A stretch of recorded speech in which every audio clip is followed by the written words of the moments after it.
The revolution overthrown. The last days of the USSR.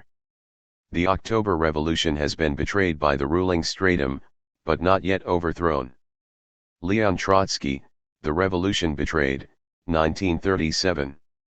The aborted Moscow coup of 19–21 August was so ill-conceived and executed that it almost didn't happen. Yet it will be remembered as one of the decisive events in the history of the 20th century. The victory of the openly pro-capitalist current around Boris Yeltsin after the coup collapsed shattered the state power created by the October 1917 revolution. International Bolshevik tendency, counter-revolution triumphs in USSR, September 1991. Leon Trotsky wrote The Revolution Betrayed, his seminal analysis of the degeneration of the world's first workers' state, while in exile, 2 decades after the revolution he led alongside Vladimir Lenin. The state born out of the Russian Revolution of October 1917 was built on a commitment to expropriating capitalist property in favor of a planned and centralized economy, but its leaders never expected it to survive without the support of revolutionary regimes in more advanced Western countries. The failure of the working class to seize power in the citadels of advanced capitalism during the revolutionary upsurge following the First World War allowed for the growth of a bureaucratic caste under Joseph Stalin, a petty bourgeois layer which Trotsky, in an earlier article, called a tumor feeding off the degenerated workers' state. The frightful difficulties of socialist construction in an isolated and backward country coupled with the false policies of the leadership which, in the last analysis, also reflects the pressure of backwardness and isolation have led to the result that the bureaucracy has expropriated the proletariat politically in order to guard its social conquests with its own methods. The class nature of the Soviet state, 1933. With the illness and then death of Lenin in 1924 and the consolidation of the bureaucracy, a political counter-revolution took place. The most revolutionary and internationalist layers of the Russian proletariat were exhausted and demoralized, and many leading cadres had been killed. After outmaneuvering Trotsky in their internal faction fight, Stalin was able to bring the Bolshevik Party under his control largely by rigging elections to the 13th Party Congress and carrying out the Lenin Levy, which flooded the party with an estimated 250,000 new but inexperienced members. What remained of Soviet democracy was replaced by bureaucratic fiat and appointments engineered from the top down to serve the needs of the ruling caste. Together, these measures effected a shift of power, a change in the people who ruled, the way they ruled and the purposes for which they ruled. However, Trotsky always rejected the view that this had been a social counter-revolution, i.e., that the Soviet Union had in this process been converted into a capitalist state. Instead, the Stalinist degeneration had produced a contradictory social structure. The anatomy of society is determined by its economic relations. So long as the forms of property that have been created by the October Revolution are not overthrown, the proletariat remains the ruling class, ibid. Trotsky explained the character of the USSR by anticipating what the tasks of a hypothetical workers' revolution would be. Let us assume first that the Soviet bureaucracy is overthrown by a revolutionary party having all the attributes of the old Bolshevism, enriched moreover by the world experience of the recent period. Such a party would begin with the restoration of democracy in the trade unions and the Soviets. It would be able to, and would have to, restore freedom of Soviet parties. Together with the masses, and at their head, it would carry out a ruthless purgation of the state apparatus. It would abolish ranks and decorations, all kinds of privileges, and would limit inequality in the payment of labor to the life necessities of the economy and the state apparatus. It would give the youth free opportunity to think independently, learn, criticize and grow. It would introduce profound changes in the distribution of the national income in correspondence with the interests and will of the worker and peasant masses. But so far as concerns property relations, the new power would not have to resort to revolutionary measures. It would retain and further develop the experiment of planned economy. After the political revolution, that is, the deposing of the bureaucracy, the proletariat would have to introduce in the economy a series of very important reforms, but not another social revolution. The revolution betrayed. Given that capitalism had not yet been restored, there was still much to defend. Collectivized property and central planning could be forcibly seized from the Stalinist bureaucracy by a resurgent proletariat and put to use in the construction of a society run in the interests of all. Indeed, communists had a duty to defend the Soviet Union against the threats of capitalist restoration. Trotsky explained that, since the purpose of overthrowing the bureaucracy was key in advancing towards socialism, it was completely out of the question to endorse any pro-capitalist movement to oust the Stalinists. We must not lose sight for a single moment of the fact that the question of overthrowing the Soviet bureaucracy is for us subordinate to the question of preserving state property in the means of production in the USSR. In Defense of Marxism, 1939. While accepting that prolonged rule of the bureaucracy and continued isolation of the Soviet state would inevitably lead to capitalist restoration, Trotsky also understood the bureaucracy to be a highly contradictory social layer incapable of acting as an independent agent in a decisive showdown with the forces of counter-revolution. A real civil war could develop not between the Stalinist bureaucracy and the resurgent proletariat but between the proletariat and the active forces of the counter-revolution. In the event of an open clash between the two mass camps, there cannot even be talk of the bureaucracy playing an independent role. Its polar flanks would be flung to the different sides of the barricade. The fate of the subsequent development would be determined, of course, by the outcome of the struggle. The victory of the revolutionary camp, in any case, is conceivable only under the leadership of a proletarian party, which would naturally be raised to power by victory over the counter-revolution. The class nature of the Soviet state.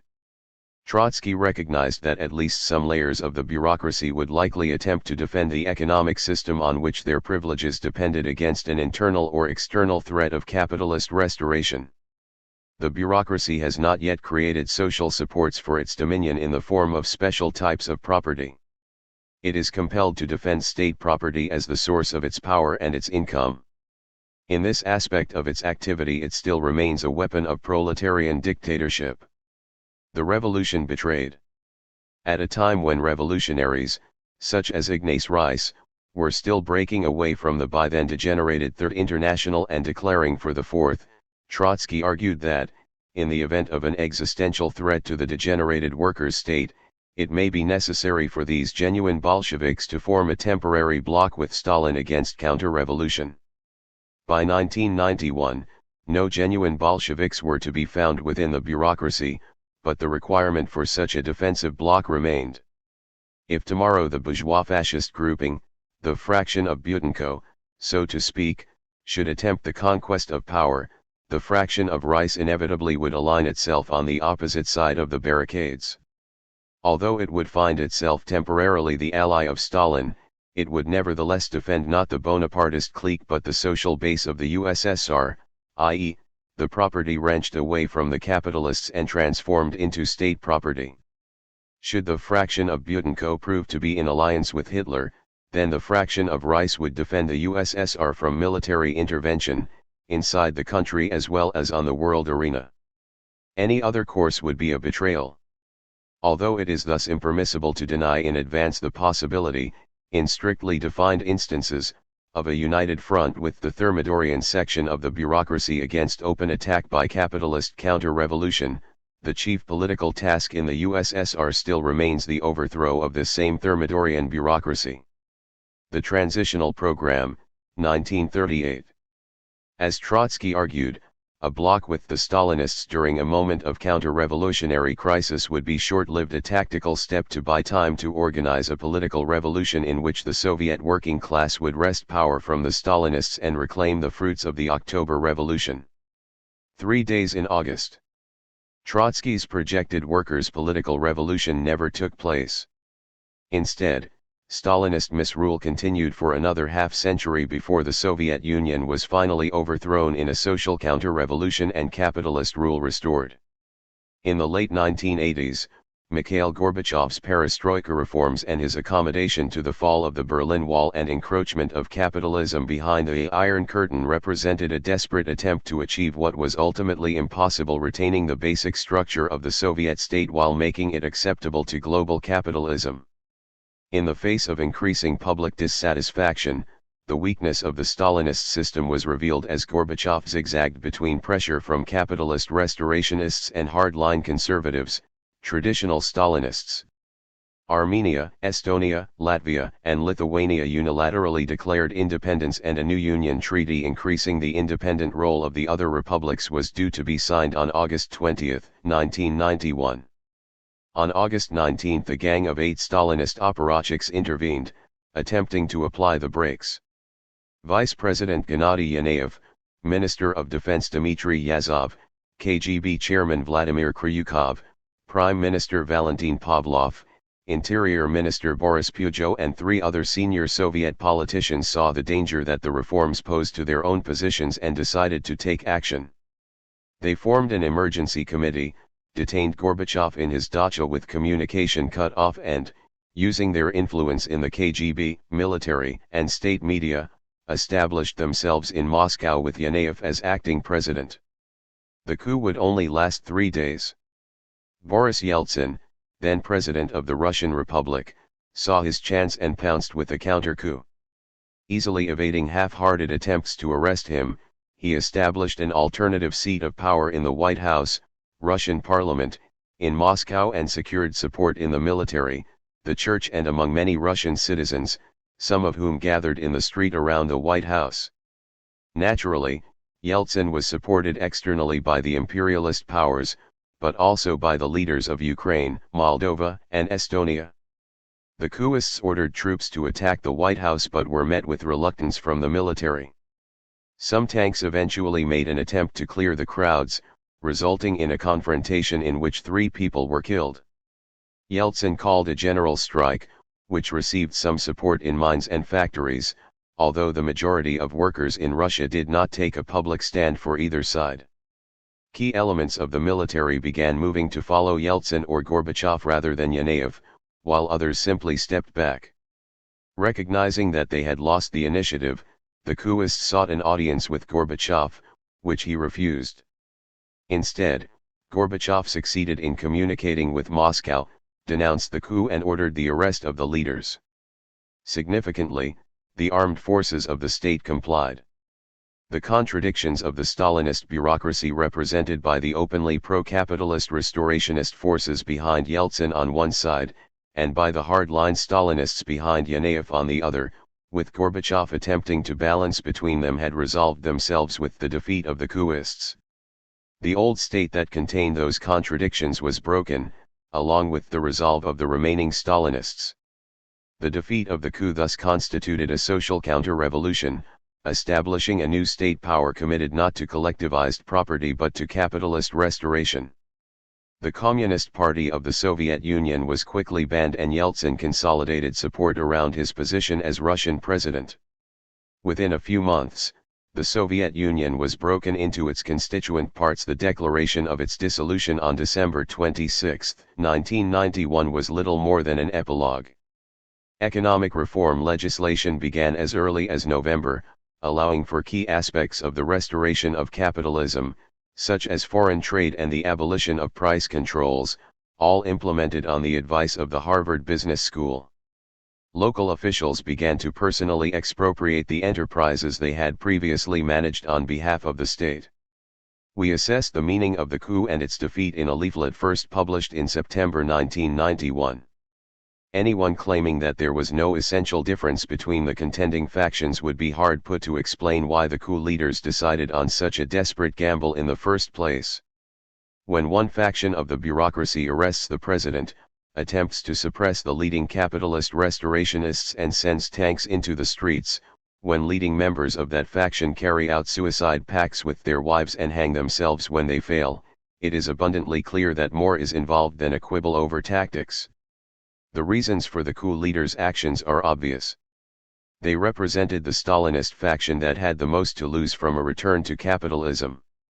They saw the aggressiveness of Yeltsin, the growing power of the pro-capitalist nationalists, and Gorbachev's prostration before these forces as a mortal danger to the centralized apparatus upon which their privileges and prestige depended. They acted, if only half-heartedly and at the 11th hour, to stem the tide. Counter-revolution triumphs in USSR. The last test of Soviet defensism. The IBT took the position that the defeat of the August 1991 coup was the definitive moment marking the end of the degenerated workers' state, and that it was the duty of revolutionaries to block militarily with the coupists in their confrontation with the Yeltsinites. We discussed the possibilities and tasks at hand in Soviet Rubicon and the left. Even a relatively small revolutionary grouping could have made a great impact during those critical August days, when the weak and vacillating coupists faced Yeltsin's motley rabble. The weakness and disorganization evident on both sides presented an opportunity for a Trotskyist group committed to preserving nationalized property under the direction of democratic organs of workers' power. The immediate tactical objective in those first days would have been to organize an assault to disperse the few hundred lightly armed Yeltsinites in and around the Russian White House. A determined initiative against the counter-revolutionaries would have won wide support in the working class, who were fed up with perestroika. It would also have been viewed sympathetically by a considerable section of the armed forces, and could have galvanized active support from pro-socialist elements. The floundering grey men running the coup would have had little choice but to accept this help, even though, carried out in the name of workers' power, it would in the end have threatened their interests too. The scattering of the Yeltsinites could have been followed up by a call for representatives from every factory, barracks, and working-class housing estate to gather at the White House to create a real, democratic Moscow Soviet. The end of the USSR was not just a defeat for the Soviet working class but for the oppressed everywhere. The decade that followed was one of capitalist triumphalism in which the idea of communism, wrongly identified with Stalinism, was deeply discredited worldwide. Most ostensibly Trotskyist groups moved to the right, capitulating to the hegemonic ideology that there was no viable alternative to capitalism. Many reacted to the bad press ascribed to Leninism by abandoning the task of building an independent revolutionary party, some taking refuge inside social democratic parties, others sliding toward anarchism or liquidating themselves into the anti-globalization movement. This trajectory was foreshadowed by the attitude of the left toward the coup and its aftermath. Overwhelmingly capitulating to liberal anti-Sovietism, the left either backed the Yeltsinites on the grounds of democracy or remained neutral in the fray under the assumption that both sides were equally bad and the outcome therefore not particularly significant. The latter delusion required asserting either that capitalist restoration was already underway at the time of the coup or, to take the polar opposite view, that the workers' state remained in place after it. It was simple, of course, for those organizations adhering to a third campist position of neither Washington nor Moscow, such as the groups which now form various splinters of the International Socialists, IS, or Britain's Alliance for Workers' Liberty. They had rejected defense of the Soviet Union long before the coup events and could hardly be expected to oppose counter-revolution at the decisive moment in 1991. Tony Cliff's Socialist Workers' Party in Britain claimed Yeltsin's capitalist restoration was a victory for the international working class on the grounds of democracy. Socialist Worker of August 31, 1991 declared triumphantly that communism has collapsed, which was supposedly a fact that should have every socialist rejoicing. History has proven them very wrong indeed. Somewhat harder to comprehend is the response of many ostensibly Trotskyist organizations which claim to defend the Soviet Union yet which, in the hour of need, decided to focus instead on abstract principles of democracy. The late Ernest Mondale, who led the United Secretariat of the Fourth International, whose current offshoots include socialist resistance in Britain, socialist action in the US and the leadership of the French NPA, wrote in International Viewpoint, February 3, 1992 the Putschists' Emergency Committee wanted to severely limit or even suppress the democratic liberties that existed in reality. This is why the putsch had to be opposed by all means available. And this is why the failure of the putsch should be hailed. As we noted in response, the working class must defend democratic liberties in capitalist society against all attempts to curtail or suspend them. Yet, the conquests of the October Revolution weighed far heavier than bourgeois democracy in the scales of human progress. The abolition of private property over 1/6 of the Earth's surface and the replacement of market anarchy by economic planning were social foundations upon which democracy could become real for the millions who do not own factories, banks, or media empires. The hypocritical democratic imperialists hated the Stalinists not because they disenfranchised the Soviet workers, but because their rule depended on the survival of the gains won by the Russian proletariat in 1917. Soviet Rubicon and the left. In order to justify taking a position on the wrong side of the barricades, Mondale incorrectly asserted that Yeltsin merely represents a faction in the top levels of the nomenklatura, IBID, and drew a false equivalence between Yanayev, Gorbachev, and Yeltsin, in which all wings of the bureaucracy were presumed to be playing a similar role in the gradual restoration of capitalism. The events of August 1991 can be reduced to democracy only if they caused no fundamental change in the nature of the Soviet state. It was clear enough at the time that this was false, in hindsight blindingly so. The organization now known as the League for the Fifth International, L5I Workers' Power in the US, Red Flag in Britain, Arbiteren Matched in Germany, and the forerunner of the RCIT, also posed the conflict in August 1991 not as a fight for the survival of the degenerated workers' state, but as a quibble over how capitalist restoration would be implemented and the amount of democratic rights. Bizarrely, the L5I correctly identified the two contending camps, declaring that the coupists hoped by their actions on August 19 to defend their privileges on the basis of post-capitalist property relations, while Yeltsin and his allies represent a faction of the bureaucracy that has abandoned the defense of its caste privileges and their source, a degenerate workers' state, in favor of becoming key members of a new bourgeois ruling class. Workers' Power, September 1991. Yet, despite this formally correct assessment of the situation, they nonetheless chose to side with Yeltsin anyway. We had to stand with, and indeed take the front ranks in, the fight to stop the coup, IBID. The militant tendency, a heritage claimed by today's CWI, ISA, and IMT, also chose to support Yeltsin in August 1991, in that battle to stop the hardline bureaucrats and to defend democratic rights were elements of the political revolution. Like the L5I, they supported the counter-revolution while also recognizing much of the political reality on the ground. But the lack of a real socialist alternative for workers' democracy has meant that for now they have been drowned by the process towards counter-revolution. The bureaucrats committed to a rapid move to capitalism were able to seize on the masses' hatred of the old guard and their illusions in the market, to push ahead the counter-revolution. The new Soviet and Russian administrations are governments in the process of formation committed to dismantling state ownership. Militant, August 30, 1991, cited in Marxism vs. Militant Reformism. Militant did not merely support Yeltsin from its office in London. Its leaders bragged about actively mobilizing on the ground in Russia to defeat the Yanayev coup. From the declarations of the Emergency Committee it followed that they were acting against the so-called Democrats, and that posed the danger of support to the putschists by workers' organizations that did not share the principles of the Democrats, the rule of private property and capitalist power. And that is exactly what happened. Some of the workers' organizations were getting ready to send greetings of welcome, and at several factories the workers even tried to organize defense detachments in support of the putschists. From the morning on, all of our members explained to workers at their workplaces that the position of the Emergency Committee did not coincide with their interests. In addition to this, they connected up with worker activists of other organizations, in order to prevent hasty actions. Rabochaya Demokratia, October 1991. Later, the leaders of the militant tendency justified their own participation in what they themselves described as a defeat for the world proletariat on the basis that it was not the same kind of crushing social reverse and the change in world-class relations that followed the triumphs of Hitler, Mussolini, and Franco. Its effects were primarily ideological: global turmoil, resolutions of CWI World Congress 1998.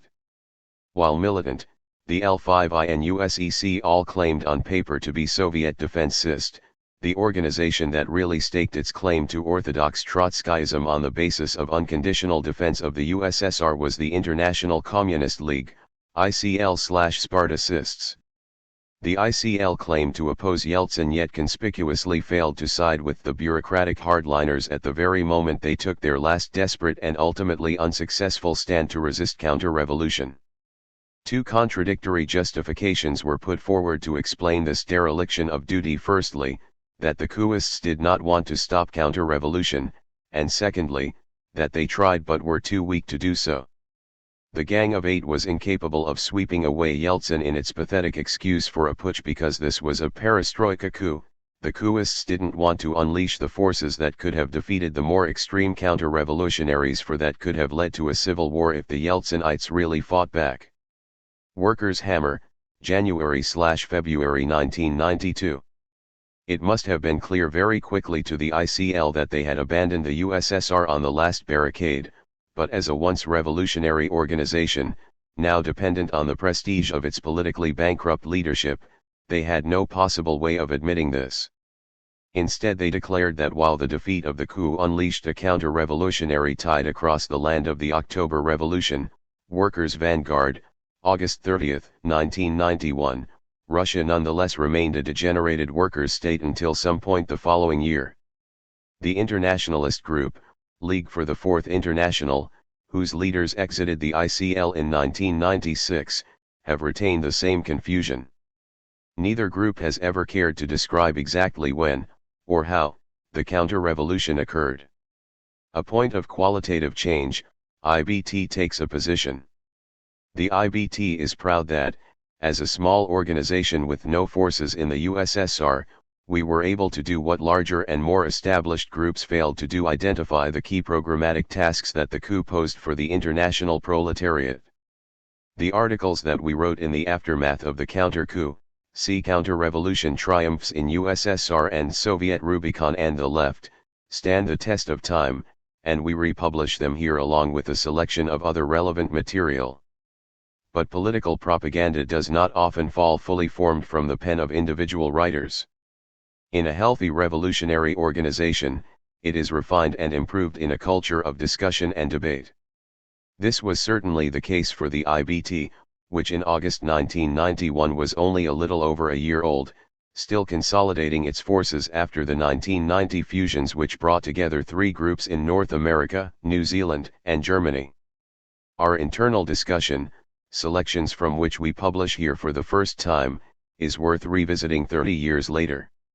It provides an example not only of how a democratic centralist organization reaches key programmatic conclusions but also of how to apply the Marxist method to new events and circumstances, attempting to identify a point where quantity changes into quality and to determine how revolutionaries should intervene.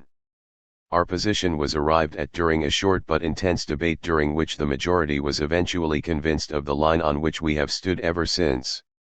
Taking place in the early days of email communication, when messages were checked less frequently and most comrades did not have easy online access, the debate nevertheless included a wide number of members with a range of perspectives, running alongside in-person discussions in the various branches of the IBT.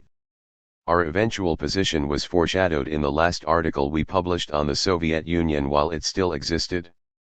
It is possible that leading sections of the bureaucracy may attempt at some future point to arrest the process of capitalist restoration. If that happened, it would be our duty to side militarily with the conservatives against the Yeltsinites. The Stalinist caste is incapable of solving the problems which gave rise to the reforms in the first place, but slamming on the brakes could at least buy some time. Soviet Stalinism in extremis. However, it required some effort to consolidate the organization around this position when faced with the reality of the death throes of deeply decomposed Stalinism. Leading IBT comrades in New Zealand, soon joined by others in New York City, quickly advocated defense of the coup and understood that its defeat spelled the end of the degenerated workers' state. Others in Toronto, the San Francisco Bay Area and Germany explored various alternatives as the debate developed over the next few weeks, focusing on two key questions: what position revolutionaries should take toward the Stalinist coup and Yeltsin's power grab, and whether, and when, the degenerated workers' state was destroyed. Eventually the NZ and NYC comrades convinced a majority on the International Executive Committee, IEC, of their perspective. On the second day of the coup, Bill Logan in Wellington sent a short message reporting on views in New Zealand and seeking reassurance that other sections of the organization also took a position in favor of a military bloc with the Stalinist hardliners. The reply from Tom Riley in Toronto, however, indicated that here we are inclined to be more cautious, as yet we cannot conclude that this was a blow against capitalist restoration, which we would defend, rather than simply an attempt to maintain power by the traditional apparatus. He proposed publishing an immediate statement, taking a conditional and conservative approach. Logan, with the support of the rest of the NZ leadership, pointed out that Riley poses the question wrongly.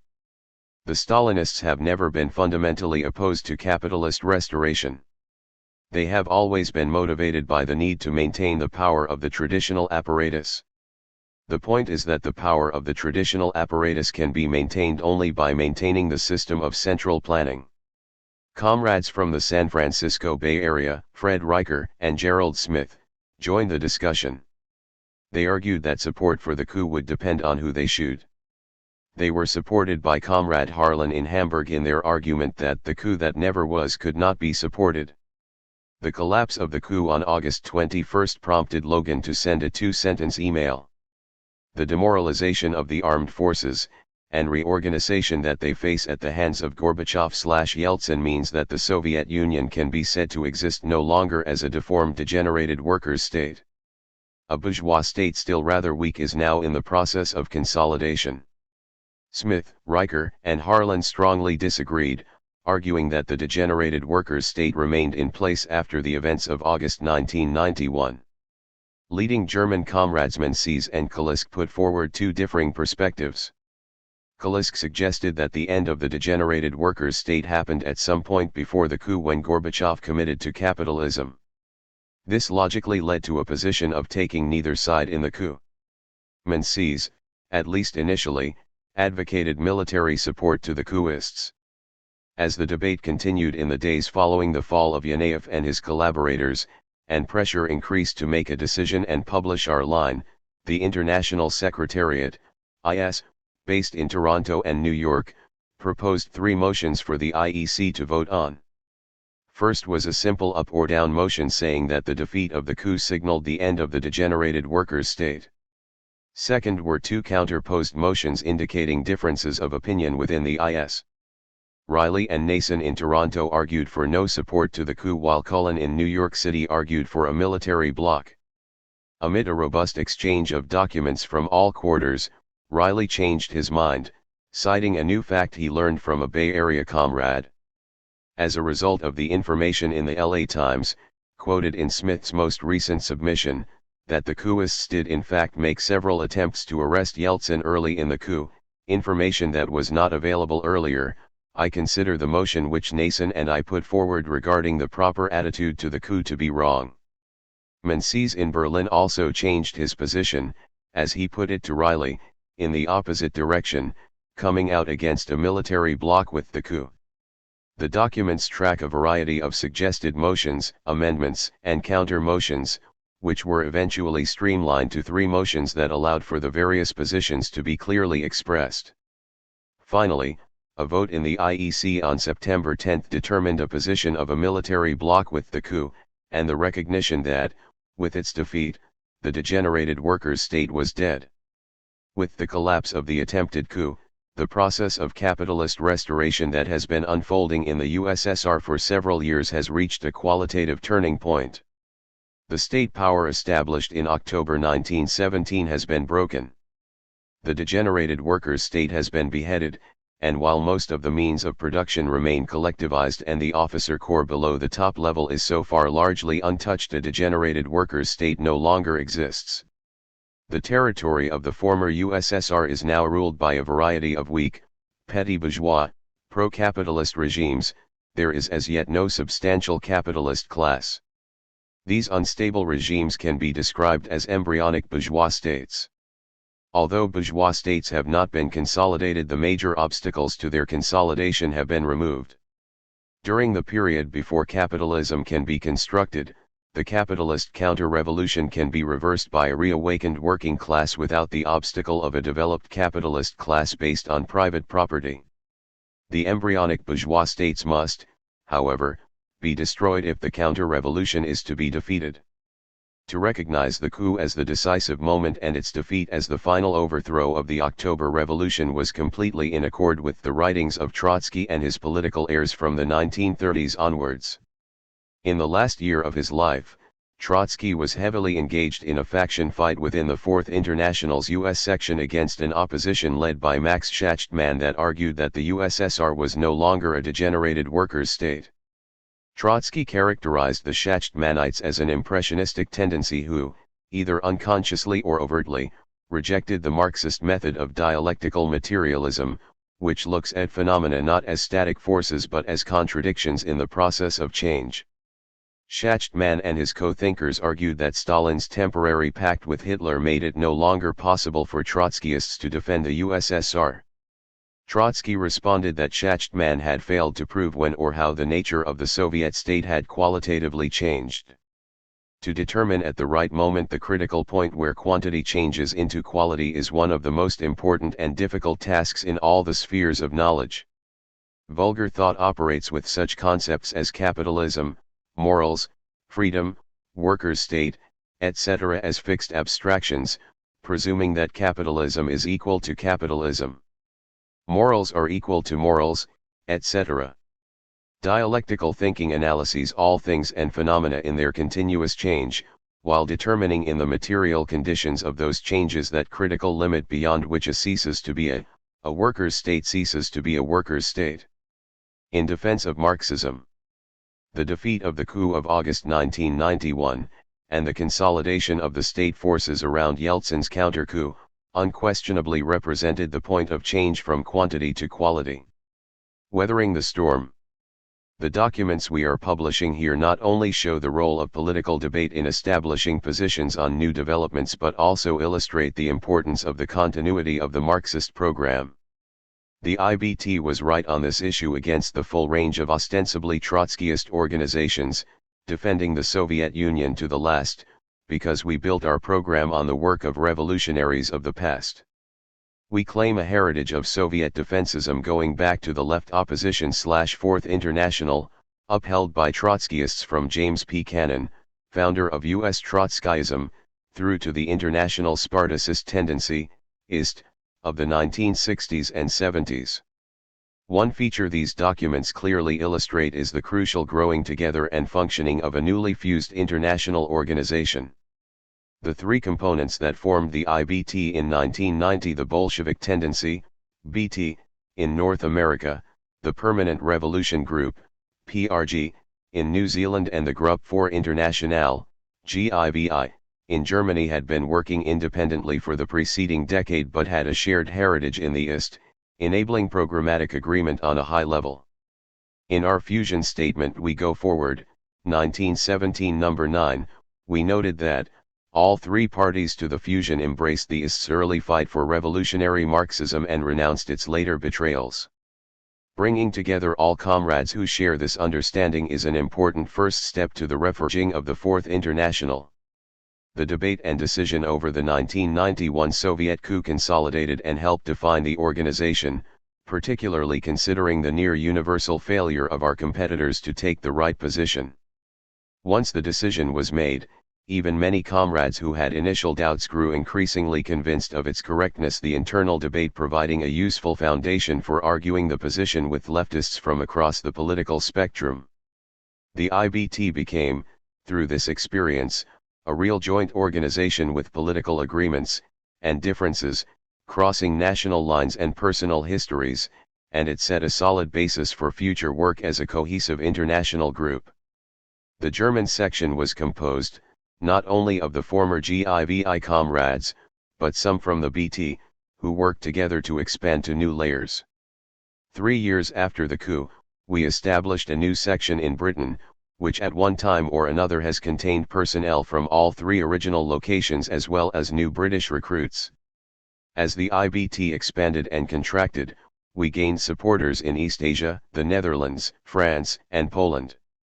These documents show that it took some hard arguments to consolidate a majority around the correct position on the Soviet coup. The key point came when leading member Tom Riley in Toronto was won to the position advanced by his close collaborator Jim Cullen in New York City and by comrades in New Zealand from the former PRG, in opposition to the majority of the former BT. This gave a clear majority on the IEC in favor of military support to Yanayev and his Gang of Eight. In a bizarre postscript, 27 years later Riley led a group of comrades out of the IBT, most of whom had joined the IBT well after 1990, claiming that his split somehow dissolved the original fusion, falsely implying that it had never been properly consolidated.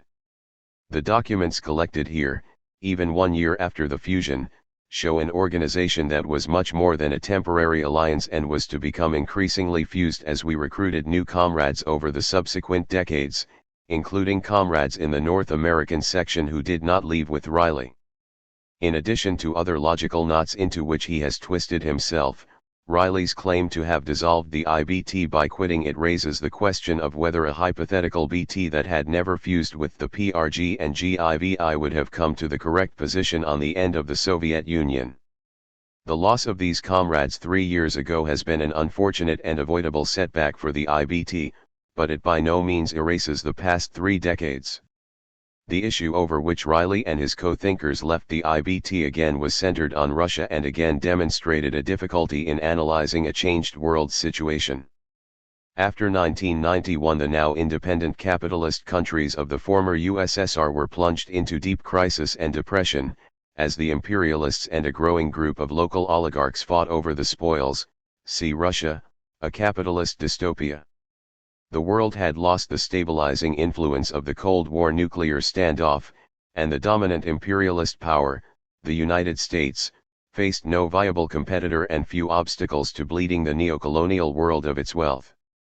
But gradually, building on what remained of Soviet infrastructure and technology and a plenitude of natural resources, Russia clawed its way back and re-established itself as a weak imperialist state, just as it had been prior to the 1917 revolution. Riley and his supporters, perhaps influenced by nostalgia for Soviet defensism, have refused to recognize this reality. They present an understanding of imperialism based on the Cold War context, with one hegemonic imperialist power and a set of lesser allies, rather than open imperialist rivalries as seen in the first half of the 20th century. For them, to recognize the existence of an imperialist Russia is itself a capitulation to one's own imperialists in the West. Contrary to the dialectical methodology of both Lenin and Trotsky, they embrace a mechanical and empiricist understanding in which only the most advanced powers can be considered imperialist, refusing to see parallels between the weaker imperialist powers of Russia, Japan, and Germany before WWI, as discussed in Lenin's Imperialism, and Russia today. See imperialist rivalries escalate. 30 years of counter-revolution.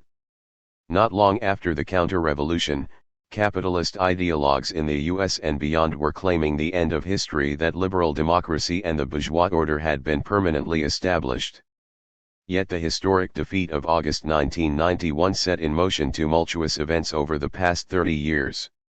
The official, Stalinist, communist parties across the globe saw a sharp decline in influence, membership, and material support without the backing of the Soviet Union. The Stalinists had always been able to recruit on the basis of actually existing socialism, arguing that their Trotskyist rivals had no real-world solution to counterpose. Increasingly, young leftists were now drawn to anarchism and the generic anti-capitalism of the anti-globalization movement, to the mostly pacifist anti-war movement and, later, to the rudderless Occupy movement. Many grasped onto radical identity politics, which views class as merely one kind of oppression among many, rather than the central division of human history. In 1998, we noted the collapse of the USSR, a world historic victory for imperialism, has cast a long shadow over this decade. The fall of Soviet Stalinism profoundly affected the consciousness of hundreds of millions of workers and oppressed people around the world. Weathering the Storm, 1917, number 21. In many countries, trade union membership and the frequency and militancy of strikes decreased. Social democratic parties, experiencing less competition from Stalinism, moved to the right, with the rise of Blairism in the British Labour Party echoed, for instance, in the French Socialist Party and the German SPD. The Keynesian economics of the post-war period was replaced by a neoliberal ideology, forged in the decade leading up to the 1991 counter-revolution, that imposed austerity on the working class within the imperialist countries and shock therapy across the neocolonial world. In the absence of Soviet support, many countries in South America and Africa saw little choice but to comply. Similarly set adrift, radical nationalist movements such as the IRA in the north of Ireland or the ANC in South Africa exposed their political bankruptcy by accepting compromise agreements that formally established peace and legal equality but left existing oppression largely intact. In the USSR and the former deformed workers' states of Eastern Europe, the imposition of the market hit hard. With communism and left-wing politics in general associated with the former Stalinist regimes, fascist organizations saw a resurgence. As the deformed workers' states fell apart without their Soviet guarantor, national antagonisms rose to the surface, manipulated by the imperialists to cause maximum discord. Bloody wars in Armenia/Azerbaijan and in the former Yugoslavia were the result. NATO and the European Union were both expanded eastwards to better exploit the emerging markets and prevent Russia recovering into a viable rival. Lacking a big bad enemy to redirect domestic dissatisfaction and justify increased military spending, the US ruling class settled on radical Islam, a movement it had once fostered in the form of the Mujahideen fighting the Soviets in Afghanistan. In 2001, the 9/11 attacks on New York City and the Pentagon provided the rationale for invasions in Central Asia and later the Middle East, leading to 2 decades of destruction across Afghanistan, Iraq, and Syria, igniting civil wars and national and religious antagonisms, all for imperialist control of natural resources and geostrategic influence. Meanwhile, the Russian question has not gone away. In China, Cuba, Vietnam, and North Korea, Stalinist castes continue to rule over extremely deformed workers' states, viewing the fate of the USSR and its East European neighbors as a cautionary tale on the risks that fracturing of the state poses to their brittle positions. These are increasingly contradictory societies in which elements of capitalist penetration sit alongside state-owned property inside an economy that overall does not adhere to the accepted rules of the capitalist market. See, for instance, Wither China. 1917 number 31. While it is surprising these states have survived so long, eventually something will give way. Workers' political revolution is desperately needed to oust the Stalinists, expropriate the capitalist enterprises and build a healthy workers' state on the basis of the existing planned and collectivized economy. Failing that, it is a matter of when, rather than if, capitalist restoration will occur. It is possible that a section of the Stalinist bureaucracy will attempt to prevent this in defense of its own privileges and, if so, revolutionaries will once again need to form a temporary bloc as we struggle to build revolutionary parties and fight for political revolution. The global situation has become more and more unstable over the past 3 decades, while the workers' movement remains politically disarmed in the face of mounting threats caused by a capitalist world order in its phase of decomposition, imperialist war, poverty, inequality, pandemic and environmental devastation. Over a century after the October 1917 revolution, we live in a dangerous world, under a system, global capitalism, that cannot sustain either humanity or the planet we live on. The final overthrow of the revolution in August 1991 was an epic setback for the workers' movement and for humanity. We have no choice but to begin again, but we do not start with nothing. We have the lessons of the victories, betrayals, and defeats of the past. These give the working class a sound programmatic basis upon which to build Bolshevik parties that can lead to new Red Octobers in every corner of the globe. It is the duty of revolutionists to defend every conquest of the working class, even though it may be distorted by the pressures of hostile forces. Those who cannot defend old positions will never conquer new ones. In defense of Marxism. Soviet Stalinism in extremis. Third quarter 1991. During his first 5 years as head of the Soviet regime, Mikhail Gorbachev's accomplishments went beyond imperialism's wildest dreams. He drastically curtailed aid to Third World allies and national liberation movements. He withdrew Soviet troops from Afghanistan and pulled the plug on the Kremlin's Warsaw Pact client states. The resulting collapse of Stalinism in Eastern Europe allowed the capitalist powers to proclaim victory in the Cold War and the death of communism on the home front. Gorbachev abandoned the Communist Party's jealously guarded monopoly on political expression, loosened central controls over the economy and gave unprecedented scope to private enterprise and foreign investment.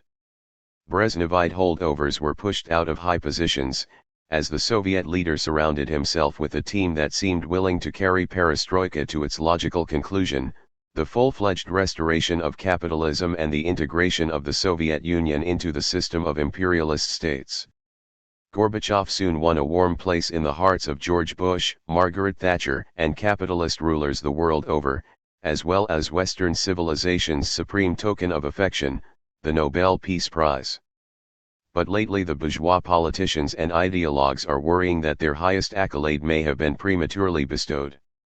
Last October, when the Soviet leader backpedaled on an agreement with the Russian Republic's president, Boris Yeltsin, to dismantle state planning and introduce a full-scale market economy in 500 days, the imperialist leaders were not pleased.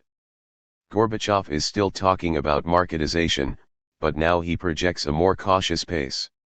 Western doubts about Gorbachev multiplied with the surprise resignation of his foreign minister and chief lieutenant, Eduard Shevardnadze, at the 4th Congress of People's Deputies on December 20. "Comrade Democrats," he exclaimed, "you have scattered. The reformers have gone to ground. Dictatorship is coming." Economist, January 19. Shevardnadze's warning was given credence during the Congress when Vladimir Kryukov, head of the KGB, indignantly accused Western capitalists in the USSR of conducting espionage and trying to wreck the economy. For vice president, Gorbachev chose Gennady Yanayev, by all accounts an obedient tool of the party apparatus. The Liberal Minister of the Interior, Vadim Bakitin, was replaced by Boris Pujo, former Latvian KGB chief.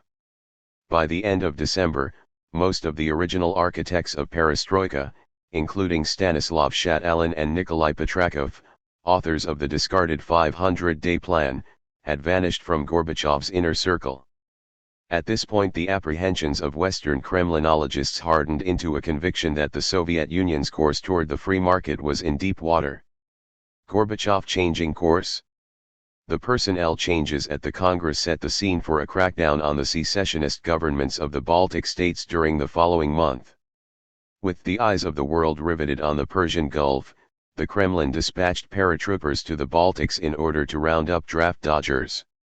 On January 13 Soviet troops stormed and seized the main communications center in the Lithuanian capital of Vilnius, killing 15 of the nationalist crowd resisting the assault.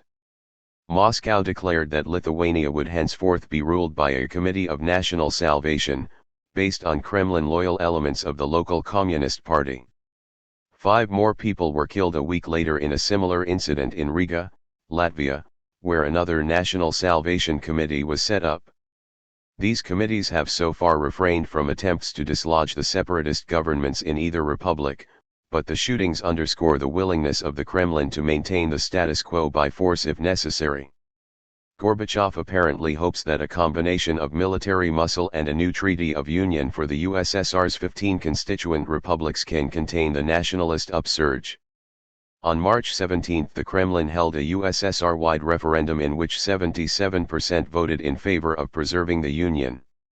The results, however, were inconclusive, as 6 republics boycotted the vote entirely while others passed local initiatives contrary to the spirit of the plebiscite. Besides, the fact that the majority of Soviet voters favor the status quo is a matter of indifference to those peoples intent on separation. Moscow has also taken aim at the despised cooperative entrepreneurs, i.e., private businessmen and black market speculators who have flourished under perestroika. The KGB has been granted new powers to enter the premises of private businesses and confiscate records. Joint police-military patrols have been deployed in the streets of 86 of the Soviet Union's larger cities to crack down on economic and street crime.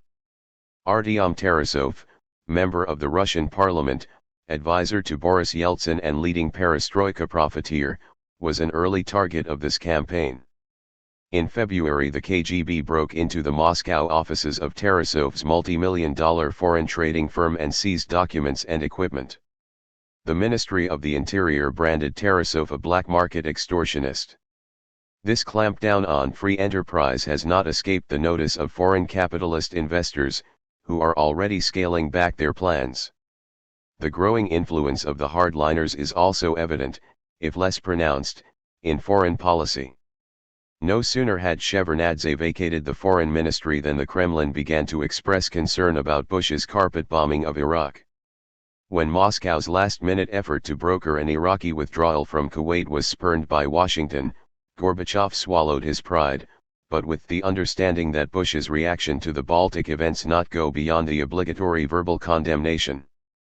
U.S. Soviet negotiations on the START Treaty for the reduction of conventional forces in Europe have recently bogged down over final details, and the Soviet military is campaigning against giving in to Japanese demands for the return of the Kuril Islands, which the USSR occupied after World War II.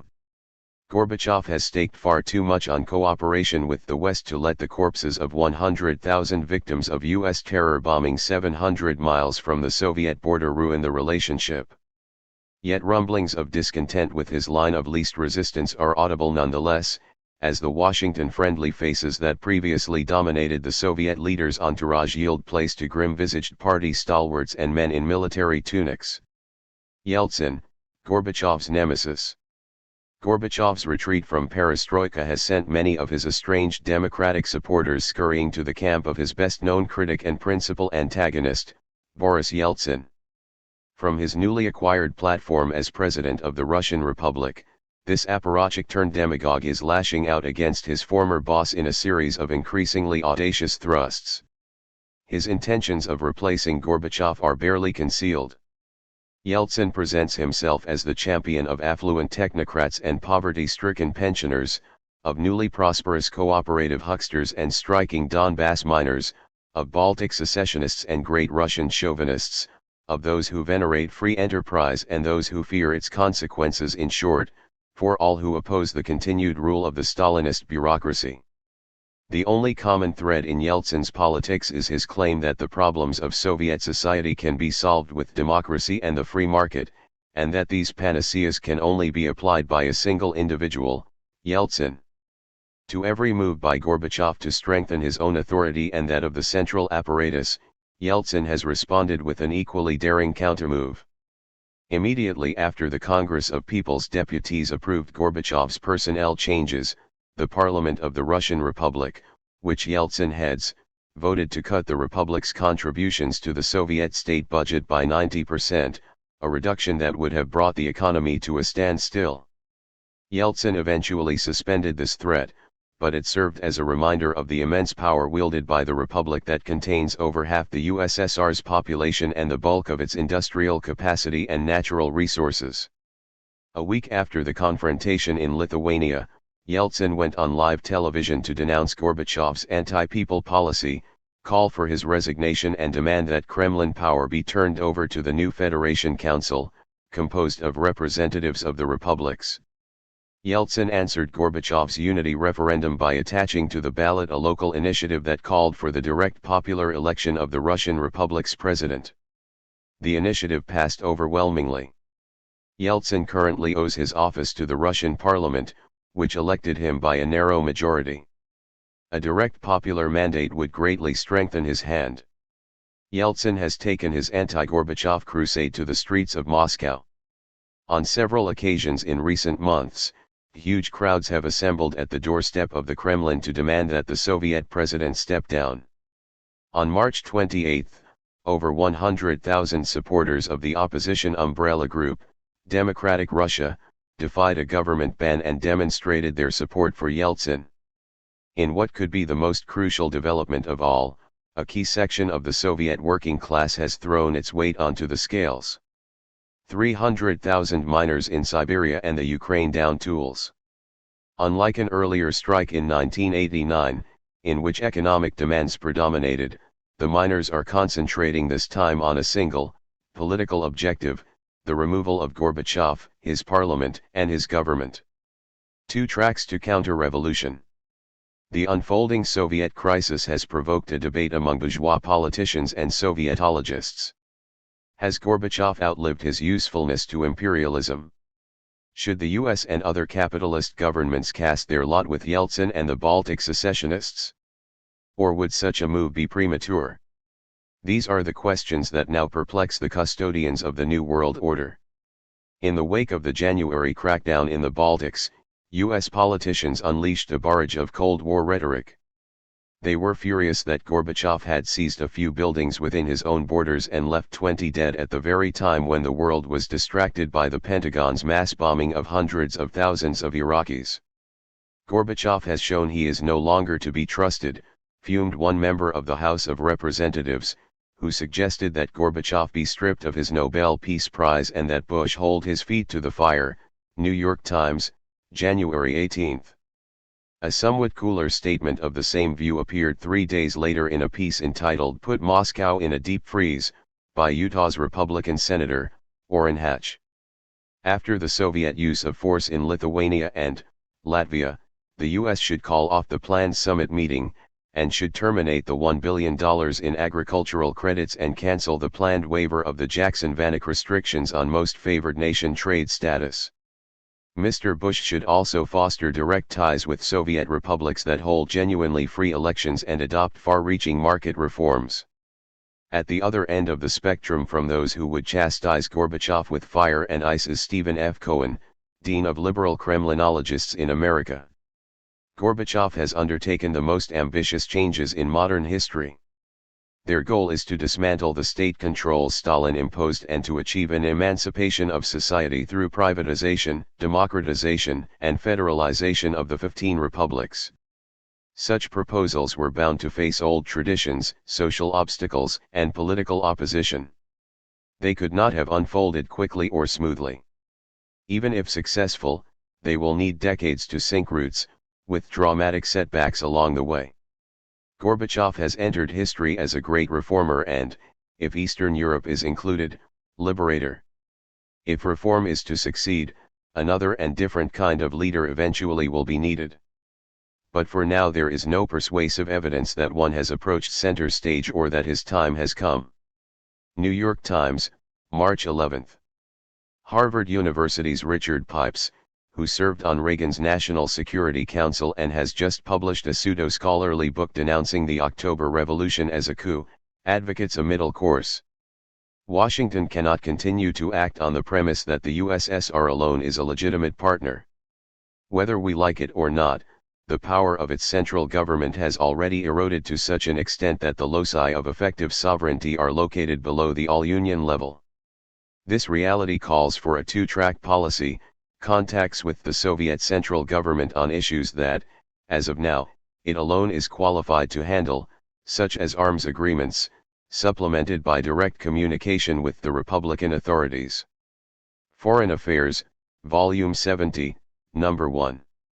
The policy of the Bush administration seems to be evolving along the lines suggested by Pipes.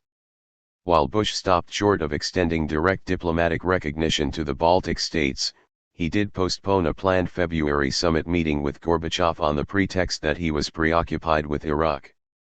The US has not cancelled its billion-dollar food aid package to the Soviet Union, but has recently delivered a portion of the money directly to the Baltic governments. In a mid-March visit to Moscow, the US Secretary of State, James Baker, balanced words of praise for Gorbachev with a series of bold overtures to the opposition. Baker met separately in Moscow with representatives of the Baltics, and paid Shevardnadze a personal visit. A private meeting with Yeltsin did not take place only because Yeltsin declined Baker's invitation and sent a representative instead. When queried by reporters, Baker announced, "We are going to be encouraging the leaders of the republics to have contacts at the state and local levels with officials in the United States. The forces gathered around Yeltsin are still too weak and diffuse, and the party and government apparatus too formidable, for Washington to scuttle its relationship with Gorbachev. Yet, as the New York Times' Leslie Gelb observed on March 13, until last Sunday, the date of one of the largest anti-Gorbachev demonstrations, the idea of revolution seemed remote to most administration experts. Then, with upwards of 500,000 Muscovites swamping the streets and calling for Mr. Gorbachev's resignation, the alarms went off. Soviet experts in the administration began thinking about the R word. Things fall apart, the center does not hold. The immediate causes of the polarization in Soviet politics are clear enough. From the beginning, Gorbachev's reform program was resisted by elements of the party, state, and military bureaucracy. To counter their influence, he opened up the channels of popular expression and created a plethora of electoral institutions, the Congress of People's Deputies foremost among them. While many in the bureaucracy saw this democratization as a threat to their power, the reforms were a response to a very real impasse in the economy and society. See Perestroika, A Pandora's Box, 1917 No. 6.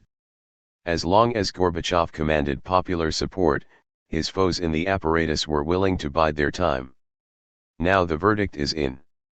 5 years of perestroika have brought economic ruin, national disintegration, paralysis of the central authorities, and the eclipse of the USSR as a world power. Perestroika was initiated to arrest a decline in the Soviet economy's growth rate. Instead, it has resulted in an absolute drop in production. Soviet GNP declined by 3% last year, and is expected to go down another 11% in 1991. Industrial production is projected to fall more than 15% this year, and agricultural output by 5%. Even in those few areas where production has held steady or improved, the breakdown of the distribution system has prevented products from reaching consumers. Last year the Soviet Union had a record harvest, but only 58% of the produce found its way to state shops. The rest rotted in transportation and storage, or was diverted onto the black market where it was priced beyond the reach of most Soviet citizens. This sent Gorbachev to the West begging for emergency food aid. Although the European community and the US agreed to chip in $1 billion each, there is no guarantee that foodstuffs purchased with this money will not also disappear before they get to store shelves. The catastrophe engulfing the Soviet Union today is not only the result of problems inherited from the past, it is also the direct consequence of perestroika. Under Brezhnev the economy stagnated but did not contract. Why, with the Soviet industrial plant, farms, and workforce still intact, can the economy no longer deliver the goods? The answer must be sought in the political sphere. The Soviet Union is fundamentally different from capitalist countries, where the economy functions independently of the state and is governed by its own laws of motion. Because the Soviet economy is state-owned, it operates on directives issued by the central authorities. A properly functioning planned economy depends, above all, on the willing participation of those who carry out the instructions, and on their ability to control and correct the plan. In Leon Trotsky's classic study of the contradictions of the USSR under Stalin, he observed, "But the farther you go, the more the economy runs into the problem of quality, which slips out of the hands of a bureaucracy like a shadow. The Soviet products are as though branded with the gray label of indifference. Under a nationalized economy, quality demands a democracy of producers and consumers, freedom of criticism and initiative, conditions incompatible with a totalitarian regime of fear, lies and flattery. Soviet democracy is not the demand of an abstract policy, still less an abstract moral. It has become a life and death need of the country. The revolution betrayed. The stagnation of the later Brezhnev years was a product of 6 decades in which political life was monopolized by the Stalinist ruling caste. Under Brezhnev the corruption, cynicism, and indifference of the Kremlin elite, as well as the local bureaucrats and plant managers under them, reached new heights. They neither believed in a socialist future nor feared Stalin's gulags, and carried out their instructions in a reluctant and half-hearted way. Perestroika disorganizes Soviet economy. Gorbachev's perestroika reforms have weakened the center to the point where it is hardly obeyed at all on the local level, and the chronic ailments of Soviet society have become acute. Despite the expansion of the role of private speculators and merchants in recent years, the state remains in control of the main economic levers. The Central Planning Agency, Gosplan, still issues production targets, and Gazbank continues to draw up the budgets of the biggest industrial and agricultural combines. But, in an effort to shake up the local bureaucracies, the Soviet parliament, at Gorbachev's behest, passed a series of measures granting sweeping powers to authorities at municipal, regional and republic levels. A law passed in April of 1990 gave local councils the right to levy taxes and engage in foreign trade. Another law gave them control over local land. But this legislation created more problems than it solved. How much in taxes and profits are to be retained by the local authorities and how much are to be handed over to Moscow? Do local councils have the right to privatize farms and factories? If so, would newly created private farms still be able to buy tractors and fertilizers from the state at heavily subsidized prices? The legislation left many of these questions unanswered, and only succeeded in blurring the lines of authority between central and local governments. Each level wants to keep as much authority and spending power for itself as possible. So, as presidential decrees filter downwards, they are challenged at every level. Economist, October 27, 1990. In the pre-Gorbachev era, local bureaucrats simply followed orders from the top, if unenthusiastically. Gorbachev's innovations did not give the republic, regional and municipal authorities enough power to exercise their newly acquired autonomy consistently, but did enhance their ability to thwart the directives of the central apparatus. The paralysis of state planning has led many managers and officials to circumvent official economic channels altogether. Production quotas go unfulfilled, and goods are hoarded, stolen, bartered, or sold on the black market, as more and more of the wealth slips out of government hands. The result is a shortage of consumer goods that many describe as worse than at any time in living memory, including the darkest days of World War II. This growing scarcity is primarily responsible for the precipitous decline in Gorbachev's popularity among the Soviet masses over the past 2 years. On March 25, Time magazine reported that a poll published by the Soviet National Public Opinion Studies Center asked, "What does the Soviet Union offer its citizens?" The response given by 65% of those interviewed: shortages, waiting in lines and a miserable existence. If economic collapse is one major symptom of the breakdown of central authority, the revolt of the nationalities is another. Most of the USSR's constituent republics and national minorities have taken advantage of the loosening of Moscow's control to assert themselves against the all-Union government, and, in many cases, to pursue long-standing grievances against one another. The most recalcitrant of the insurgent nations are the Baltic states, which have openly declared their complete independence, as well as their desire to restore capitalism and join the West. The Kremlin responded with an economic blockade and, in January, a military intervention. But so far there is no resolution to the impasse. The central government and the Baltics continue to pass decrees and legislation against each other, which both continue to ignore. The nationalities problem has also led to 2 other military interventions by Moscow, one to quell communal warfare between Armenians and Azerbaijanis, and another to suppress nationalist riots in the Georgian capital of Tbilisi. Many republics have set up national militias, and the Ukraine has issued its own currency. 13 of the 15 republics have declared that their own constitutions take precedence over Soviet laws. As the Russian Republic under Yeltsin becomes ever more strident in its defiance of the Kremlin, it is clear that resurgent nationalism presents the Soviet government with more than a dilemma over policy. It poses the question of the survival of the central government itself. Gorbachev's domestic failures have been compounded by stunning reversals on the world stage. Most of the Soviet high command were, by all reports, resigned to the loss of Afghanistan.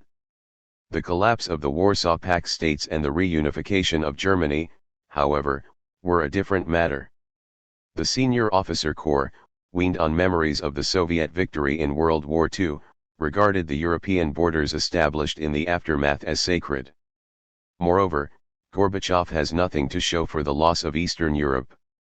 His entire foreign policy was based upon the premise that appeasement of imperialism would usher in a new era of peace, leaving the Soviet Union free to concentrate on internal problems.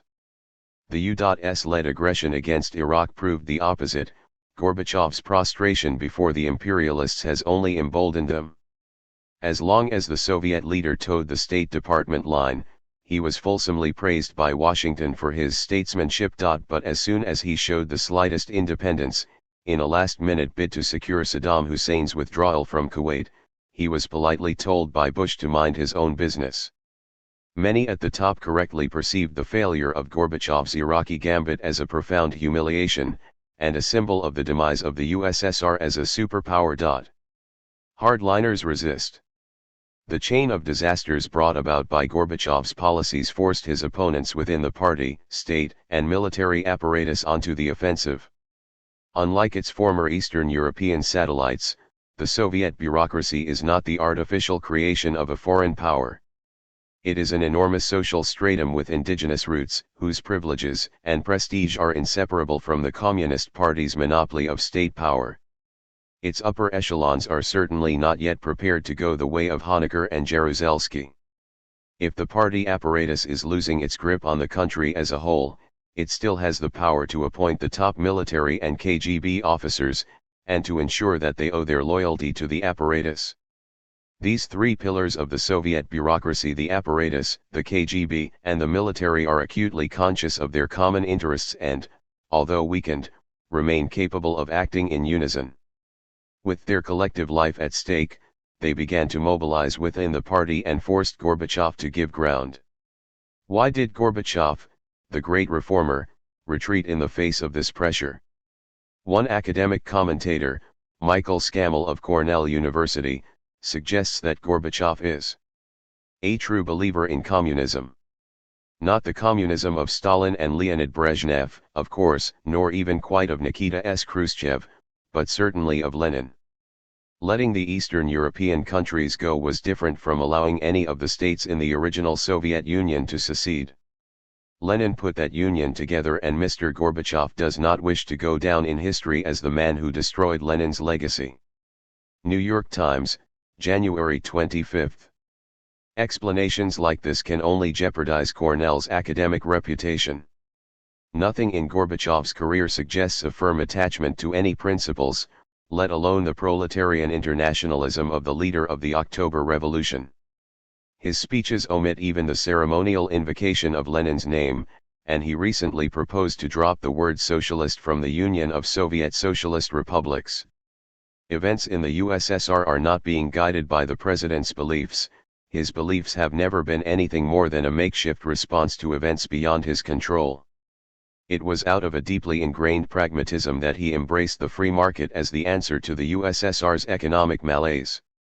It was this same pragmatism that caused him to retreat once it was clear that perestroika had led to what he repeatedly described before December's session of the Soviet Parliament as razval: chaos, breakdown, anarchy. The impending catastrophe. The Soviet Union stands on the brink of an abyss. Last November, Gorbachev himself was beginning to worry aloud about the danger of civil war. If we begin to split from each other, there is going to be a war. A terrible war will take place. We cannot divide the army, the nuclear weapons. All this may turn into a catastrophe not just for our country but for the whole world. Foreign Policy, Spring 1991. Prior to the December Congress, Gorbachev attempted to counter the paralysis of the central authorities by investing himself with the power to rule by presidential decree. But the fragmentation of the bureaucracy at the local level made his decrees unenforceable. Elements within the party and the population at large began crying for someone to step in and restore a semblance of order. If the state he headed was to survive, Gorbachev had no choice but to turn to the only remaining institutions with the coherence and the muscle to answer that cry: the apparat, the army, and the secret police. The polarization of the Soviet bureaucracy poses important political questions for Trotskyists. How do we stand in relation to the contending forces? In the first place, there can be no doubt concerning our attitude toward Boris Yeltsin. Although heterogeneous in composition, his coalition, Democratic Russia, openly advocates capitalist restoration. Some, like the liberal technocrats and Baltic nationalist chiefs, have a material interest in Yeltsin's victory. Others, particularly the leaders of the striking miners, follow him because he is seen as the only alternative to the powers that be. To maintain his working class support, Yeltsin promises capitalism without astronomical prices, mass unemployment, and slashed social benefits. But workers in Poland and the former DDR are already getting a bitter taste of market magic. Anyone who wants capitalism must inevitably dance to the tune of American, German and Japanese capitalists, who will turn the USSR into another Brazil, not another Sweden.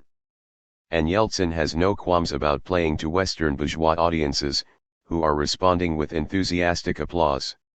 He is a deadly danger to the Soviet working class. But what of the Stalinist apparatchiks? Right now many of them are undeniably directing their fire at the Yeltsinite and Baltic restorationists, perestroika millionaires, and the conciliators of imperialism, the very forces revolutionaries despise the most. Trotskyists have always held that the Stalinist bureaucracy, in defending its parasitic privileges, also at times defends the proletarian property forms upon which its rule is based. Is this the significance of the latest turn? An answer can only be sketched by examining fundamental Trotskyist premises regarding Stalinism, and measuring them against the present reality. Trotsky regarded Stalinism as the dictatorship of a privileged stratum that had raised itself above the working class due to the isolation of the Russian Revolution. Under the banner of socialism in one country, Stalinist rule meant the destruction of workers' democracy at home and a futile search for peaceful coexistence with imperialism abroad. As a parasite on the workers' state, the bureaucracy nonetheless had an objective interest in defending collectivized property against imperialist attack and domestic attempts to reimpose capitalism. Through repeated betrayals of the struggles of workers abroad, the Kremlin bureaucrats undermined the only force that could preserve the gains of October and open the road to the creation of a socialist society, the international proletariat. The triumph of Stalinism over the Soviet workers paved the way for future defeats. This is why Trotsky remarked, in the 1938 transitional program, that the chief political task in the USSR still remains the overthrow of this same Thermidorian bureaucracy. Each day added to its domination helps rot the foundations of the socialist elements of economy and increases the chances for capitalist restoration. Yet, for all its betrayals, the Stalinist oligarchy was still capable of defending collectivized property in the short run. Since capitalist restoration threatened the social foundations of the October Revolution, it was the duty of revolutionaries to block militarily with the Stalinists in defense of collectivized property. This poses two questions about the current situation: will the Stalinists act to defend the state-owned economy? And are they able to do so, if only for the time being? To the first question, concerning the intentions of the hardliners, no definitive answer seems possible at this point. In all likelihood they have not answered it for themselves. They lashed out to counter a mounting threat to their power, but have not given any clear indication of their long-term objectives, or even that they have any. They are profoundly demoralized, and most of them have lost confidence in the historical viability of socialism of any sort. In light of recent events in Eastern Europe, it is conceivable that they could hand over power to a pro-capitalist government, or even participate in the formation of such a government themselves. Given a choice between earning an honest living and retaining some sort of governmental sinecure, few of them would choose the former.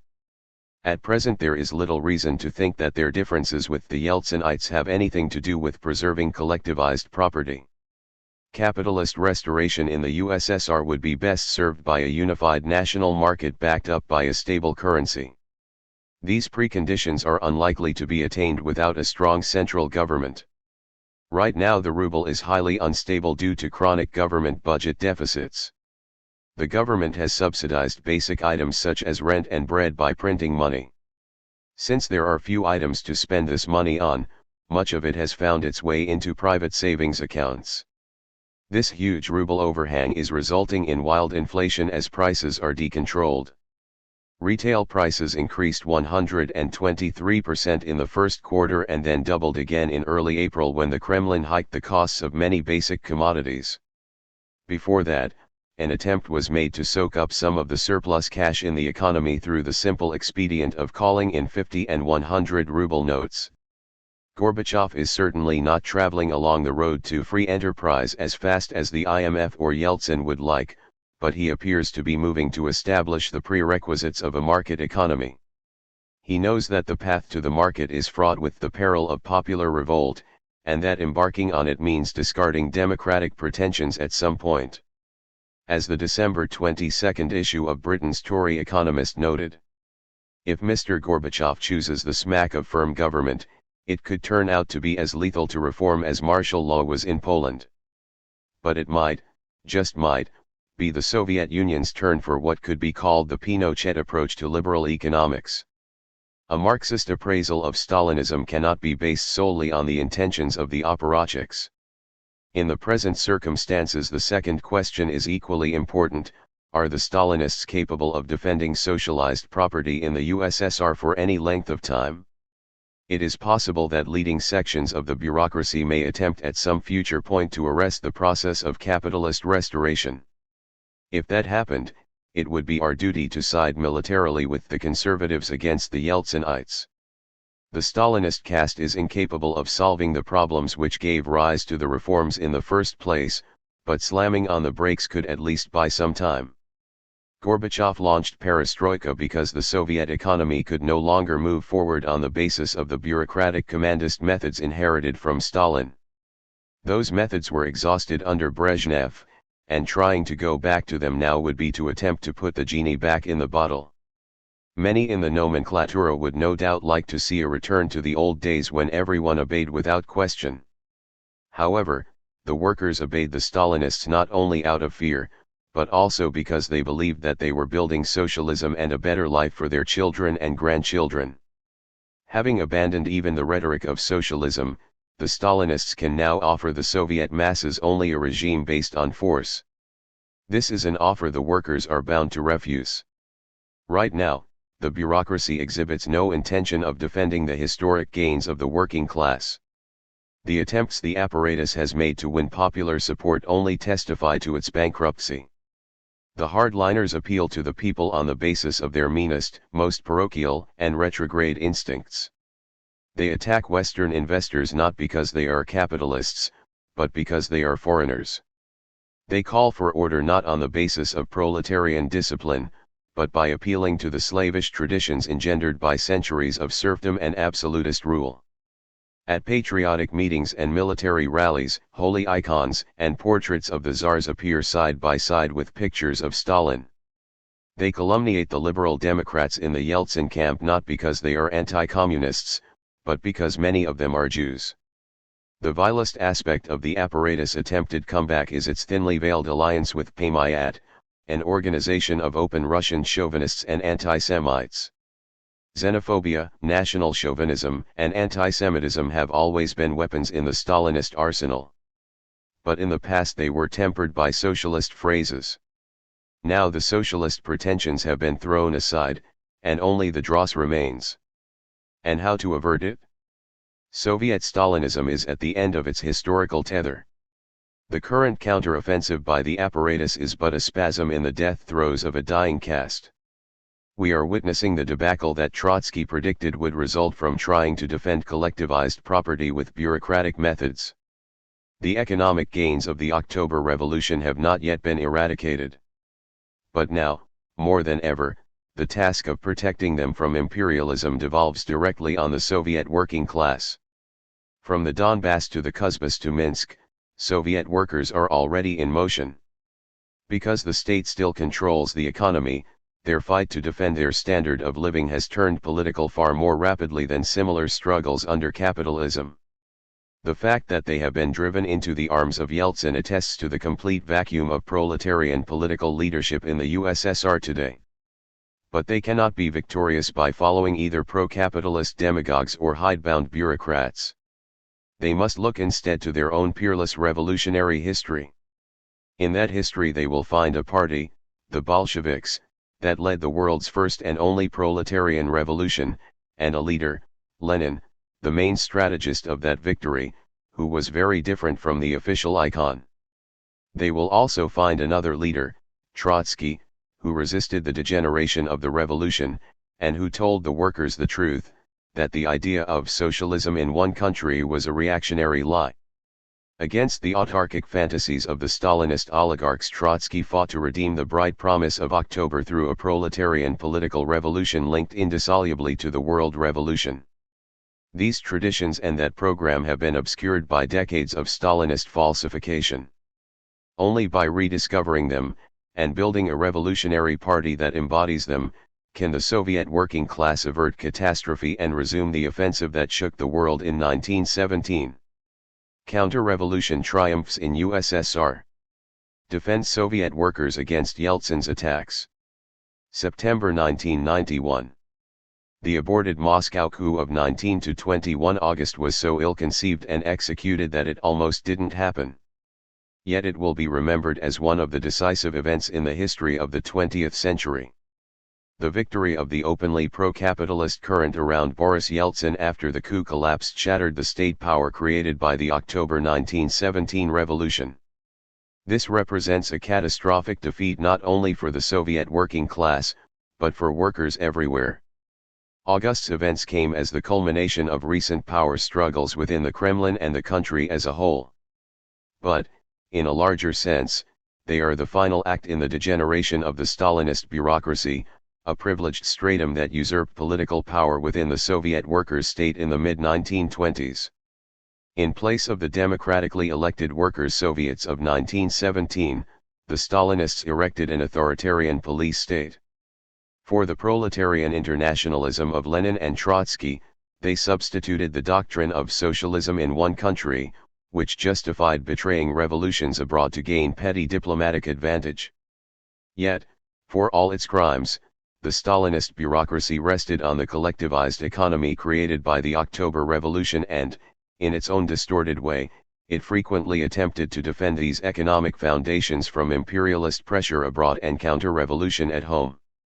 The failure of the August coup ended the rule of this bureaucratic caste, and led to its replacement by a group of fledgling nationalist regimes committed to dismantling the state-owned economy and reimposing the rule of capital.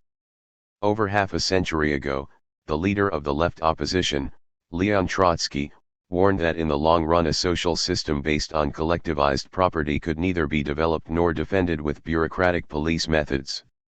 The stagnation of the Soviet economy during the Brezhnev years represented a powerful confirmation of this prediction. In an attempt to reverse the USSR's economic decline, Mikhail Gorbachev launched his celebrated market reforms. The economic and political chaos caused by perestroika polarized the Soviet bureaucracy, and the divisions within it became particularly acute during the past year. On one side, a wing of the ruling elite identified with former Moscow party boss, Boris Yeltsin openly embraced capitalist restoration. On the other side, an alliance of military men and party and state apparatchiks, the so-called hardliners, saw the drift toward the market and national disintegration as a threat to their power. Gorbachev acted as a middleman between these two factions, tilting alternately toward the reformers and the hardliners. Gorbachev's zigzags. Beginning in October 1990, the hardliners unleashed an offensive within the Soviet Communist Party. They forced Gorbachev to scrap Stalin's 500-day plan for the privatization of the economy. They sent Black Beret units to crack down on the pro-capitalist secessionist governments of the Baltic republics. They engineered a purge in the highest echelons of the party, compelling Gorbachev to remove reformers from key party and government posts and replace them with loyal servants of the apparat. These moves drove many leading reformers, most notably Gorbachev's foreign minister, Eduard Shevardnadze, into the Yeltsin camp, and caused widespread speculation in the Western media that Gorbachev had retreated from perestroika. Yet, in the face of huge Yeltsinite demonstrations in Moscow early last spring, and the fear that the imperialists might be even less forthcoming with economic aid, Gorbachev backpedaled and again tried to mend fences with the Yeltsin forces. He refused to carry the Baltic intervention to its logical conclusion and depose the governments there. He once more began pushing marketization. Most ominously of all from the hardline point of view, he accepted the 9+1 agreement that would have transferred most governmental powers to the USSR's 15 constituent republics. Gorbachev's attempts at conciliation only emboldened Yeltsin, who responded with a series of decrees banning the Communist Party from the police force and the factories in the Russian Republic. The hardliners concluded that the middle ground occupied by Gorbachev was fast disappearing, and that they could no longer rely upon him to resist Yeltsin. This set the stage for the formation of the Emergency Committee and its arrest of the Soviet president on the morning of August 19. The working class had a side. In light of the coup's abject failure, discussion of the positions of the rival factions may now seem a fruitless academic exercise. Yet only by adopting a correct orientation to past events can the working class arm itself for future struggles. The August coup attempt was a confrontation in which the working class had a side. A victory for the coup leaders would not have rescued the USSR from the economic impasse that Stalinism has led to, nor would it have removed the threat of capitalist restoration. It could, however, have slowed the restorationist momentum at least temporarily, and bought precious time for the Soviet working class. The collapse of the coup, on the other hand, led inevitably to the counter-revolution that is now in full flood. Without ceasing to expose the coup leaders' political bankruptcy, it was the duty of revolutionary Marxists to side with them against Yeltsin and Gorbachev. It comes as no surprise that most of the reformist and centrist left has cast its lot with Gorbachev and Yeltsin. These pseudo-Marxists are so fearful of offending bourgeois liberal opinion that they can always be relied upon to take the side of democracy, even when democratic slogans are a camouflage for capitalist counter-revolution. Somewhat more baffling are the arguments of centrist groups who recognize Yeltsin for the restorationist that he is, admit that his triumph was a grave defeat for the working class, but nevertheless refuse to take sides in the coup. The proponents of this plague on both your houses' position include the US Spartacist League and their overseas satellites in the International Communist League, who for years touted themselves as the staunchest defenders of the Soviet Union. The advocates of neutrality contend that the coup leaders were no less committed to capitalist restoration than Gorbachev and Yeltsin. Some point to passages in the principal declaration of the Emergency Committee in which its leaders promised to honor existing treaties with imperialism and respect the rights of private enterprise in the USSR. Trotskyists, however, have never based their political attitude on the official pronouncements of the Stalinists, but rather on the inner logic of events. Anyone claiming that there was no essential difference between the contending factions would be hard put to explain why the coup leaders decided on such a desperate gamble in the first place. When one faction of the bureaucracy arrests the president, attempts to suppress the leading capitalist restorationists and sends tanks into the streets, when leading members of that faction carry out suicide pacts with their wives and hang themselves when they fail, it is abundantly clear that more is involved than a quibble over tactics. The reasons for the coup leaders' actions are obvious. They represented the Stalinist faction that had the most to lose from a return to capitalism. They saw the aggressiveness of Yeltsin, the growing power of the pro-capitalist nationalists and Gorbachev's prostration before these forces as a mortal danger to the centralized apparatus upon which their privileges and prestige depended. They acted, if only half-heartedly and at the 11th hour, to stem the tide. There can be no doubt that the hardliners were thoroughly demoralized. They had lost faith in a socialist future of any kind, harbored many of the same pro-capitalist notions as their adversaries, and were only too willing to stoop to great Russian chauvinism and even anti-Semitism to protect their political monopoly. But the Trotskyist position of unconditional defense of the Soviet Union always meant defense of the system of collectivized property against restorationist threats regardless of the consciousness or subjective intentions of the bureaucrats. The status quo the hardliners sought to protect, however incompetently, included the state ownership of the means of production, an objective barrier to the return of capitalist wage slavery. The collapse of the central state authority cleared the way for the juggernaut of reaction that is now rolling over the territory of the former USSR. To halt the advance of that juggernaut, revolutionists had to be prepared to make a tactical military alliance with any section of the bureaucracy that, for whatever reason, was standing in front of its wheels. Defeat the counter-revolution. All is by no means lost for the working class of the Soviet Union. The pro-capitalist governments that have hoisted themselves into the saddle are still extremely fragile, and have not yet consolidated their own repressive state apparatuses. Most of the economy remains in state hands, and the Yeltsinites face the formidable task of restoring capitalism without the support of an indigenous capitalist class. Workers' resistance to the impending attacks on their rights and welfare will therefore involve a defense of large elements of the social/economic status quo.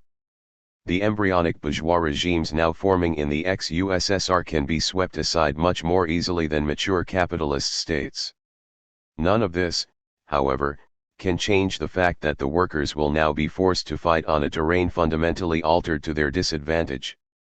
They have not yet constituted themselves as an independent political force, and remain extremely disoriented. The Stalinist apparatus, which had an objective interest in maintaining collectivized property, has been shattered. Further resistance by the Stalinists is unlikely, since they have already failed a decisive political test, and those cadre who attempted to resist are now in forced retirement, in jail, or dead. In short, the major organized obstacle to the consolidation of a bourgeois state has been effectively removed. Before the coup, massive working-class resistance to privatization would have split the Stalinist bureaucracy and their armed defenders. Now workers struggling to reverse the restorationist drive will face bodies of armed men dedicated to the objectives of Western capitalists and their internal allies. This incipient state power must be disarmed and destroyed by the workers. The transition from a degenerated workers' state to a full-fledged bourgeois state is not something which can take place in a month or a year. In 1937 Trotsky predicted that, should a bourgeois counter-revolution succeed in the USSR, the new government for a lengthy period would have to base itself upon the nationalized economy. But what does such a type of temporary conflict between the economy and the state mean? It means a revolution or a counter-revolution. The victory of one class over another signifies that it will reconstruct the economy in the interests of the victors. Not a workers' and not a bourgeois state. It was clear to him, as it is to us, that such a transformation can only occur as the result of a process in which the workers' state is undermined by degrees. The task of analysis is to locate the decisive point in this transformation, i.e., the point beyond which prevailing trends cannot be reversed without the destruction of the state power. The momentum toward capitalist restoration had been building in the Soviet Union for the past several years. All available evidence leads us to conclude that the defeat of the coup and the ascension to power of the elements committed to reconstructing the economy on a capitalist basis constituted a qualitative turning point. Revolutionary activity cannot be undertaken on the basis of pleasant fictions. The fight for the socialist future requires the ability to face reality squarely and speak the truth to the masses. No matter how bitter it may be, the victory of the Yeltsinites is a huge defeat for the working class.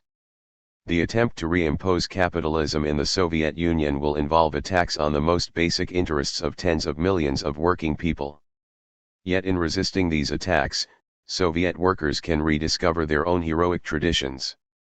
The revolutionary ideas of Bolshevism, which alone correspond to the necessity of historical progress for humanity, can overcome any obstacle.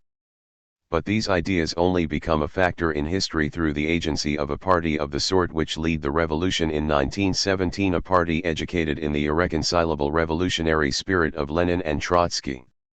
The struggle for such a party, a reborn Fourth International, remains the central task of our time. Soviet Rubicon and the Left.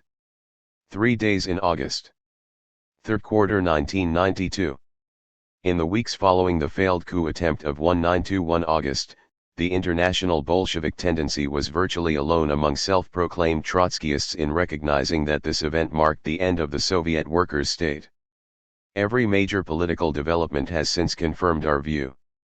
A few days after the coup, Gorbachev, at Boris Yeltsin's instruction, proclaimed the dissolution of the Soviet Communist Party. The Congress of People's Deputies voted to self-destruct. In December, Yeltsin announced the dissolution of the Soviet Union and the formation of the so-called Commonwealth of Independent States.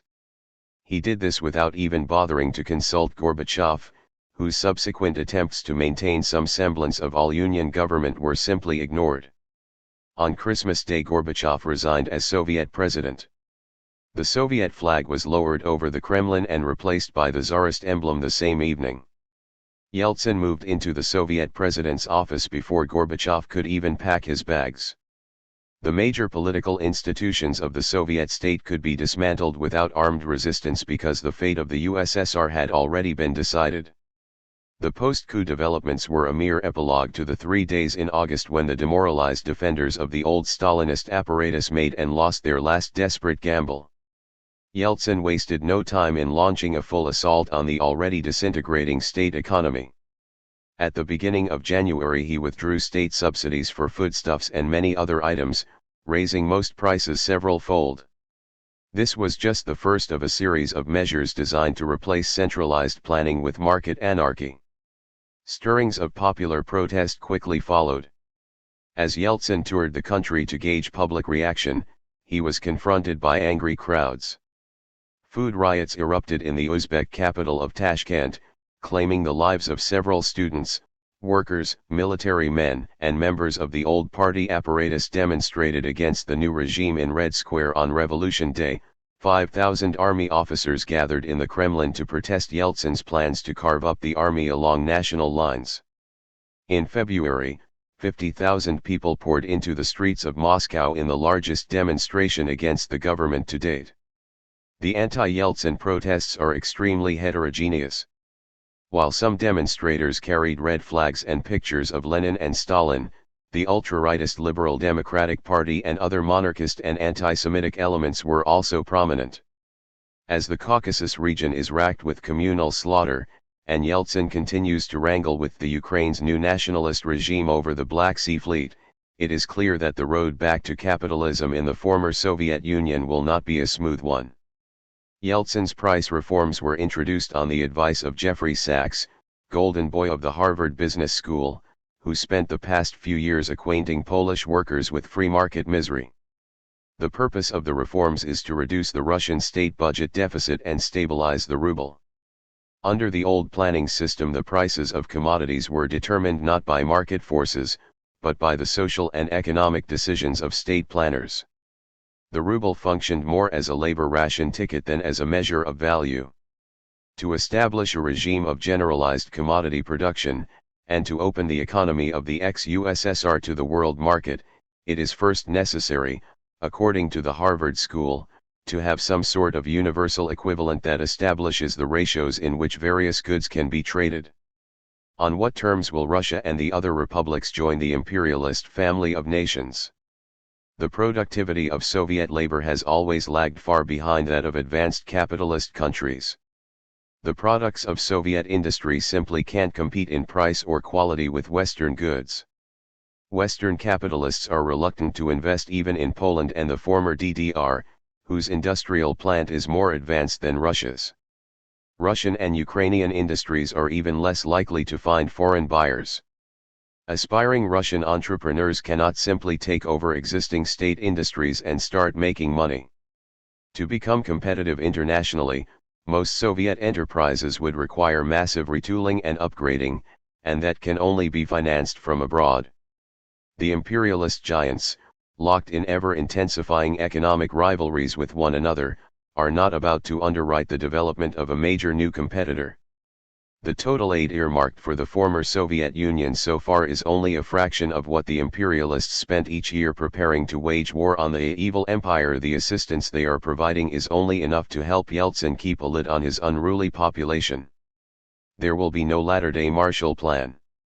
The lands that once made up the USSR are not without value to the predators of Wall Street and the Frankfurt Bourse. The former Soviet Union was the world's #1 producer of oil and timber, and its territories are also rich in minerals, metals, and grain. The population is well educated even by Western standards, and is thus a huge potential market and reserve of exploitable labor. But the imperialists see the former Soviet Union chiefly as a producer of raw materials and agricultural products and a consumer of the finished goods of the US, Europe, and Japan. The deindustrialization which will accompany capitalist restoration will lock the various republics into a pattern of economic dependency and backwardness more typical of third world countries than the developed capitalist world. The former Soviet Union, however, is no third world country. The Bolshevik Revolution of 1917 tore the former Tsarist Empire out of the imperialist orbit and laid the foundations for transforming it from a backward, largely peasant nation into a major industrial power. At the time of the revolution, over 80% of the Soviet population lived in the countryside. Today, more than 60% are city dwellers. The reintegration of the Soviet Union into the international capitalist division of labor will mean the ruin of entire economic sectors, steel, machinery, military hardware, and consumer goods, and the destitution of many of the tens of millions of workers whose livelihoods depend upon industry. The states emerging from the breakup of the USSR are not likely to be reduced to third world status without explosions of popular anger. As mass indignation at free market shock therapy continues to mount, Yeltsin could easily fall. He has already been forced to modify some of the harsher aspects of his economic package. Yet none of Yeltsin's would-be successors is any less committed than he to capitalist restoration. They differ only over tactics and timing. For workers' revolution to smash counter-revolution. The one force that can turn back the tide the working class is confused and demoralized by years of Stalinist betrayal. Yeltsin's regime remains extremely fragile and vulnerable to an upsurge from below.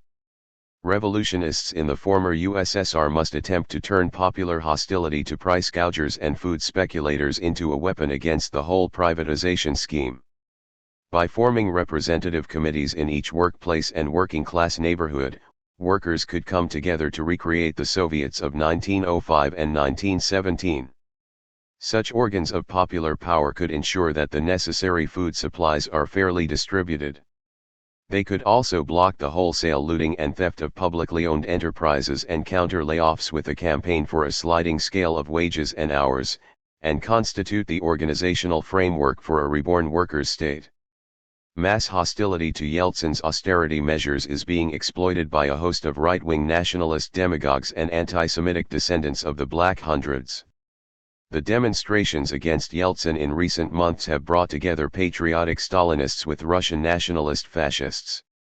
Capitalist restoration has unleashed an explosion of reactionary nationalist bloodletting throughout the Caucasus region, in Moldova, and elsewhere in the former USSR.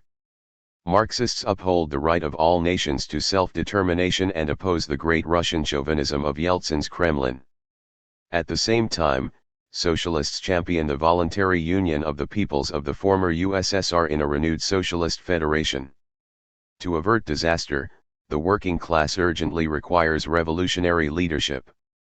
A revolutionary party would seek to mobilize the proletariat to drive Yeltsin and other nationalist potentates from power, reverse privatization programs, and return the birthplace of the world's first workers' state to the revolutionary internationalist road of Lenin and Trotsky. Any group aspiring to revolutionary leadership must be able to recognize reality and tell the truth. Political reality today is shaped by the fact that the victory of the counter-revolution in August 1991 destroyed the Soviet workers' state. Most of the economy is still formally the property of the state, as in Poland, Czechoslovakia, and the rest of Eastern Europe. But those wielding the monopoly of force in society are committed to dismantling, not maintaining, state ownership of the means of production. The class that brought collectivized property into being and had the greatest interest in its survival, the proletariat, was excluded from direct political power with the rise of Stalin in the 1920s. Yet the Stalinist bureaucracy, for all its crimes against the working class, derived its social power from its role as administrator of the state-owned economy. It was episodically compelled to defend workers' property forms from capitalist restoration and to repress pro-capitalist elements within its own ranks in order to safeguard its privileges. With the failure of the August coup, the deeply divided and thoroughly demoralized Stalinist apparatus collapsed, as forces openly pledged to destroy the economic foundations laid by the October Revolution seized power. The success of the coup plotters would have represented an obstacle, however temporary and insubstantial, to the victory of the restorationists now in power. It was therefore the duty of those who defended the Soviet Union against capitalist restoration to side with the coup leaders against Yeltsin, without offering them any political support. Yet, to our knowledge, every other tendency purporting to be Trotskyist failed this last test of Soviet defensism. Most sided with the forces gathered around Yeltsin in the name of democracy. Others were neutral. To excuse their failure, many of these groups now find it expedient to play down the significance of Yeltsin's August victory. We shall examine the responses to the coup by three pseudo-Trotskyist organizations, the United Secretariat of the Fourth International, Workers' Power and the Spartacists. USEC, nobody here but us Democrats. For the past 40 years, the United Secretariat of the Fourth International, USEC, led by Ernest Mondale, has specialized in distorting and abridging Trotsky's revolutionary program to adapt to the latest leftist political fad. Their search for a cheap ticket to mass influence has led them from support to insurrectionary Stalinists like Castro and Ho Chi Minh in the late 1960s, to unstinted praise for the anti-communists of Poland's Solidarność a decade later.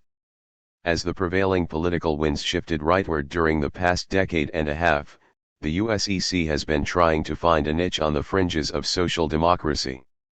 It is hardly surprising, then, that during the August coup Mondale and his followers sided with the few thousand capitalist restorationist liberals and black marketeers who rallied to Yeltsin's White House. Along with the entire international bourgeoisie, the USEC applauded the Russian president's victory over the Emergency Committee as a triumph for democracy. One American USEC affiliate, the Fourth Internationalist Tendency, wrote, "The defeat of the coup was a genuine victory for the Soviet peoples." Bulletin in Defense of Marxism, October 1991. Another American USEC outfit saw in the Yeltsinite crowds a popular uprising with few precedents since the time of the Russian Revolution of 1917, led by V.I. Lenin and Leon Trotsky, Socialist Action, September 1991. Mondale himself wrote, "The putschists wanted to severely limit or even suppress the democratic liberties that existed in reality. This is why the putsch had to be opposed by all means available. And this is why the failure of the putsch should be hailed." International Viewpoint, February 3. Like every good Trotskyite, Mondale's highest criterion is abstract democracy. The counter-revolutionaries in the Kremlin and their international backers in the IMF are not so worried about such liberties. The brutal austerity measures required for capitalist restoration will be imposed on the Soviet masses with bayonets, not stump speeches or election day handshakes. Marxists know that bourgeois democracy has a class content. The real social inequality between bourgeois and proletarians, between the homeless beggar and the president of General Motors, is not eliminated, but rather concealed, by formal equality of rights. Parliamentary institutions play an important part in legitimating the rule of the bourgeoisie by concealing the class policies of capitalist governments behind a facade of popular consent. The working class must defend democratic liberties in capitalist society against all attempts to curtail or suspend them. Yet, the conquests of the October Revolution weighed far heavier than bourgeois democracy in the scales of human progress. The abolition of private property over 1/6 of the Earth's surface and the replacement of market anarchy by economic planning were social foundations upon which democracy could become real for the millions who do not own factories, banks, or media empires. The hypocritical democratic imperialists hated the Stalinists not because they disenfranchised the Soviet workers, but because their rule depended on the survival of the gains won by the Russian proletariat in 1917. In Trotsky's words, We must not lose sight for a single moment of the fact that the question of overthrowing the Soviet bureaucracy is for us subordinate to the question of preserving state property in the means of production in the USSR. In defense of Marxism. USEC on the wrong side of the barricades. The barricades of August formed a dividing line between those bent on bringing back capitalism and those who wanted to slow down the market reforms and preserve, at least for a time, the social and economic status quo. Social Democrats, liberals, and all those who openly favored capitalist restoration had little difficulty in grasping the significance of the coup and its defeat. Pseudo-Trotskyists, however, must falsify reality to justify shirking Soviet defensism and prostrating themselves before left liberal public opinion. It is therefore extremely important for the USEC to prove that there were no fundamental differences between the coup plotters and the Yeltsinites. Nat Weinstein, writing in the September 1991 issue of Socialist Action, opined.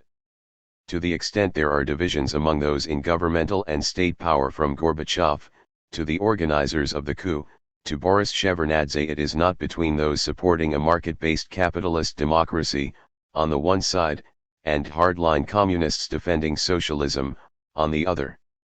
The coup leaders were certainly not communists defending socialism, they were Stalinist bureaucrats attempting to hang on to the power and prerogatives of the central apparatus, which depended on the existence of a state-owned economy, against forces that had openly declared for capitalism.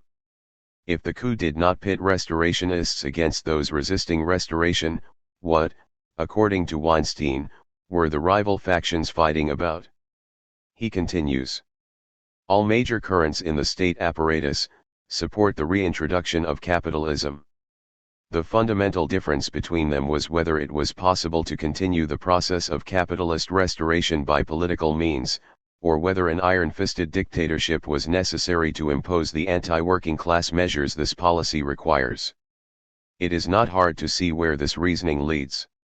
If the Yeltsinites and the coup leaders were equally in favor of capitalism, and differed only over the political means, the working class should favor the victory of the faction that sought to restore capitalism by less repressive methods. This, as we shall see, is the only logical argument offered by any of the so-called Trotskyists who refuse to block with the coup leaders. Only its major premise that the aims of the coupists and their adversaries were the same is false. Ernest Mondale agrees with Weinstein that Yeltsin represents a wing of the Soviet bureaucracy, but doubts that either the Russian president or the coup leaders would or could restore capitalism. The Soviet bureaucracy is too vast, its social networks too strong, the web of inertia, routine, obstruction and sabotage on which it rests too dense for it to be decisively weakened by actions from above. Yeltsin, just as much, if not more than Gorbachev, represents a faction in the top levels of the nomenklatura. Yeltsin, by his whole past and education, is a man of the apparatus. His gifts as a populist demagogue do not permit the modification of this judgment. People will say that, unlike Gorbachev, who continued in some vague fashion to call himself a socialist, Yeltsin has come out openly for the restoration of capitalism. This is true. But professions of faith are not enough for us to form an assessment of politicians. We have to look at what happens in practice and what social interests they serve. From this point of view, Yeltsin and his allies in the liquidation of the USSR represent a faction of the nomenklatura distinct from the bourgeois forces properly so called, although they can overlap at the margins. International Viewpoint, February 3. Thus Weinstein, on the one hand, argues that the entire Soviet bureaucracy was bent on restoring capitalism, while Mondale, on the other, is skeptical as to whether any wing of the bureaucracy, including its most rightist Yeltsinite elements, has the will or power to do so. These two assessments of the Soviet bureaucracy are diametrically opposed, and would give rise to heated contention in any organization that took such questions seriously. If, in fact, Weinstein and Mondale continue to live happily together under the same political tent, it is only because their apparent differences conceal a much more significant common denominator. Mondale and Weinstein agree that the August coup and its denouement did not pose the question of the survival of the Soviet workers' state. They concur that Yeltsin's main political difference with the Emergency Committee was that he wanted to preserve democratic liberties.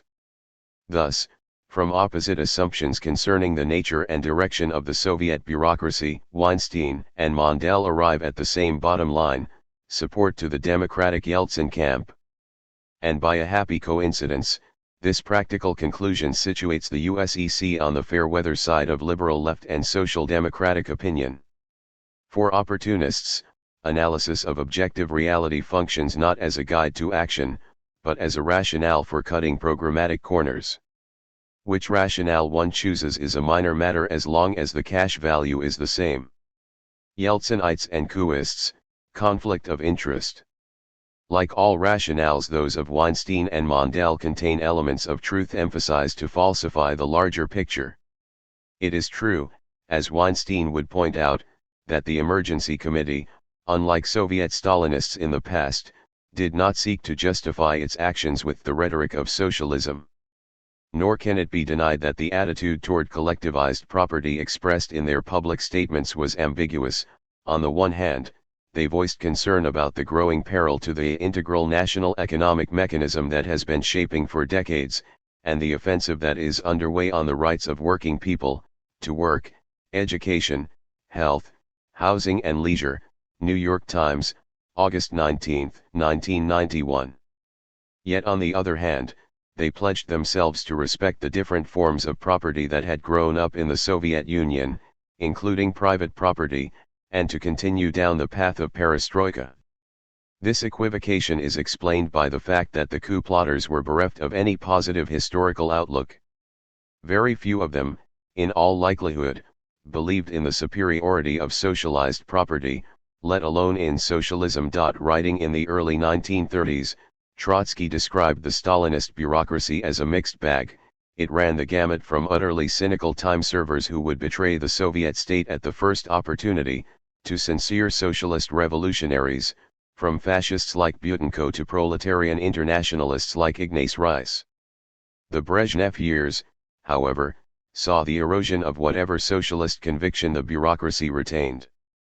As the Soviet economy lost its forward momentum, complacency, cynicism, and corruption pervaded the apparatus at all levels. This corrosion was personified by Brezhnev himself, with his notorious fondness for accumulating fancy dachas and foreign sports cars. The only ideological conviction that motivated the hardliners was Soviet patriotism, a commitment to maintain the USSR's standing as a world power. This patriotism explains the undeniably heterogeneous character of the opposition to Yeltsin, and the curious affinity between old guard apparatchiks and czarist anti-Semites. For both, maintaining a strong Russian state is far more important than the property relations that support it. But a Marxist analysis of the Soviet ruling caste is not primarily based on what the bureaucrats think, much less what they say in public. The key to explaining the political behavior of different social classes and strata lies in their objective social position and the material interests that derive from it.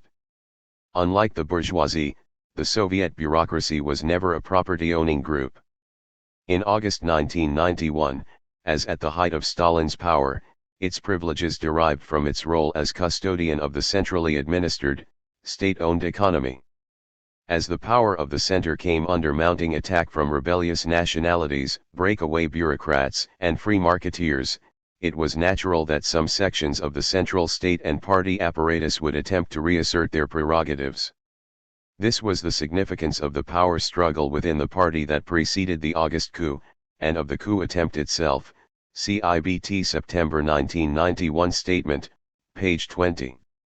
What requires explanation is not the fact that a section of the Stalinist bureaucracy offered resistance, but that it allowed itself to be overthrown unresistingly in most of Eastern Europe, and that the attempted counterblow of the Soviet nomenklatura, when it finally came, was so belated, irresolute, and pathetic.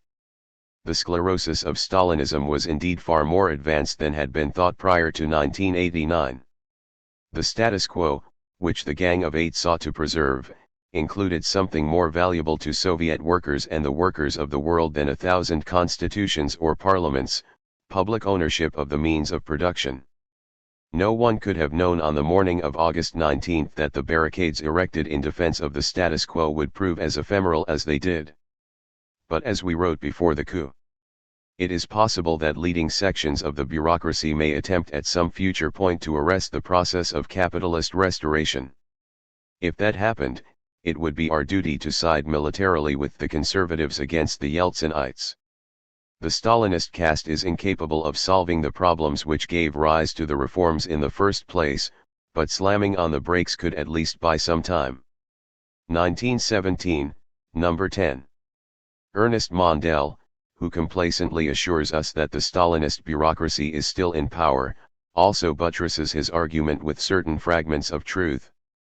Yeltsin was indeed a creature of the apparatus, first gaining national notoriety as a party boss in the city of Sverdlovsk, now, as in Tsarist times, Ekaterinburg, and then going on to become Moscow party chief. A brash man with a very high opinion of himself, Yeltsin chafed at the autocratic party discipline imposed by Gorbachev, and publicly criticized the party chairman for not taking glasnost and perestroika far enough. Yeltsin's rupture with Gorbachev eventually led to his dismissal as head of the Moscow Party and his expulsion from the Politburo. He subsequently repudiated the Communist Party altogether. Yeltsin survived politically only because his reputation as Gorbachev's most prominent critic allowed him to become a spokesperson for forces outside the party. Yeltsin was elected president of the Russian Republic against the party as a champion of those elements in Russia and the USSR as a whole that sought to destroy the CPSU's political monopoly. When he stood on a tank outside his White House to confront the coup makers, he spoke as a representative of foreign capital, national separatists, and Moscow's pimps, currency speculators and other entrepreneurs who, along with their private security guards, comprised the bulk of the crowd that rallied to his support. Mondale can paint Yeltsin as a man of the apparatus only by ignoring his defection to the camp of the class enemy. Spontaneous privatization and the nomenklatura. Mondale's assertion that the bureaucracy remains in power contains an element of truth as well. The millions of individuals who constituted the nomenklatura have not disappeared and many of them have not even lost their jobs. The Ukrainian president, Leonid Kravchuk, and his Kazakh counterpart, Nursultan Nazarbayev, were Stalinist party chiefs who became fervent nationalists only after August. It is no surprise that holdovers from the old regime, and the lower bureaucratic echelons on which they lean, are scrambling for positions of influence in the new political and economic order. If a fully developed capitalist class, armed with a legal code and a repressive state apparatus to protect private property, were a precondition for capitalist restoration, capitalism could never be re-established in any collectivized economy. The December 27, 1991 New York Times quoted Graham Allison, a Harvard Sovietologist, on the new role played by many directors of state firms. You are the manager of a state enterprise, say an aircraft company with 10,000 employees, and you begin to imagine there is no one above you, you don't, he said. Get any orders, and the ministry you reported to disappears. You begin to imagine that the property is yours, and since you aren't getting any supplies you have to look out for yourself and your employees. Sometimes you get a foreigner to buy half of the operation in a joint venture. That is spontaneous privatization. The USCC's International Viewpoint, January 20, contains a remarkable interview with Yuri Marinik, academician and delegate to the Moscow Council, Soviet, of People's Deputies. Marinik describes the process by which local Yeltsinite officials appropriated large chunks of real estate and other public property. They ran their electoral campaigns under the slogan, "Having won power, we will demonopolize property and manage the economy through the market." But once they got the power to manage the public's property, they found themselves facing a tremendous temptation to grab this property for themselves. This was made easy by the possibility of combining jobs in government institutions with posts in private firms dealing with the government. Briefly, those in charge of supervising privatization simply transferred the district's property to companies they themselves had. All the members of the Soviet's executive committee set up private companies that they headed. One firm took over the Soviets' information services, another its legal services, a third took over all the real estate, its sale and leasing rights on the territory of the district. It's quite simple. Since the 1930s, we've had a system of transferring property without payment. But it was all state property and the transfer was from one state agency or enterprise to another. All the parties were acting in the name of a single owner, the state. Now, however, we also have private owners.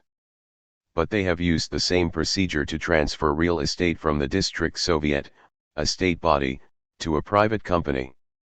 Marinik speculates that a similar pattern is being replicated throughout the country. Many of the old nomenclatura are likely to find a place as members of a new post-Soviet capitalist class. Those who replace the Stalinist apparatchiks will no doubt for some time continue to operate the mechanisms of public ownership. Reimposition of capitalism must obviously come about as the result of a process in which elements of continuity with previous modes of social and economic life will survive, as an indigenous bourgeoisie is formed from fragments of other classes and strata. Powerful centrifugal forces were at work in the Soviet economy years before Yeltsin's triumph in August. But Mondel's stress on the elements of continuity obscures the fact that the defeat of the coup marked a qualitative change. As long as the center in Moscow could exert administrative control over the economy, regional and local bureaucrats were obliged to work within, or around, the framework laid down from above. Their appetite for the prerogatives of property owners ran into an objective constraint. Only after the central power was definitively broken in August were they free to embark on the path of spontaneous privatization. The August events sounded the death knell of the Soviet workers' state. All of Mondel's and Weinstein's assurances that nothing fundamental has changed are, in the end, little more than elaborate attempts to avoid responsibility for having sided with the counter-revolution. Workers' power, defensists in word, Yeltsinites in deed. The ostensible Trotskyists of workers' power, Britain, and its partners in the League for a Revolutionary Communist International, LRCI, are a good deal more candid than the USEC in acknowledging the significance of the aborted coup. Reluctant at first to admit that the Soviet workers' state met its end in August, they initially described the post-coup situation as one of dual power, in which Gorbachev, representing the bureaucracy, continued to vie for state authority with the Yeltsinite restorationists. When, however, the Gorbachev pole capsized with a tap of Yeltsin's little finger in December, workers' power finally recognized reality and conceded that, the Soviet Union is dead. The specter that haunted the capitalists for over 70 years has been laid to rest. Workers' power, January. Workers' power also sees the connection between the death of the Soviet workers' state and Yeltsin's August victory over the coup. A September 1991 statement by the LRCI International Secretariat asserts that the bureaucratic faction represented by the Emergency Committee hoped by their actions on August 19 to defend their privileges on the basis of post-capitalist property relations. Workers' power, September 1991, emphasis added. The statement goes on to describe the Yeltsin forces in the following terms. The former layer of democratic and nationalist oppositionists lost almost all belief in reforming really existing socialism and were oriented to Western democracy and a market economy as ideals. The latter, the ex-Gorbachevites, became disillusioned with Gorbachev's utopian project of market socialism, outraged by their leaders' vacillations and compromises with the conservatives and attracted into the service of imperialism as the restorers of capitalism in the USSR. What does the Yeltsin-headed coalition of forces politically represent? Yeltsin, Shevardnadze, and indeed the whole military and political entourage of the Russian president, represent a faction of the bureaucracy that has abandoned the defense of its caste privileges and their source, a degenerate workers' state, in favor of becoming key members of a new bourgeois ruling class. Thus, according to the LRCI, the identity of the contending forces in the August confrontation is clear.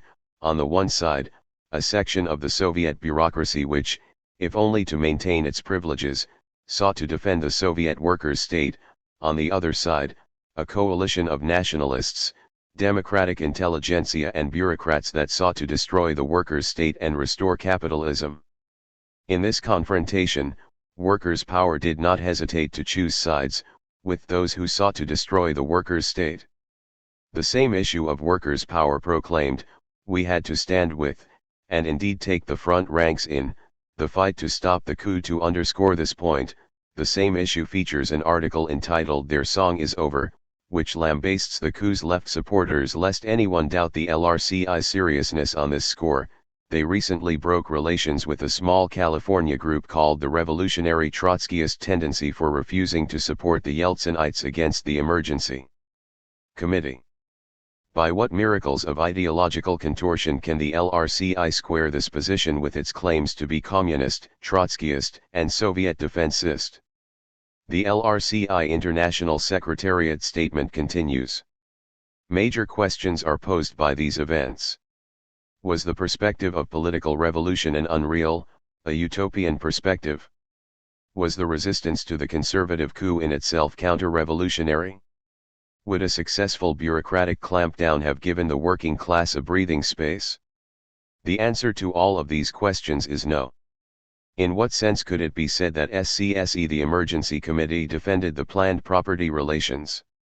Only in this, that it resisted their abolition to the extent that they were the host off which it was parasitic. However, this massive social parasite was the principal sick cause of the sickness unto death of the bureaucratic centrally planned economy, of the consequent disillusion of the masses in it. Through their totalitarian dictatorship, the Stalinists were also an absolute block sick on the self-activity and self-consciousness of the proletariat and its ability to crystallize a new vanguard, which alone could have not merely preserved but renewed the gains of October. Workers' Power, September 1991. It is axiomatic for Trotskyists that the Stalinists were an obstacle to the self-activity of the working class and acted as a parasite on the planned economy, which they ruined through their mismanagement, and ultimately proved incapable of defending. This is why a political revolution was necessary in the USSR, to oust the Stalinists and preserve the planned economy. What was to be done? Even a relatively small revolutionary grouping could have made a great impact during those critical August days, when the weak and vacillating coupists faced Yeltsin's motley rabble. The weakness and disorganization evident on both sides presented an opportunity for a Trotskyist group committed to preserving nationalized property under the direction of democratic organs of workers' power. The immediate tactical objective in those first days would have been to organize an assault to disperse the few hundred lightly armed Yeltsinites in and around the Russian White House. A determined initiative against the counter-revolutionaries would have won wide support in the working class, who were fed up with perestroika. It would also have been viewed sympathetically by a considerable section of the armed forces, and could have galvanized active support from pro-socialist elements. The floundering grey men running the coup would have had little choice but to accept this help, even though, carried out in the name of workers' power, it would in the end have threatened their interests too. The scattering of the Yeltsinites could have been followed up by a call for representatives from every factory, barracks, and working-class housing estate to gather at the White House to create a real, democratic Moscow Soviet. The success of such an initiative could have sparked mass workers' struggles throughout the USSR to rout the capitalist restorationists. It would also have further weakened the grip of the CPSU apparat. A military bloc with the coupists against Yeltsin was not counterposed to the struggle for Soviet democracy. Just as Lenin's bloc with Kerensky against General Kornilov in August 1917 prepared the overthrow of the bourgeois provisional government, a struggle against Yeltsin in which independent working-class formations pointed their guns the same way as the coupists would have strengthened the forces favoring political revolution, and blocked efforts by Yanayev, Peugeot et al. To resurrect their system of political repression. There is no way to guarantee in advance that an assault on Yeltsin would have succeeded. Yet even bloody defeat would have been preferable to succumbing without a struggle. Millions of workers would have been exposed to the program of Trotskyism. The attempt to defeat capitalist restoration and to fight for direct workers' power would remain as an example and as an important focus of debate in the developing consciousness of the Russian working class. But in the actual circumstances, defeat was by no means inevitable. The intervention of a small, but cohesive group armed with the correct political orientation might well have tipped the balance against the counter-revolution. Unfortunately, the Soviet working class did not play any independent political role. The struggle for power was between the Stalinist parasites who sought to preserve their host and the Yeltsinite restorationists who sought to destroy it. Workers' Power complains that the Stalinists defend collectivized property only as a parasite. But the little word only obscures a convergence of interests that, during those 3 August days, was a matter of life and death for the Soviet workers' state. A parasite cannot exist without its host, and therefore has a distinct interest in preserving it. If, at the hour of mortal danger, the parasite is armed and the host is not, the host's survival depends on the parasite's victory.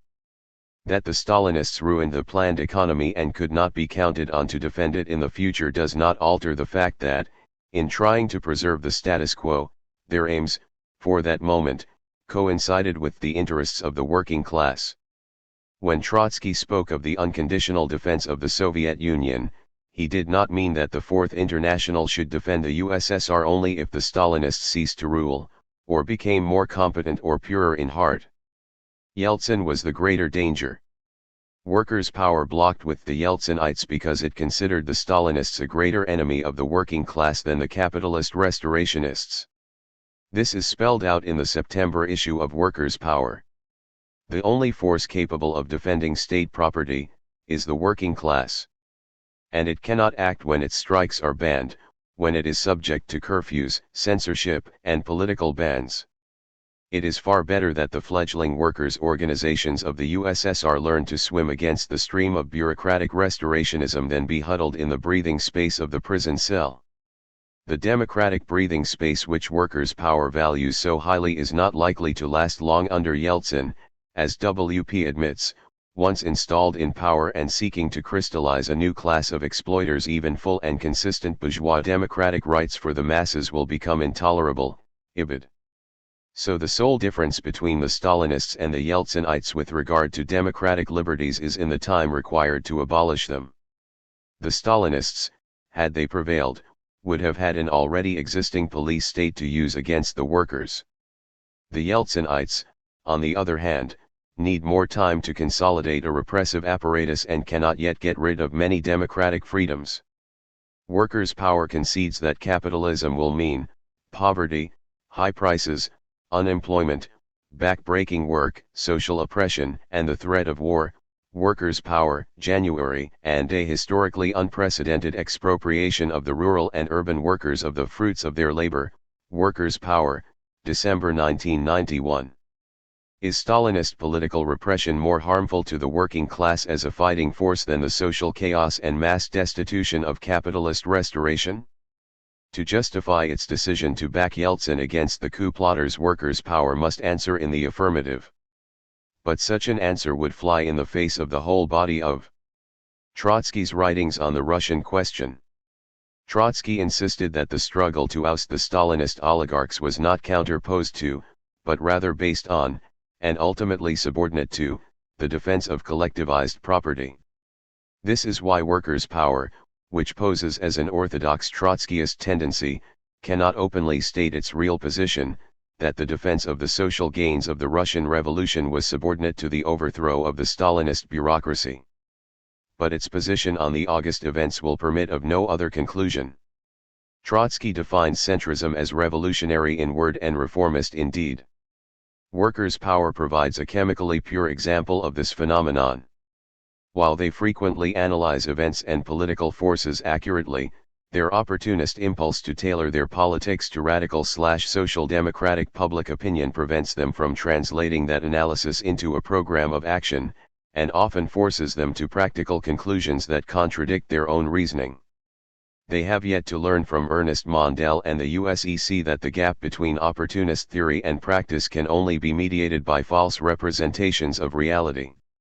To bridge that gap, the USEC asserts that there were no differences between the Yeltsinites and the Emergency Committee over property forms, only over whether to use democratic or authoritarian methods.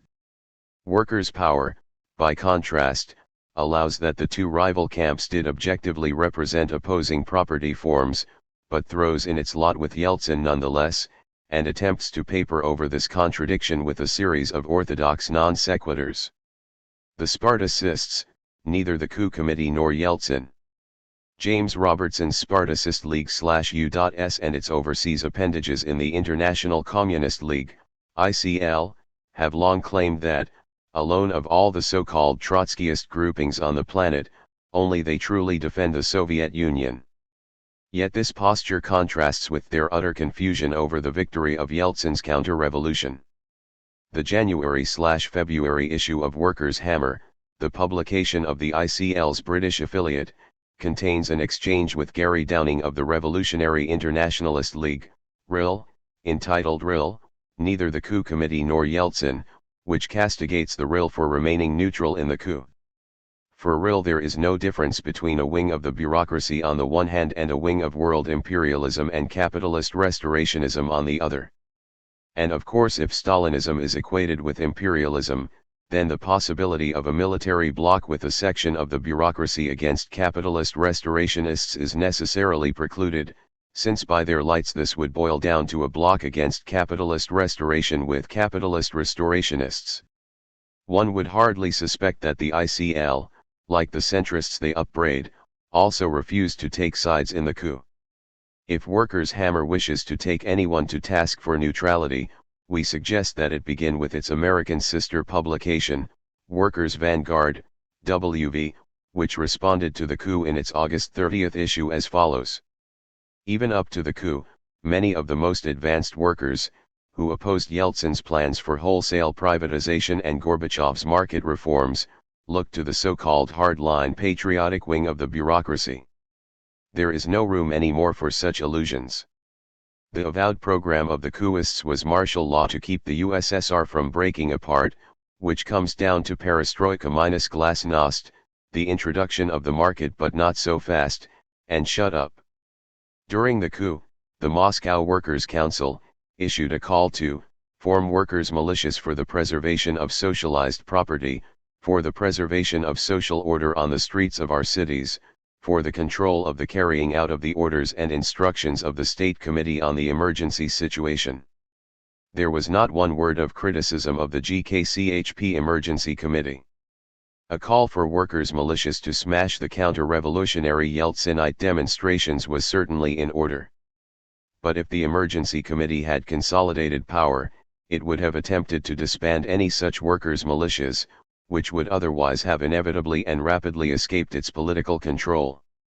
Prodigies of exegesis would be required to interpret the above passages as suggesting anything other than neither the coup committee nor Yeltsin, and no amount of bombast can cover up the fact that the Spartacists' arguments closely resemble those of the MAND elites, viz. That there was no essential conflict between Yeltsin and the Emergency Committee.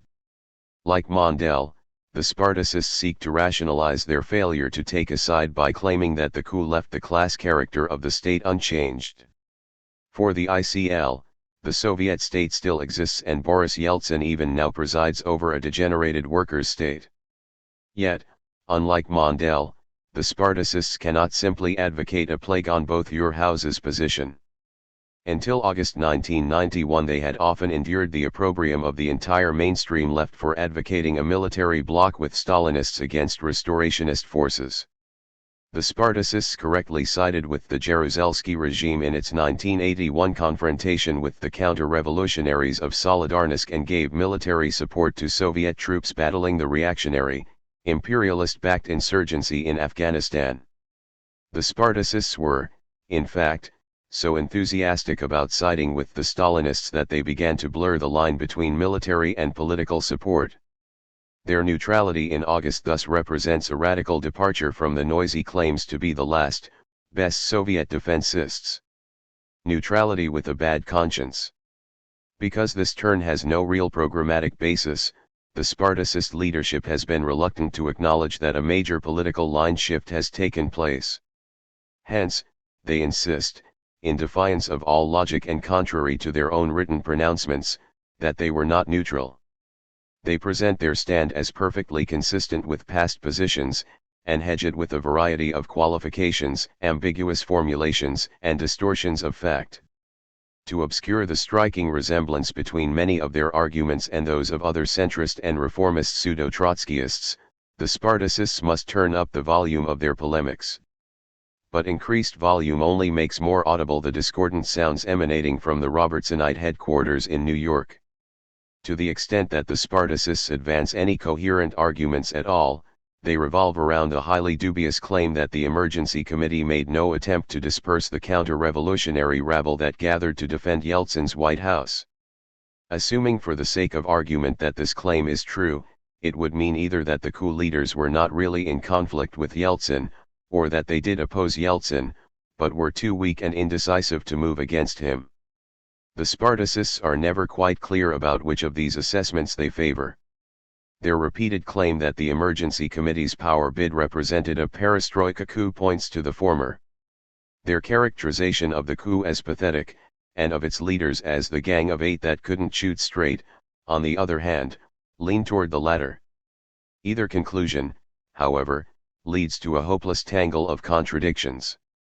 How, for instance, can the claim that both Yeltsin and the Emergency Committee were equally in favor of marketization be squared with the assertion in the same article that, the working people of the Soviet Union, and indeed the workers of the world, have suffered an unparalleled disaster, and that the coup's failure unleashed a counter-revolutionary tide across the land of the October Revolution, WV, August 30th. How could a counter-revolutionary tide have been unleashed unless some major obstacle to it had been removed? Were the forces that the coup leaders represented such an obstacle? Or would they have unleashed a similar counter-revolutionary tide had they won? In that case, why was their defeat an unparalleled disaster for the working class? Workers' Vanguard cannot answer these questions. Workers' Vanguard's assertion that the Emergency Committee stood for perestroika minus glasnost echoes the arguments of Weinstein and Mondale. They all agree that Yeltsin and the coup leaders differed only over the question of democratic rights, with the latter wanting to impose capitalism by means of an iron-fisted dictatorship. A thoughtful Robertsonite might wonder if the Soviet workers would not be in a better position to organize against restoration with glasnost than without it. Of course, this soon leads to support for the democratic Yeltsin camp. Unlike the USEC, Workers' Vanguard stops short of pursuing this argument to its logical conclusion. Then there is the second set of excuses for neutrality, that the Emergency Committee did in fact represent those elements of the bureaucracy with interests that conflicted fundamentally with those of the Yeltsin camp, but that they were too half-hearted and inept to stop the Yeltsinites. First, it should be noted that this judgment was made with the invaluable benefit of hindsight. The events unfolded so swiftly that WV's first article on the coup was published some days after its fate had already been decided. Do the Spartacists claim to have known in advance that the coup would fail so miserably? It was long evident that Soviet Stalinism had reached the end of its tether, and could not have restored the pre-Gorbachev status quo in any event. But this general assessment was not sufficient to gauge the exact correlation of forces on August 19. This could be tested only in action.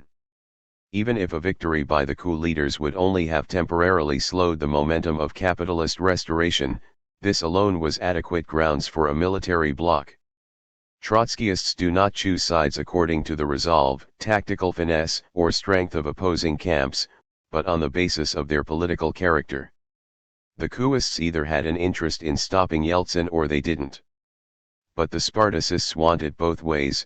They simultaneously claim that the Emergency Committee never intended to stop Yeltsin in the first place and criticize them for bungling the job. The Robertsonites' criticisms of the Emergency Committee take an even more bizarre twist when they condemn the Gang of Eight for failing to mobilize the working class against Yeltsin.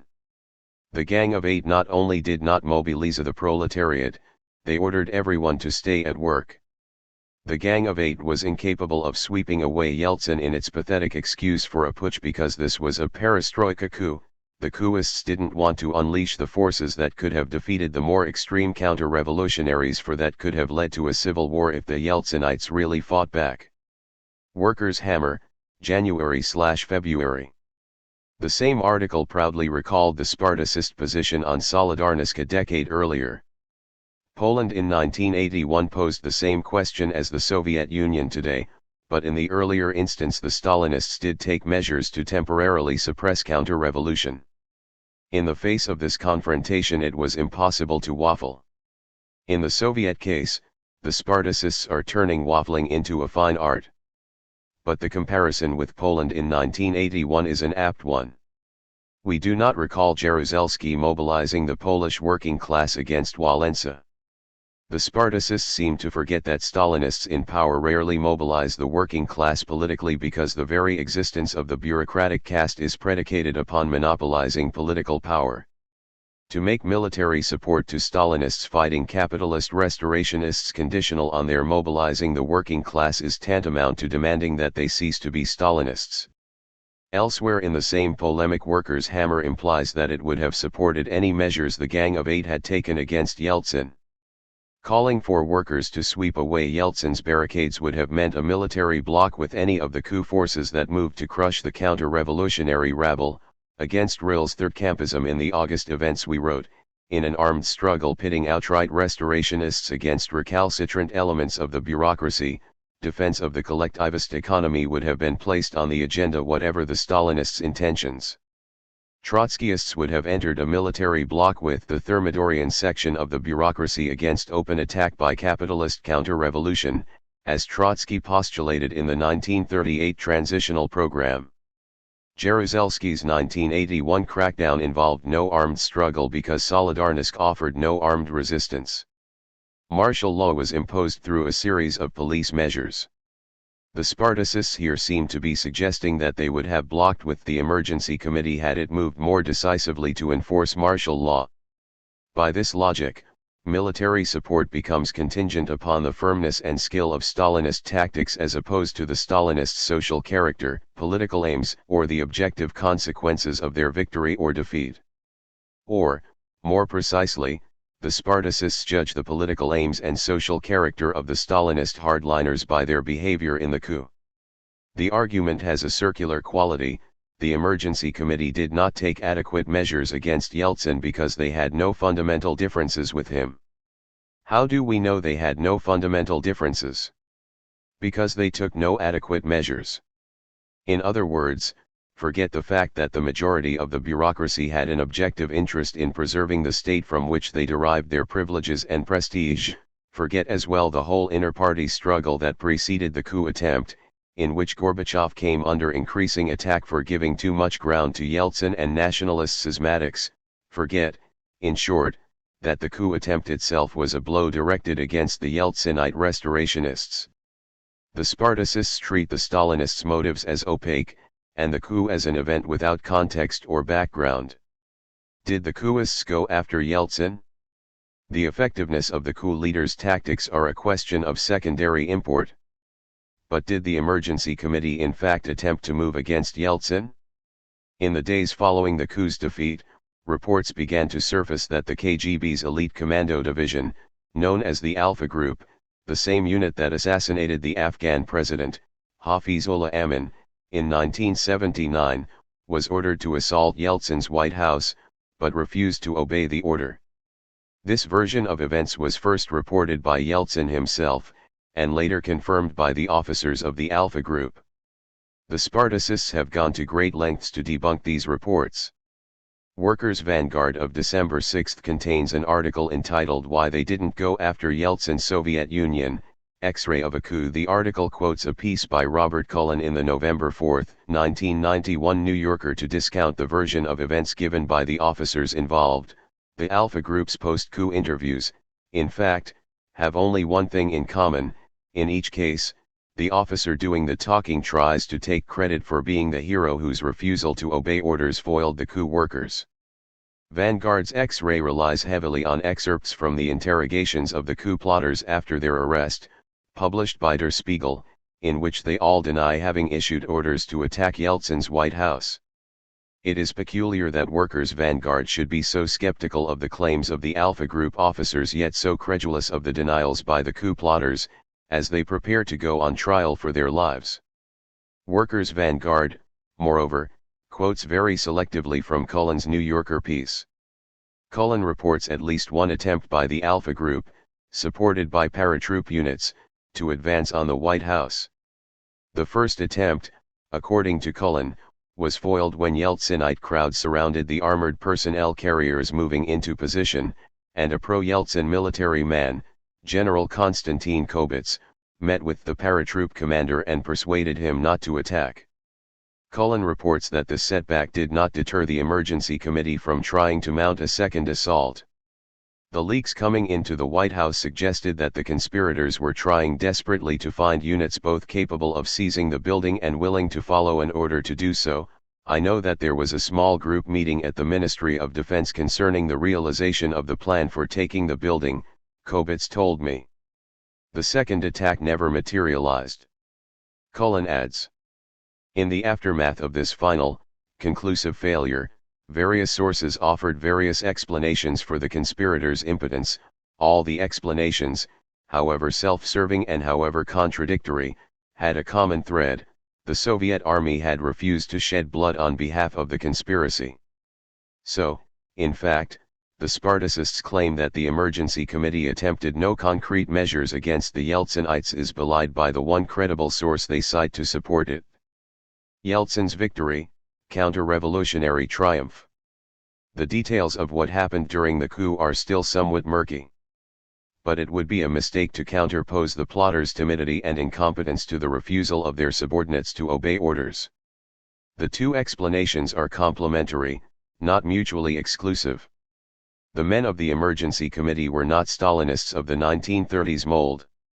Their will to act was compromised by the fact that they were demoralized enough to accept the inevitability of loosening central controls and giving market forces a wider scope. Their difference with Yeltsin was that they favored market reforms within the overall framework of bureaucratic rule. By the time they decided to strike in defense of the beleaguered central state apparatus, it was already in such an advanced state of decay that it no longer commanded the unquestioned allegiance of the armed forces. These factors fed into each other, leading to the August debacle. The Spartacists emphasized the obvious affinities between the emergency committee and Yeltsin in order to obscure the fact that their conflict boiled down to a struggle over the fate of Soviet state power. The Stalinist apparat, which was the backbone of bureaucratic rule, was shattered forever with the defeat of the coup. The Spartacists, who refused to block with the Stalinists in their last-ditch attempt to keep the floodgates of counter-revolution closed, now seek to rationalize this lapse of judgment by arguing that the former Soviet Union is still a, severely weakened and gravely endangered, workers' state. This recalls the assurances given by the pet shop owner of Monty Python fame to a customer whose recently purchased parrot lies supine and lifeless at the bottom of its cage. When the customer demands a refund, the store owner insists that the parrot isn't dead, only resting, taking a nap, in a state of suspended animation, etc. The Robertsonites have merely asserted their position that the ex-USSR remains a workers' state without seriously attempting to argue for it. At public forums and in person they provide a range of, sometimes contradictory, explanations. First, they point to the fact that most of the ex-Soviet economy has not yet been privatized and remains formally in state hands. Capitalism cannot be restored by government decree. Its restoration involves undoing structures, organizational forms and habits of life built up over the last 70 years. In November 1937 Trotsky remarked that, in the first months of Soviet rule the proletariat reigned on the basis of a bourgeois economy. Should a bourgeois counter-revolution succeed in the USSR, the new government for a lengthy period would have to base itself upon the nationalized economy. The victory of Yeltsin, Kravchuk, etc. was a triumph for the forces of counter-revolution because it signified that henceforth political power would be exercised by those unambiguously committed to the restoration of private property in the means of production. Confronted with these arguments, the Spartacists retreat to a fallback position. Yeltsin, they contend, heads a pro-capitalist government, but has not yet consolidated his hold over the state apparatus. At a Spartacist forum in New York City in February, much was made of the January gathering of 5,000 military officers in the Kremlin to protest the dismemberment of the old Soviet armed forces. A big offensive by the working class, the Spartacist League argued, could split the officer corps, with a sizable segment going over to the workers. Such a development, say the Spartacists, would amount to a workers' political revolution, which they still call for in their propaganda. Such arguments trade on the inevitable ambiguities of the transition now taking place. The regimes that have emerged from the breakup of the USSR do not preside over consolidated capitalist states, any more than Russia, the Ukraine, etc. are full-fledged capitalist societies. Yeltsin's hold on power is fragile, but this does not change the fact that Yeltsin and his Republican counterparts are using their newly acquired power to unleash a social counter-revolution. Imperialism, perestroika millionaires, and the black market mafia now call the shots in the Kremlin. Many former Stalinist bureaucrats are appropriating huge chunks of state property. Yeltsin's men hold the top military positions. As Workers' Vanguard itself reported, the Moscow police did not hesitate to shed the blood of demonstrators calling for a return of the Soviet Union in March.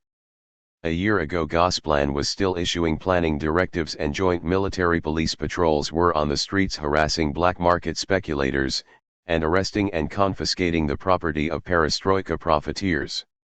Now Gosplan is no more and profiteers and millionaires are in the saddle. The social counter-revolution is far from fully consolidated, but it is victorious. A resurgent proletariat struggling for power would face far less resistance today in Russia than it would in a mature capitalist state. But a proletarian revolution would have to mop up the black market mafia, suppress the Yeltsinites in the military and police, reverse the privatization drive and restore centralized state planning. With the passing of each month, the tasks confronting the proletariat become more and more those of a social, as opposed to a political, revolution. The Spartacists say we claim the Soviet workers' state is dead in order to wash our hands of responsibility for defending it. This argument is ludicrous on its face. The imperialist bourgeoisie is acting with the knowledge that the Soviet workers' state no longer exists. Marxists too must recognize this bitter truth. Workers struggling to turn back the tide of counter-revolution in the ex-USSR will want to know when state power passed into the hands of their exploiters. They will also want to know where the various self-styled Trotskyist groups who aspire to lead them stood at that fateful moment. Yuri Andropov Brigade long ago and far away. The Robertsonists have always prided themselves on their mastery of the Russian question and the politics of the deformed workers' states. Yet they have been consistently wrong throughout the terminal crisis of Stalinism. When mass demonstrations erupted against the Stalinist regime of the German Democratic Republic, DDR, in late 1989, they proclaimed the beginning of a workers' political revolution. They thought that the prospect of reunification would provoke sufficient working-class resistance to split the SED, the DDR's ruling Stalinist party, with a large section of it going over to the side of the proletariat in defense of collectivized property. The ICL threw large amounts of cash and every available cadre into its intervention.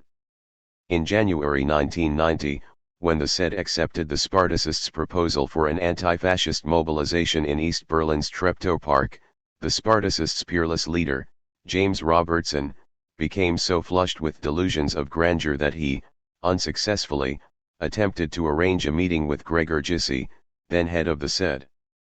But the anticipated political revolution never materialized. Instead of resisting reunification, the Stalinists entered into a coalition with pro-capitalist parties to engineer the liquidation of the DDR.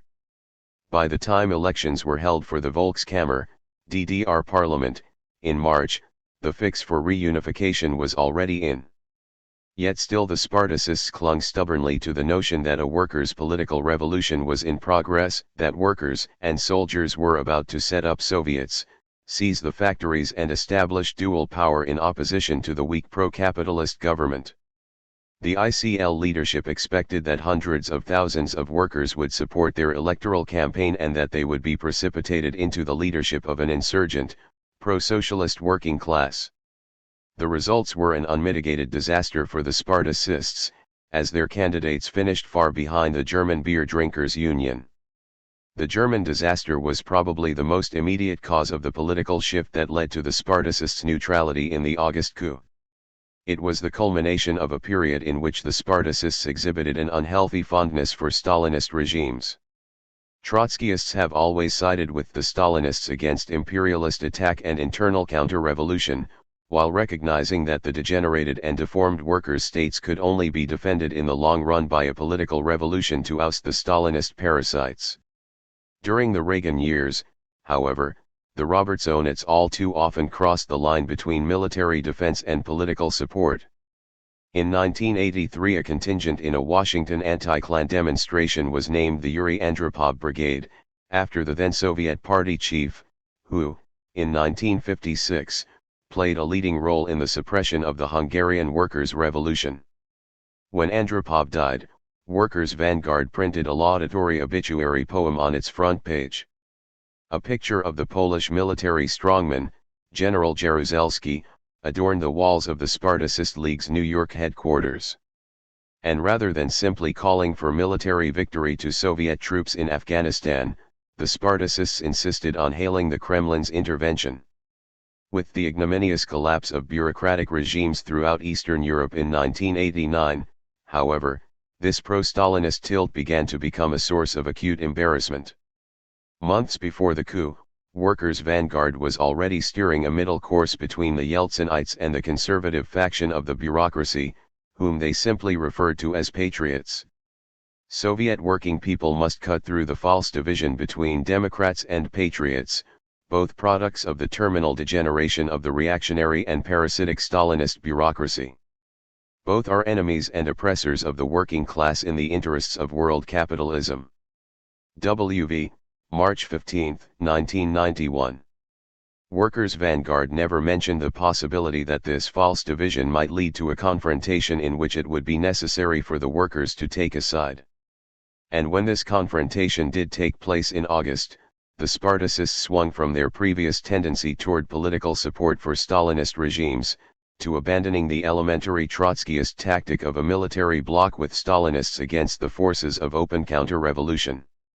The Robertsonites' shameful neutrality in August, and their concomitant refusal to recognize the fact that the Soviet workers' state is no more, demonstrates the hollowness of their pretensions to revolutionary leadership. For the rebirth of the Fourth International. Over half a century ago, Trotsky wrote that the struggle for proletarian leadership is ultimately a struggle for the survival of human culture. The creation of a new revolutionary leadership for the working class depends above all on the conscious efforts of committed socialist militants. It is vitally important that every serious socialist absorb the lessons of the entire 74-year history of the Russian Revolution, its victory, degeneration, and ultimate destruction. The forces of revolutionary Marxism today represent only a tiny minority.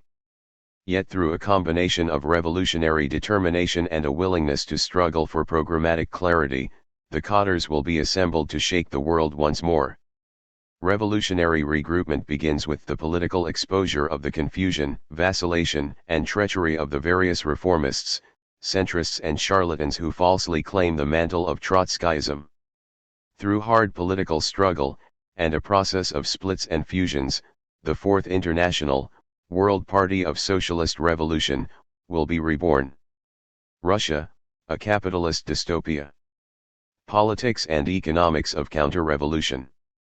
February 2002.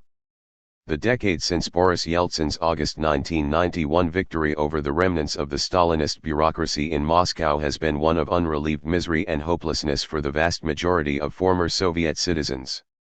The only people to experience the prosperity glibly promised by capitalist ideologues are those who manage to grab chunks of state property.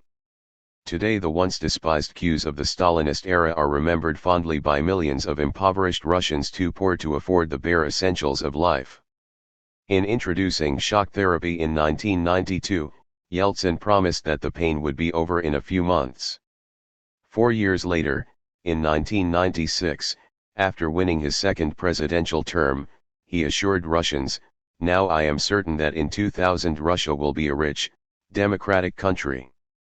But today, even the capitalist media acknowledge that the introduction of the free market in the former Soviet Union has resulted in a social catastrophe.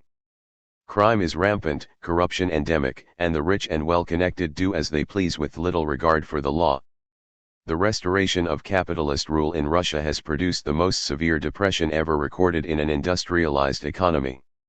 Russia's economy has shrunk almost every year, output has fallen by about 53% in 10 years, according to official, and notoriously dodgy, statistics.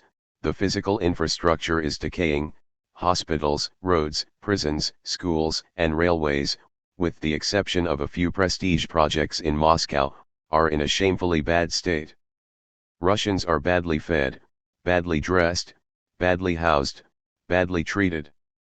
The clearest sign of decay is that Russians die young and have so few babies. The population is now smaller by 6 million people than it was a decade ago. Economist, March 30, 2000. The Soviet accomplishment. The Soviet Union was the product of the first, and so far only, successful workers' revolution in history. Led by V.I. Lenin and Leon Trotsky, the young Russian workers' state defeated the White Armies and their imperialist allies in a protracted civil war. The early Bolshevik regime laid the basis for a planned economy by expropriating foreign and domestic capital and imposing a monopoly of foreign trade. The ascendancy in the mid-1920s of an anti-working class caste headed by Joseph Stalin grotesquely distorted the operation of the economy. Nonetheless, the institutions of collectivized property proved dynamic enough to transform the USSR from a predominantly peasant country into a modern industrial state. Cold War ideologues who used to portray the USSR as a sinister, totalitarian dynamo threatening to overwhelm the free world, now claim that, for 70 years, the Soviet Union teetered on the brink of collapse. The truth is that despite the bureaucratic deformations, the Soviet economy grew rapidly for a considerable historical period. Between 1928 and 1938, while the imperialist countries were gripped by the Great Depression, manufacturing output expanded 600% in the USSR, the rise and fall of the great powers, Paul Kennedy. Contrary to Hollywood, the decisive battles of World War II were fought on the Eastern Front, where Hitler's best divisions were ground up by the Red Army and pushed all the way back to Berlin. After recovering from the massive devastation of the war, the USSR resumed its rapid economic growth. The successful launch of Sputnik in 1957, the world's first satellite, alarmed the imperialist general staffs. One of the themes of John F. Kennedy's 1960 presidential campaign was the need to catch up with Soviet growth rates. Through the 1950s and early 1960s, the Soviet model was one that many Third World rulers sought to emulate. While various demoralized leftists and bourgeois political science hacks claimed that Stalin's Russia represented some new sort of class society, Trotsky recognized that the rule of the bureaucracy was a historically transitory phenomenon. Either the bureaucracy, becoming ever more the organ of the world bourgeoisie in the workers' state, will overthrow the new forms of property and plunge the country back to capitalism, or the working class will crush the bureaucracy and open the way to socialism. Transitional Program. Trotsky regarded the Stalinist oligarchy as an obstacle to the survival of the workers' state which must be removed. He explicitly linked his defense of the degenerated Soviet workers' state against capitalist restoration to the call for workers' political revolution to oust the bureaucrats and restore the direct, democratic rule of the working class. Only in this manner could the road to genuinely socialist development be opened. For 7 decades the degenerated Soviet workers' state posed a global counterweight to the hegemony of Western imperialism. Despite the Soviet bureaucracy's futile search for peaceful coexistence with imperialism, the USSR provided important material support for the deformed workers' states that resulted from insurrectionary movements in China, Cuba, and Vietnam. Trotsky asserted that the restoration of capitalism in the USSR would be the most serious defeat ever suffered by the international workers' movement, just as the overthrow of capitalism in the former Tsarist Empire had been its greatest victory. The social disaster that has befallen the peoples of the former Soviet Union has amply confirmed this view. Perestroika. By the early 1960s Soviet growth had markedly decelerated, as the necessity for quality inputs increasingly conflicted with the attempts of the bureaucratic regime to control every aspect of social and political life. Trotsky had predicted this development in The Revolution Betrayed, his brilliant study of the fate of the Russian Revolution, written at the height of the Soviet industrialization drive in the 1930s. Trotsky pointed out that bureaucratic commandism destroys the creative initiative and the feeling of responsibility, without which there is not, and cannot be, qualitative progress. Thus, it is possible to build gigantic factories according to a ready-made Western pattern by bureaucratic command, although, to be sure, at triple the normal cost. But the farther you go, the more the economy runs into the problem of quality, which slips out of the hands of a bureaucracy like a shadow.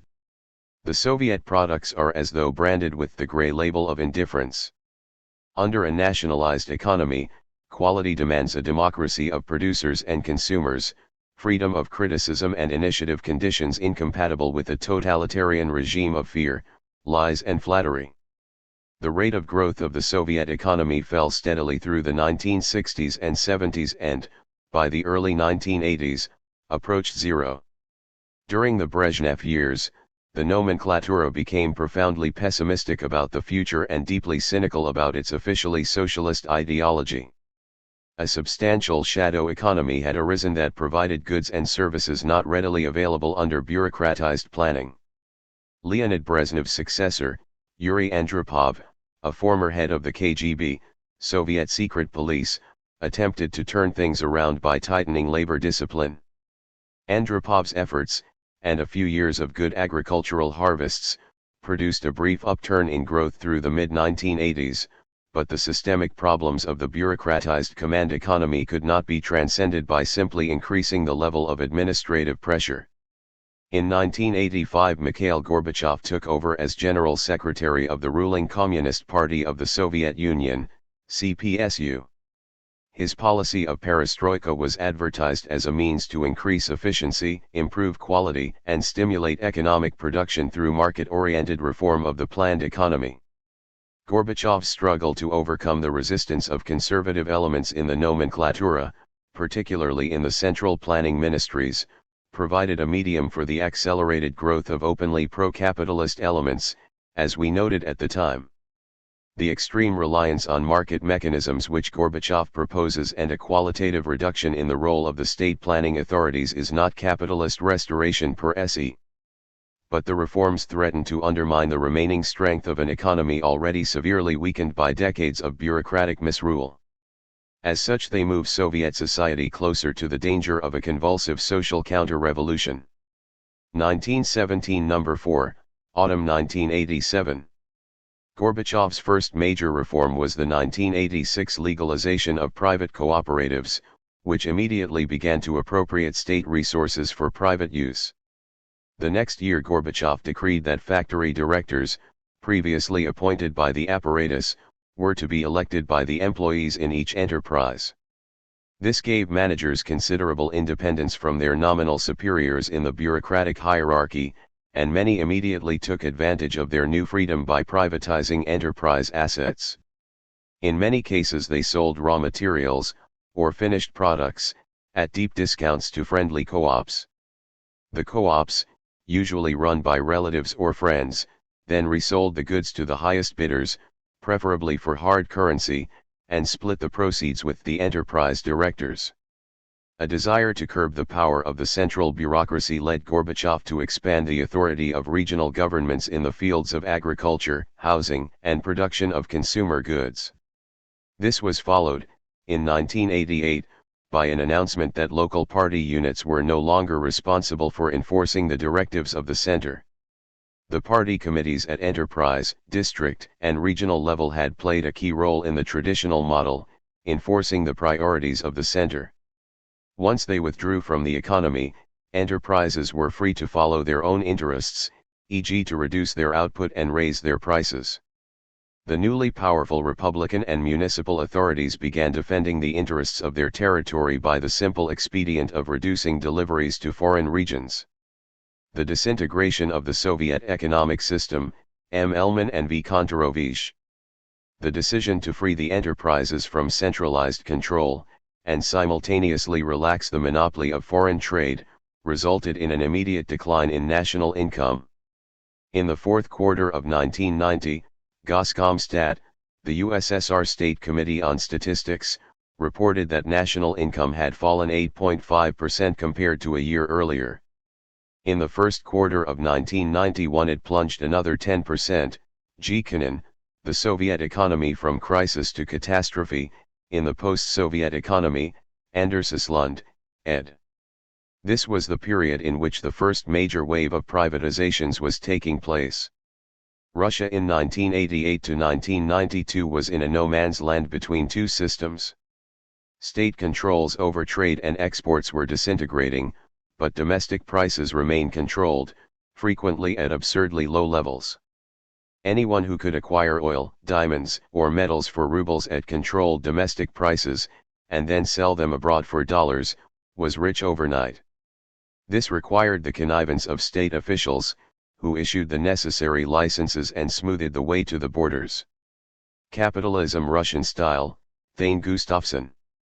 The massive transfer of income to offshore accounts produced a rapid fall in export revenues and a soaring foreign debt which quickly consumed Soviet gold and currency reserves.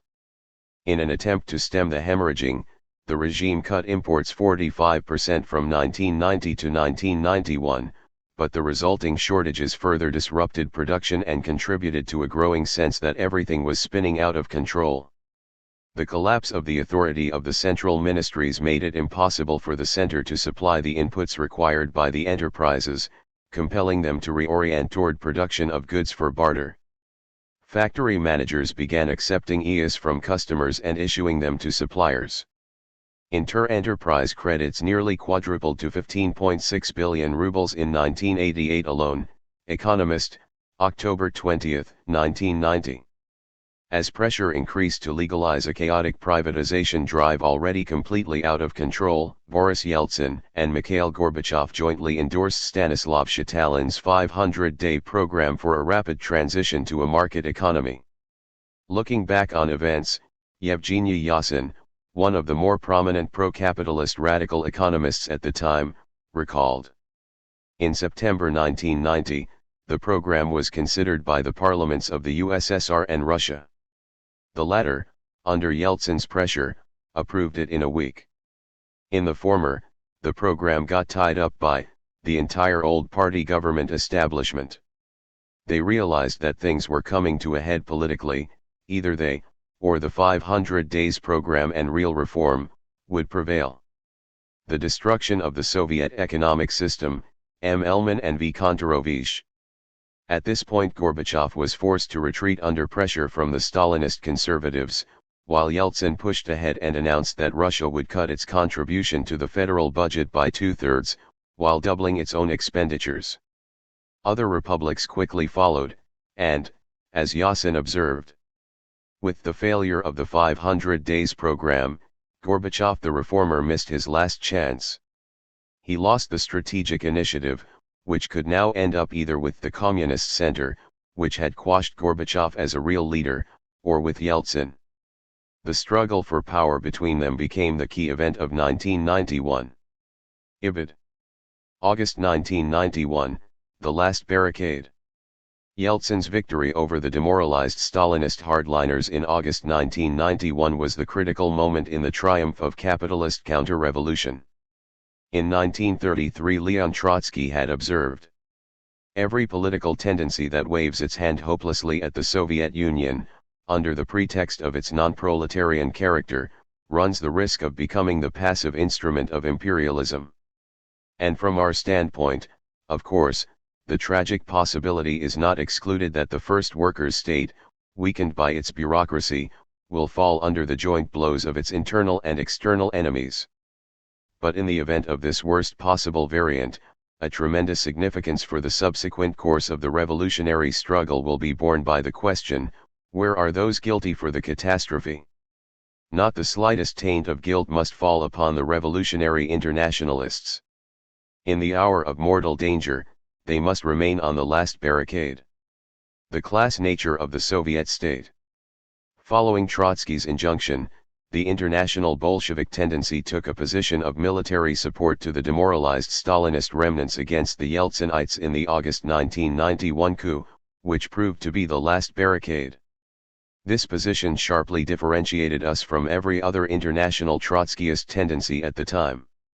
Some, like James Robertson's Spartacist League, adopted a position of neutrality in this decisive showdown. Others, including the British Workers' Power Group, Ernest Mondel's United Secretariat and Tony Cliff's International Socialist Tendency, openly sided with Yeltsin's counter-revolutionary rabble on the grounds that it was more democratic than the Stalinists. The various communist parties, which for decades had slavishly followed every twist and turn of the CPSU, refused to defend their socialist motherland when it counted. Trotsky had predicted as much in 1933 after they had failed to resist the seizure of power by the Nazis. In the hour of crisis, the Barbusized Comintern will be capable of offering no greater support to the Soviet Union than the opposition it had offered to Hitler. Ibid. Trotsky was absolutely unambiguous about the duty of revolutionaries in the face of counter-revolution. The new international will offer the Stalinist bureaucracy a united front against the common foe.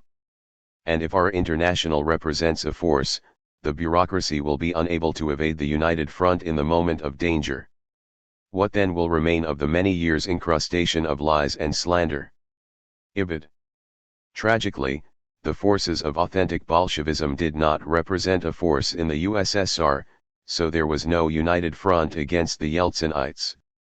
In their valuable book on the fall of the USSR, Elman and Kontorovich assert that popular opposition to the regime, clearly demonstrated at the ballot box, in the media, and on the streets in the late 1980s, was a result, not the cause of its disintegration. Hence the causes of the collapse have to be sought in elite actions and not in the discontent of the masses. The destruction of the Soviet economic system. The fact that the relaxation of political repression under Gorbachev immediately produced widespread expressions of popular discontent, which further weakened the regime, suggests that, in fact, opposition to the rule of the CPSU predated perestroika. Moreover, the elite actions were themselves a product of the regime's inability to command the active loyalty of the producers, which alone could overcome the gray label of indifference described by Trotsky half a century earlier. Decades of lies and political repression by the Stalinist autocrats have all but eradicated the proud revolutionary tradition of the Russian proletariat. The manifest corruption of the Stalinist autocrats, with their special shops and privileged lifestyles, turned the officially egalitarian ideology into a bitter joke. By identifying socialism with its own rule, the cynical CPSU bureaucrats politically disarmed the Soviet working class. The repeated betrayal of revolutionary opportunities internationally in pursuit of peaceful coexistence with imperialism, and the reactionary chimera of socialism in one country, isolated and undermined the USSR. By atomizing and depoliticizing the Soviet working class, and actively seeking to demobilize revolutionary upsurges abroad, the Stalinists ultimately undermined the foundations of their rule, the recognition by the masses of working people that they had a vital stake in the defense of collectivized property. The incapacity of the hardliners in August 1991, the passive acquiescence of the CPSU to its own dissolution, and the scramble by many former apparatchiks to use their connections to transform themselves into entrepreneurs, all reflected the pervasive cynicism of the Stalinist ruling caste and its indifference to any sort of socialism. This is confirmed by the alacrity with which the reconstituted Communist Party of the Russian Federation, CPRF, entered into the infamous Red-Brown coalition with open fascists. Robbery of the commons. Events in Russia in the 1990s closely paralleled the primitive accumulation of capital at the rosy dawn of the bourgeois era. The spoliation of the church's property, the fraudulent alienation of the state domains, the theft of the common lands, the usurpation of feudal and clan property and its transformation into modern private property under circumstances of ruthless terrorism, all these things were just so many idyllic methods of primitive accumulation. Marx, Capital V1. The transition to capitalism requires the transformation of formerly collective assets into the property of individual capitalists' capital. For a few years, from 1988 to 1995, the door was open in Russia for the brazen and well-connected to seize state property worth hundreds of billions of dollars. This rapidly transformed the Russian economy into one that business school textbooks recognize as normal, with a tiny, enormously wealthy elite at the top and a vast mass of desperately poor, marginally employed workers at the bottom. The robbery of the commons never took place so rapidly, so publicly, or on such a scale as in the former USSR. Traditional capitalist folklore about how a smart, frugal, and industrious minority gradually floats to the top of society through a combination of hard work and foresight in order to provide leadership and employment for their indigent fellows is not well received in contemporary Russia. The first stage in the primitive accumulation process occurred with the relaxation of state controls over foreign trade. The second stage, a massive wave of financial speculation beginning about 1990, was prepared by Gorbachev's 1987 decision to break the monopoly of the USSR State Bank as part of his campaign to loosen the grip of the central planners. By 1991 some 1,600 private banks had sprung up. For a brief period anyone who could borrow money cheaply, and quickly turn it into real property, could make a killing. Traditionally, a Soviet enterprise was automatically paid for its output as soon as it left the factory gate, by a simple transfer of funds from the account of the buyer to that of the producer. As this system shattered in 1990–91, enterprises needed to find new sources of funds to maintain liquidity. One of the main defensive functions of the new private banks was to funnel state credits to cash-starved enterprises. But the private banks also enabled their founders to get around the remaining restrictions of the Soviet system and to mobilize short-term capital to take advantage of the new opportunities opening up, mainly in foreign trade. The banks bankrolled commodity trading and import-export operations, or participated directly as players. They helped their clients convert their state-controlled assets into cash, they conducted illegal foreign currency exchange, they transferred profits abroad. Gustafsson op cit. The private bankers converted low-interest ruble deposits from state-owned enterprises and municipal authorities into hard currency which they used to provide short-term financing for export deals. The banks made money at both ends of the transaction, first by charging high interest on the dollar loans, and then again when the dollars were converted back into depreciated rubles, and returned to the accounts of their depositors. After the abolition of price controls in 1992, the annualized rate of inflation hit 2,500%. In this climate, slowing down financial transfers for even a few days produced huge windfalls. The bureaucrats who provided the low-interest ruble loans to the bankers in the first place were, of course, cut in for a piece of the action. In 1992, Yeltsin initiated the third stage of the primitive capital accumulation process with the mass privatization of state enterprises. The initial fortunes acquired through commodity trading and banking were used by the emerging oligarchs to gain control of most of the privatized assets. The privatization program was deeply corrupt from the beginning. This was seen by the advocates of the free market as a necessary, if unfortunate, overhead for dismantling the planned economy. After all, you can't have capitalism without capitalists.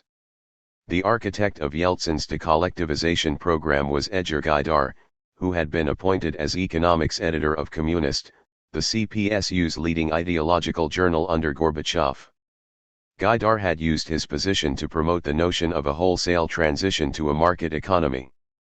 Chrystia Freeland suggests that appointing Gaidar as the Central Committee's leading authority on economics was like asking a crusading atheist to write a new catechism for the Vatican. If anyone still needed a sign that the Soviet nomenclatura no longer believed its own rhetoric, Gaidar's appointment offered precisely that. Sale of the century. The reason Gaidar's appointment was not resisted by the conservative wing of the apparatchiks was not so much because he enjoyed Gorbachev's patronage, but rather because of his impeccable family pedigree. Freeland describes his grandfather, a Red Army officer who later wrote popular children's stories, as a Soviet cross between Paul Revere and Dr. Seuss. Che Guevara was a frequent visitor in the Gaidar household while young Edgar was growing up in Cuba in the early 1960s, where his father was posted as a journalist. The Gaidar team's privatization program was one of shock therapy, massive privatizations and an immediate end to price controls. The fact that this resulted in astronomical inflation that wiped out savings, and impoverished pensioners and others on fixed incomes, was of no concern to these capitalist true believers. Unemployment wasn't a problem, it was a welcome sign of structural change. The same went for bankruptcy and sharply curtailed social services. Even the hard-hearted number crunchers at the IMF admitted to me that occasionally they were stunned by the young reformers' ability to dismiss their country's current suffering as the unavoidable price of future prosperity. Ibid. Politics and Economics of Counter-Revolution. A 1999 United Nations Development Programme, UNDP, report summarized the reforms as follows. The most widely advocated reform strategy at the time of the collapse of the Soviet Union was known as shock therapy or the Big Bang. It was recognized that a certain amount of pain would be suffered, but it was believed that the duration of pain would be brief and the subsequent gains would be considerable. The Big Bang strategy thus was reduced to three components. First, state-owned enterprises should be privatized, and, in effect, a capitalist class should be created without the prior necessity of the private accumulation of capital. Second, all prices should be completely liberalized, so that price signals could be used to allocate resources and increase economic efficiency. Third, foreign capital should be used to ease the pain caused by falling output and incomes. Human Development Report for Central and Eastern Europe and the CIS, emphasis added. The ideologues of the free market insisted that the transition to a market economy must proceed as rapidly as possible and talked grandly about how opening the Russian economy to global competition would produce a major restructuring, particularly in manufacturing, as Adam Smith's invisible hand compelled entrepreneurs to find sectors where Russia enjoyed a comparative advantage. The emergence of such a natural economy was supposed to unleash the creative energies of a population finally free of the tyranny of collectivism. This was the theory, but in the real world things turned out rather differently. Yeltsin and his imperialist backers regarded the destruction of the centralized economic system and the drastic reduction of the state sector as the essential objectives of the Big Bang. This was necessary both to make the restoration of some sort of central planning difficult and to create a layer of powerful owners prepared to fight to defend the capitalist counter-revolution. For the reformers in 1992, the primary goal was to break the traditional dominance of politicians and bureaucrats in the central government. Their experience had taught them that the greatest enemy was the ministries, and they were determined to cut them out. In contrast, the industrial managers and the local politicians had gained a great deal of influence over the previous decade. In 1991 to 92, the reformers believed they had only a brief window of opportunity, and that they had to use it to make private property legitimate and irreversible. Gustafsson, OPCIT. The Big Bang resulted in a dramatic collapse of production and widespread poverty and social dislocation. However, the nascent Russian bourgeoisie, and its international backers, viewed it as a qualified success. The original plan called for offering employees of firms targeted for privatization 40% of the shares in their enterprises, but it was soon clear to the reformers that only foreigners and underground entrepreneurs had the capital to bid for assets in a sell-off. Both of these were politically unacceptable, especially since the assets were undervalued and would have been acquired for very little outlay. In the end, most enterprises were virtually given away, mostly to their workers and managers. About 20% of the assets of the state enterprises were handed out in the form of vouchers, distributed free to every Russian citizen. Ibid. The voucher system that was supposed to transform every Russian worker into a stakeholder turned out to be another mechanism for well-connected insiders and Soviet-era factory managers to enrich themselves. Vouchers could only be converted into shares at special auctions that were deliberately organized to make it difficult for ordinary citizens to participate. Most people ended up selling their vouchers, at a substantial discount, to middlemen. The Red directors who rigged the auctions undervalued their firm's assets and extorted shares from their employees.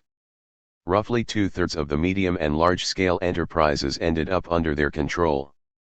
The privatization drive was supposed to create a new generation of dynamic entrepreneurs who, by shrewdly forging strategic partnerships with foreign investors, would obtain the investment and technical inputs necessary to make Russian industry competitive internationally. But the chaotic looting of the planned economy produced an entirely different result.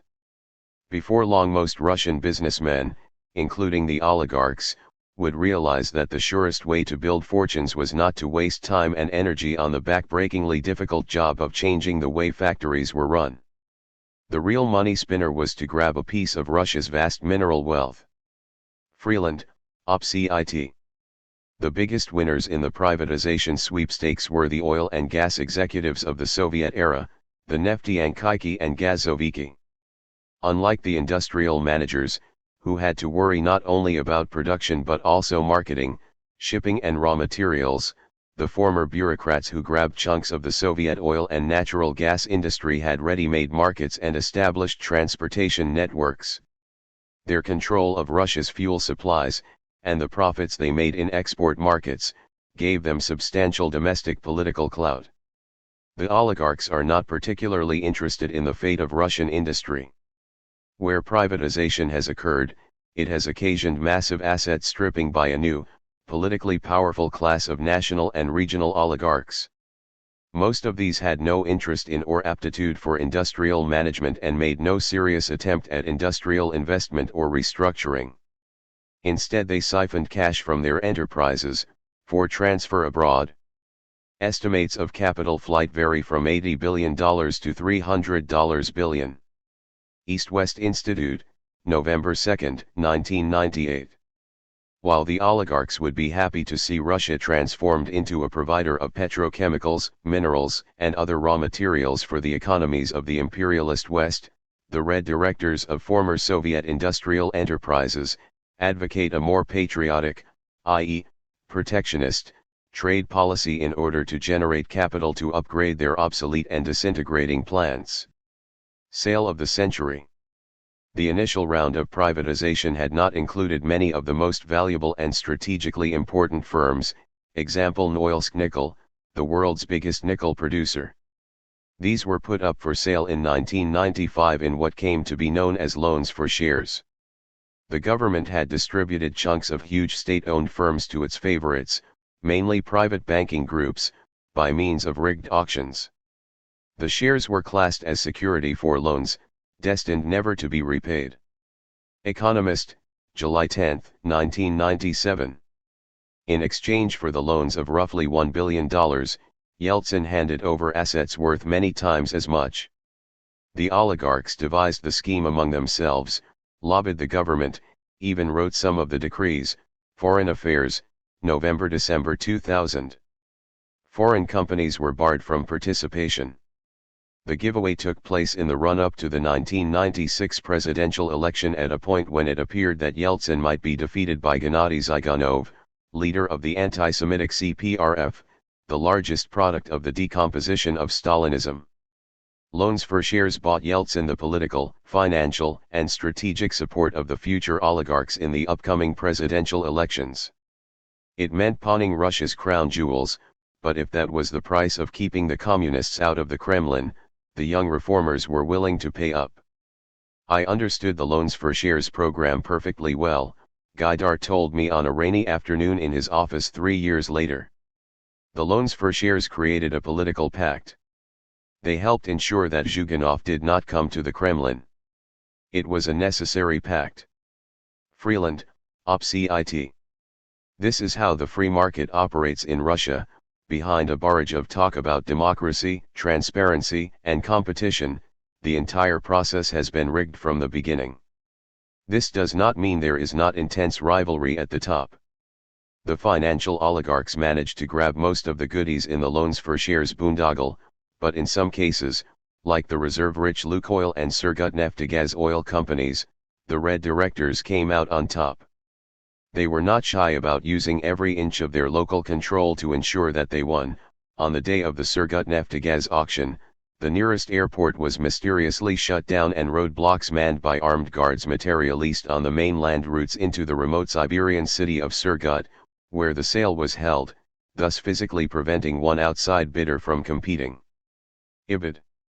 By the late 1990s, Russia's ersatz bourgeoisie had evolved into a dozen clans identified with particular oligarchs that competed among themselves for control of the state and its resources, including foreign development loans. The Economist, a leading organ of British finance capital, recently disingenuously inquired, what actually happened to the money that was lent to the Soviet Union and Russia? In all, it amounted to more than $150 billion. In theory, it all went to pay for food imports and industrial modernization, and to prop up public finances. But there is amazingly little to show for the huge sums involved. It was stolen, says one experienced Moscow investment banker. Economist, January 11, 2001. The loans provided by Western financiers pushed Russia's foreign debt to 30% of its GDP by 1998. Appropriated by a few dozen well-connected parasites at the top, they remain on the books to be repaid, with interest, by tens of millions of Russia's impoverished working people. An ersatz bourgeois state.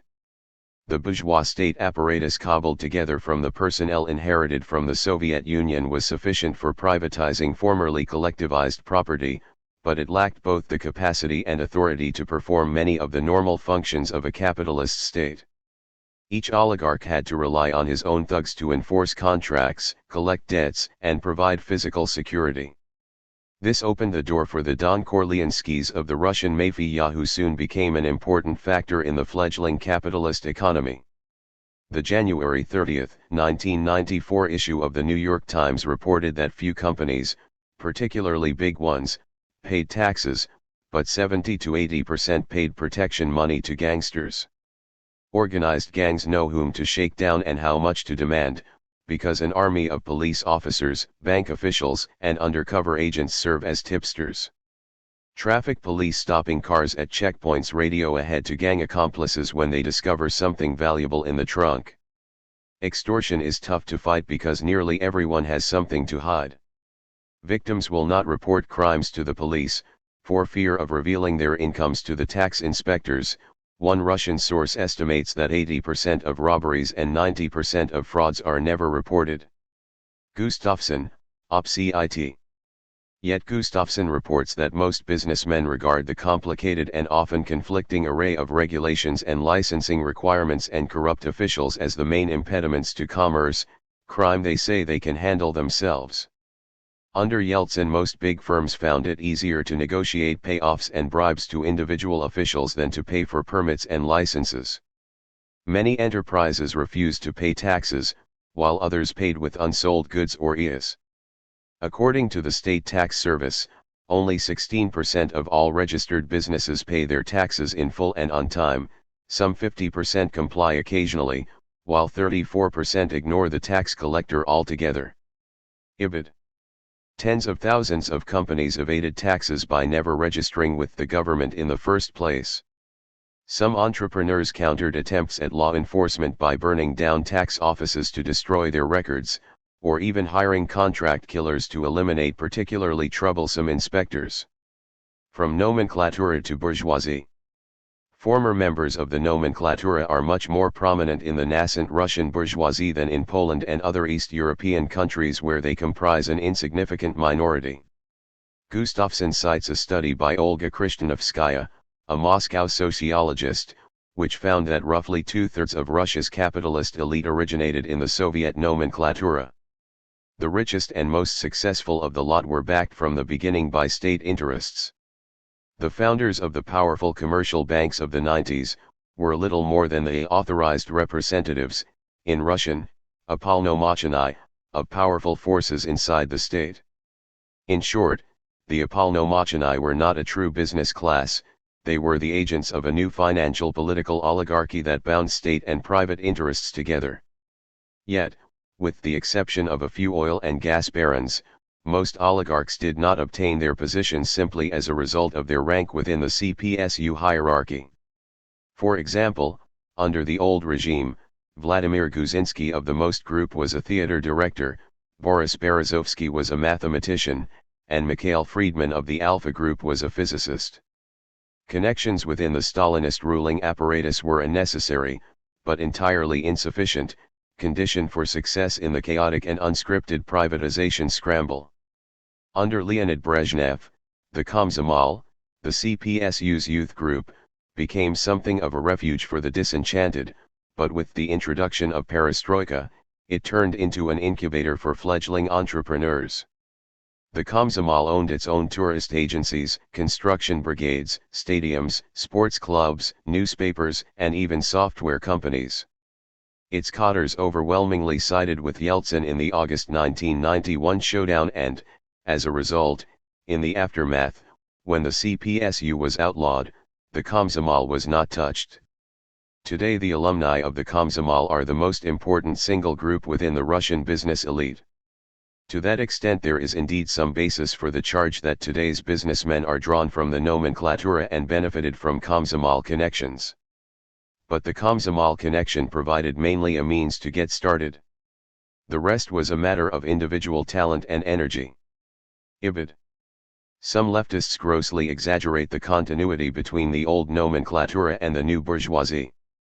For example, the British Socialist Workers' Party, SWP/B, founded by the late Tony Cliff, which long maintained that the USSR became state capitalist in 1928, characterized the victory of the Yeltsinites as simply a shift from one form of capitalism to another. In one of his last books, Cliff asserted, "If a counter-revolution had taken place, if a restoration of capitalism had taken place, there should have been a wholesale replacement of one ruling class with another. Instead we witness the continuity of the same personnel at the top of society, the members of the nomenclatura who ran the economy, society, and state under socialism now do the same under the market. Trotskyism after Trotsky." There is a grain of truth to Cliff's claim, but only a grain. Yeltsin, for example, the historic leader of capitalist counter-revolution, was of course a former CPSU bureaucrat. It is no more surprising that many Soviet-era managers, economists, engineers, and others should have found places in the capitalist new order than it was that thousands of former Tsarist officials, administrators, technicians and even military officers, were employed by the early Bolshevik regime. Most of the upper layers of the nomenclatura, particularly those involved in running the central economic ministries, the ideologists, and the CPSU apparatchiks, were simply dismissed.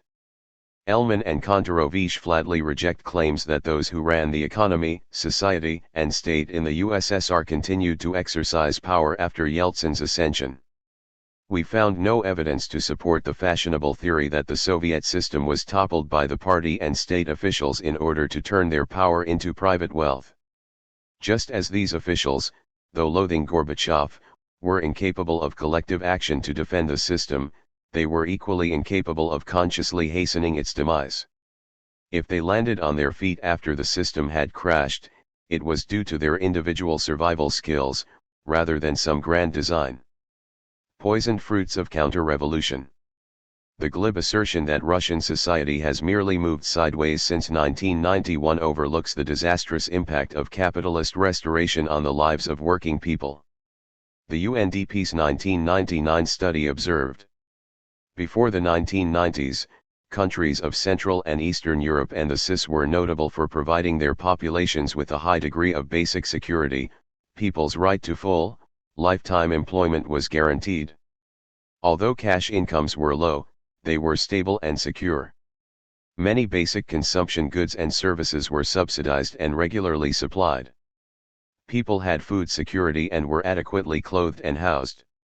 They had free guaranteed access to education and health. They were assured pensions when they retired and regularly benefited from many other forms of social protection.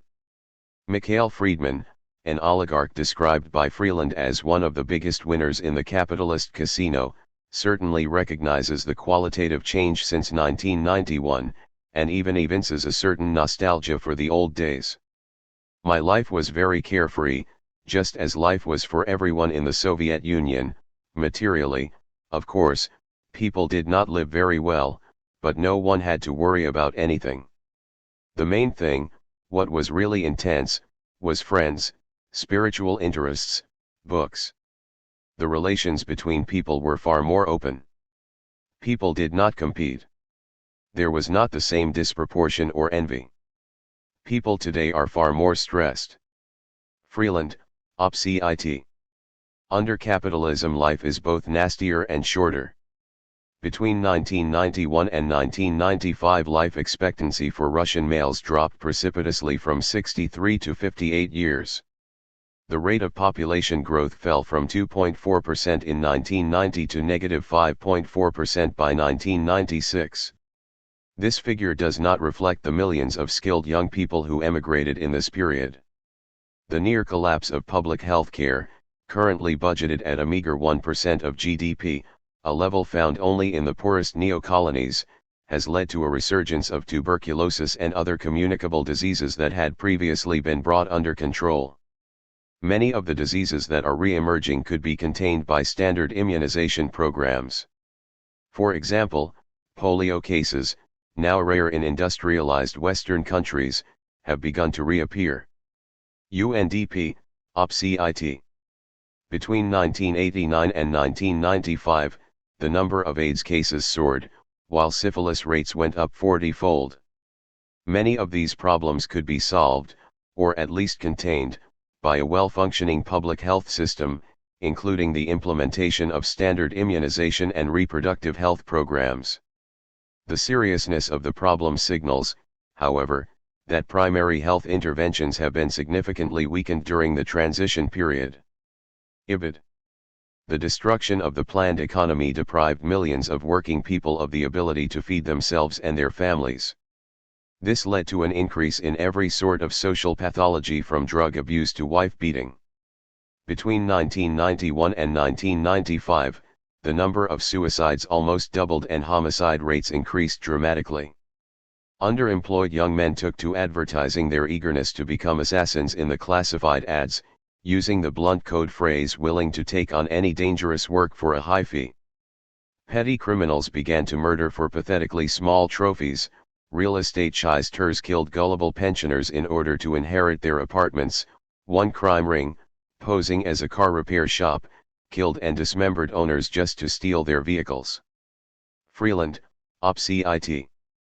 The impact of Russia's social counter-revolution hit the disabled, pensioners, children and women particularly hard. The ideological bias of the authors of the UNDP report are evident in their apparent amazement that the advent of more democratic, i.e., capitalist regimes has led paradoxically to lower percentages of women in positions of authority. Women have found themselves progressively pushed out of public life. Simultaneously, their access to paid employment has declined and their total work burden both within the household and outside it has increased. Violence against women has been on the rise, with physical abuse from spouses, and a rising number of women becoming victims of crime. Also, many women who have been desperate to find employment and a better life have found themselves forced into prostitution, by organized crime networks. Freeland cites an infamous survey from the early 1990s which reported that hard currency prostitute was the top career choice for female students at Moscow State University, Russia's equivalent of Harvard or Oxford. Capitalist restoration is estimated to have created more Russian orphans than World War II. According to a June 1, 2001 BBC News report, in Russia today, more than 2.5 million children live on the streets, many of them abandoned by parents who can no longer afford to bring them up. The BBC also mentioned that nearly all Russian children suffer from one or more chronic diseases by the time they leave school, and many are on the way to alcoholism, according to a report published by Russia's Ministry of Health. Only 1 child in 10, it says, can be considered healthy by the age of 17. The UNDP report provides the following summary of the results of capitalist restoration. There is no longer any secure entitlement to a decent education, a healthy life or adequate nutrition. With rising mortality rates and new and potentially devastating epidemics on the horizon, life itself is increasingly at risk.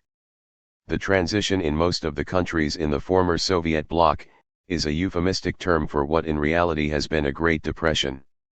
The extent of the collapse in output and the skyrocketing nature of inflation have been historically unprecedented. The consequences for human security have been calamitous. By conservative estimates, over 100 million people have been thrown into poverty, and considerably more hover precariously just above subsistence. Democracy and counter-revolution. Various ostensibly Soviet defensist Trotskyist organizations, including Ernest Mondel's United Secretariat and the British Workers' Power Group, which backed Yeltsin in August 1991, alibied their betrayal with claims that the capitalist restorationists' democracy was worth more than the preservation of collectivized property. Their arguments echoed Karl Koskai's early polemics against the Bolshevik regime under Lenin and Trotsky, which have been recycled by Social Democrats and anti-communists ever since. The democratic rights provided by the counter-revolution are worth little to the tens of millions crushed under poverty, homelessness, hunger, and disease. At bottom, Russia's democracy is only a mechanism for holding down overheads for the squabbling bourgeois clans. It can be dispensed with at any moment, as Yeltsin reveals in the third volume of his memoirs, where he recounts how close he came to cancelling the 1996 presidential elections and outlawing the CPRF when it looked like Zyuganov might win. There is no point in hiding it, I had always been inclined toward simple, effective decisions. It had always seemed to me that chopping through the Gordian knot was easier than spending years untying it. Korsakov, Yeltsin's security chief, was also still searching for his election strategy. It is senseless to struggle when you have a 3% approval rating, Boris Nikolaevich, he said to me. If we lose time with all these electoral games, then what? I had to take a radical step. I told my staff to prepare the documents. Decrees were written to ban the Communist Party, dissolve the Duma, and postpone the presidential elections. These formulations contain the verdict: I had not been able to manage the crisis within the framework of the current constitution. But this is how I saw the situation at the time: by outlawing the Communist Party, true, I would pay a very heavy price in credibility for going beyond the constitution's limits. But I would fix one of the main problems I'd had since the beginning of my presidential term. After the ban, the Communist Party would be finished forever in Russia. Midnight Diaries. Yeltsin was eventually persuaded by his daughter and various members of his inner circle that fixing his problems in this manner could touch off a civil war. But it was a close call. The Economist, which aptly characterized Russia's last round of parliamentary elections as a grubby spectacle, observed, Mr. Yeltsin and his friends are helped by the state's control of television, which enables the Kremlin to promote allies through fawning coverage and to destroy opponents by defaming them. Economist, December 16, 1999. Life can be difficult for those who dare oppose the ruling clique. Governors who back anti-Kremlin candidates risk finding that their local oil company suddenly gets knocked out of the state-controlled pipeline system. If they switch to the Kremlin's side, their reward can be the jailing or dismissal of a troublesome local opponent, or a lucrative tax break for local industry. Ibid. The popular illegitimacy and insecurity of the new ruling elite is a source of considerable concern. Even the lucky few who made it really big and became oligarchs always felt at risk. Maybe the communists would storm back into power, perhaps a political enemy would take over the Kremlin and arrange for the arrest and perhaps a jail cell heart attack of an oligarch he hated. Or maybe a rival businessman would have better luck with that car bomb. No amount of money and no number of musclemen were ever enough to make them feel safe. Freeland, OPCIT. In the imperialist democracies, where string-pulling and influence peddling are more mediated, the stability of the bourgeoisie and the relative autonomy of the political process lends credibility to the institutions of the state. In Russia, where every fortune was recently acquired through the theft of public property via political connections, everything is more transparent. Taxes paid by the oligarchs' companies keep the government afloat, their backhanders provide a comfortable life and a secure retirement for those with power and influence. In return, they expect the state and its servants to protect their interests, for example, by keeping foreigners out, loopholes open and competition down. Economist, March 30, 2000. Contrary to the rosy prognostications of free market utopians, Russia's parvenu bourgeoisie has shown remarkably little interest in retooling, introducing new efficiencies or expanding production. The only people prospering in the new Russia seemed to be a narrow layer of the super-rich. Its fortunes were not based on new technologies, more efficient services or more productive factories. Instead, they were built by capturing pieces of the collapsing Soviet state, the country's oilfields and nickel mines, its television channels and export permits, and even the government's bank accounts. And once Russia's homegrown capitalist conquistadors had secured their loot, they whisked it away to safer havens abroad as quickly as they could. Between 1991 and 1999, experts estimated that between $100 billion and $150 billion in flight capital left Russia. Russia had created a market economy, but of a distorted kind. With its 10-year economic depression, dying and increasingly deprived underclass and extravagant and parasitic elite, Russia had become a kind of capitalist dystopia, a Soviet ideologue's lurid fantasy of life in what used to be called the rotting West. Freeland, OPCIT. A healthy bottom line, brand name recognition, and growing market share is supposed to give a company an advantage over its rivals, but in Russia, size and success attract the attention of gangsters and corrupt bureaucrats, especially local ones. If you try to put a competitor out of business, instead of enjoying a bigger market share, you risk a visit from his political or criminal cronies, at best a raid from the arbitrary and rapacious tax police, at worst a car bomb or bullet.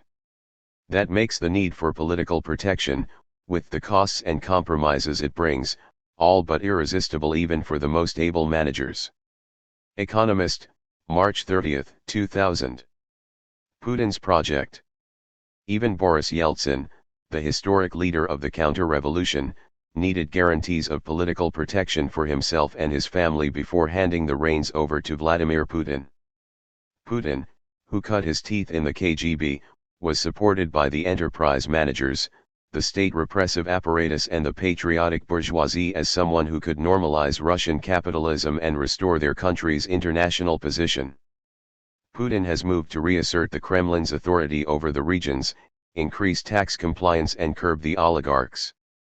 To attract overseas investment to help rebuild Russia's once formidable industrial capacity, he has ensured that foreign debt payments are made regularly. He has further squeezed subsidies on housing, public transportation, and other social services, and pushed through a business-friendly reform of labor legislation. Putin has aggressively pursued Moscow's reactionary war against Chechnya, while reasserting Moscow's influence in the near abroad, the Caucasus, Ukraine, and other former Soviet republics. Russia's GDP expanded in both 1999 and 2000 after a decade of decline.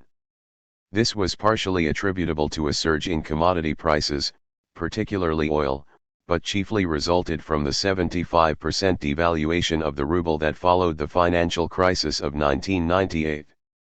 The cheaper ruble made Russia's exports more competitive internationally, while increasing demand for domestically produced consumer goods like foodstuffs, automobiles, textiles, and electronics. In recent years, some of the bigger Russian companies have made some modest domestic investments, while also acquiring factories in Ukraine and elsewhere in the former USSR.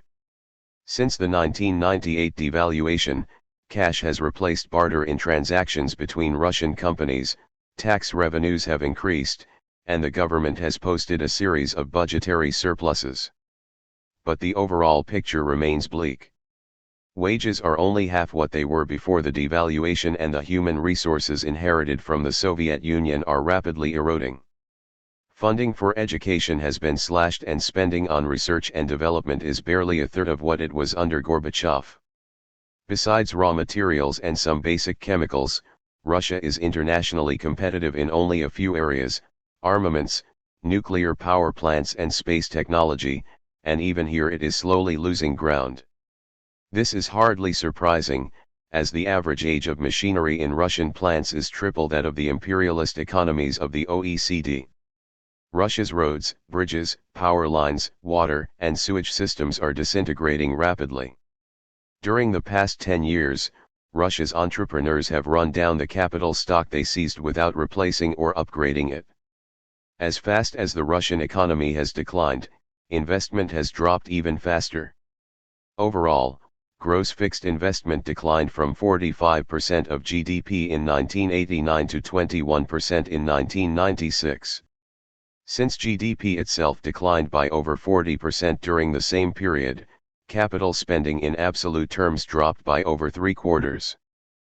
Net fixed investment has been negative since 1995, in other words, Russia's entire capital base has been shrinking.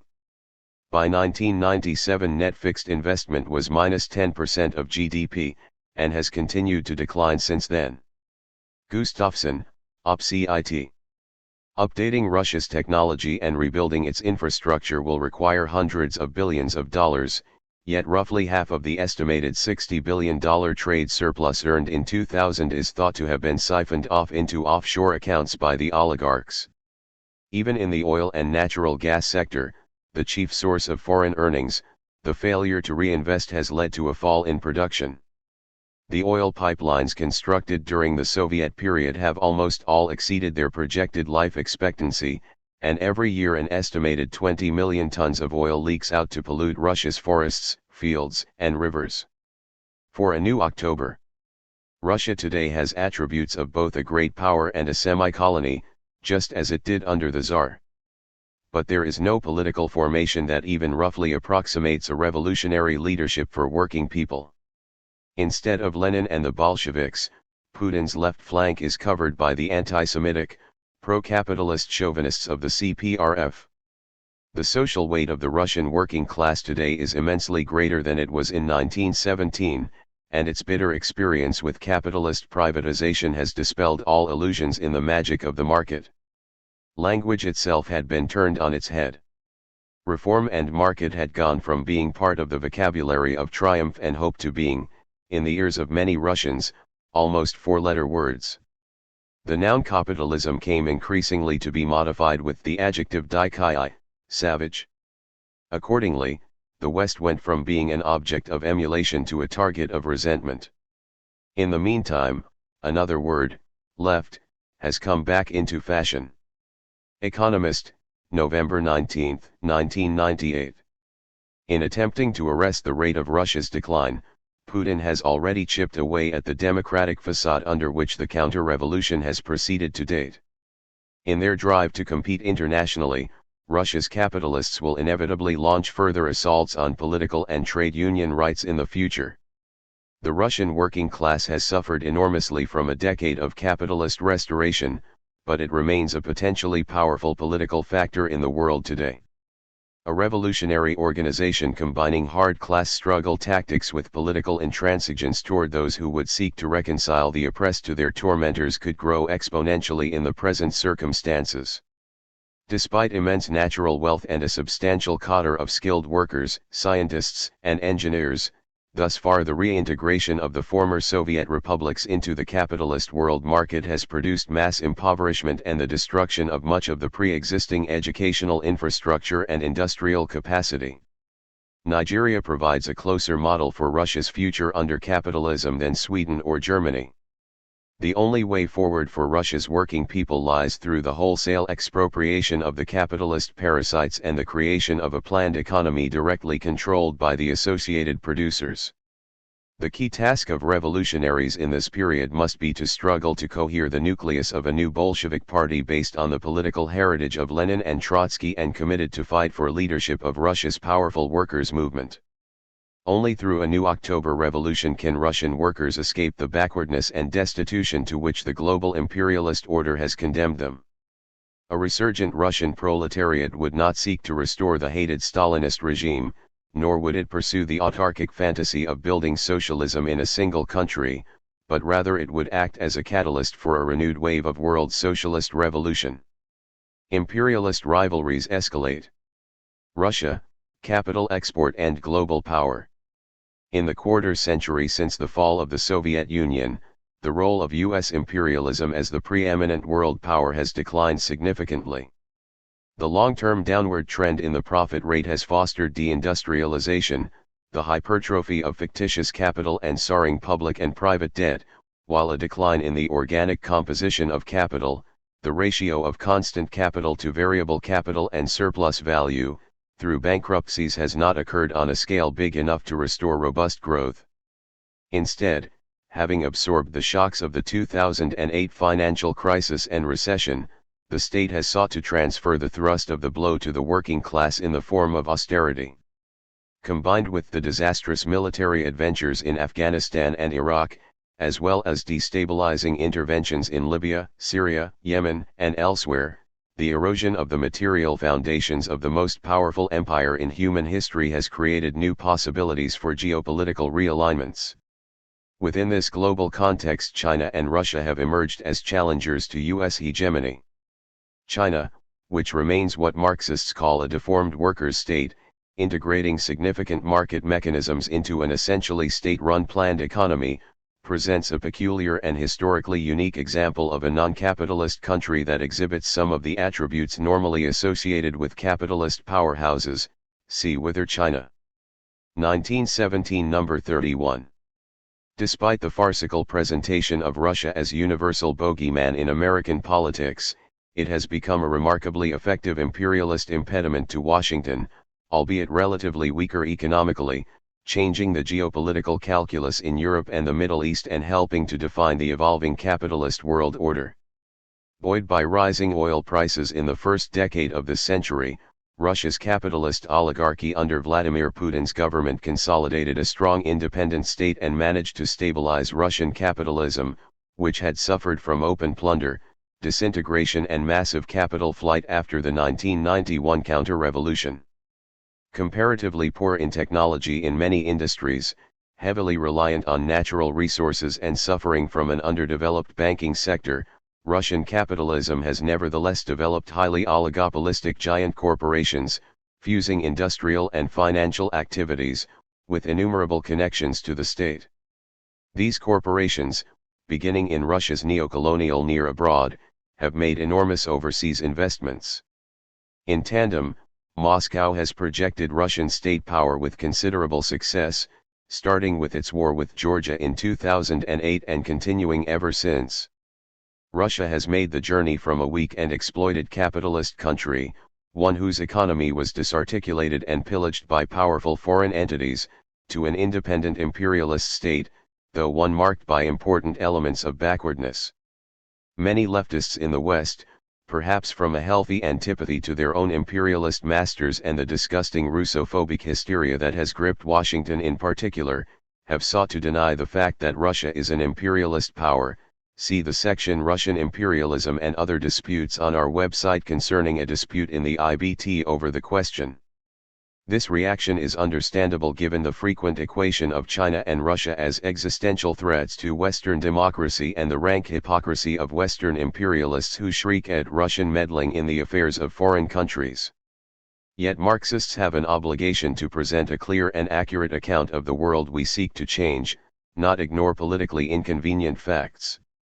Methodology: Lenin's theory of imperialism. Following V.I.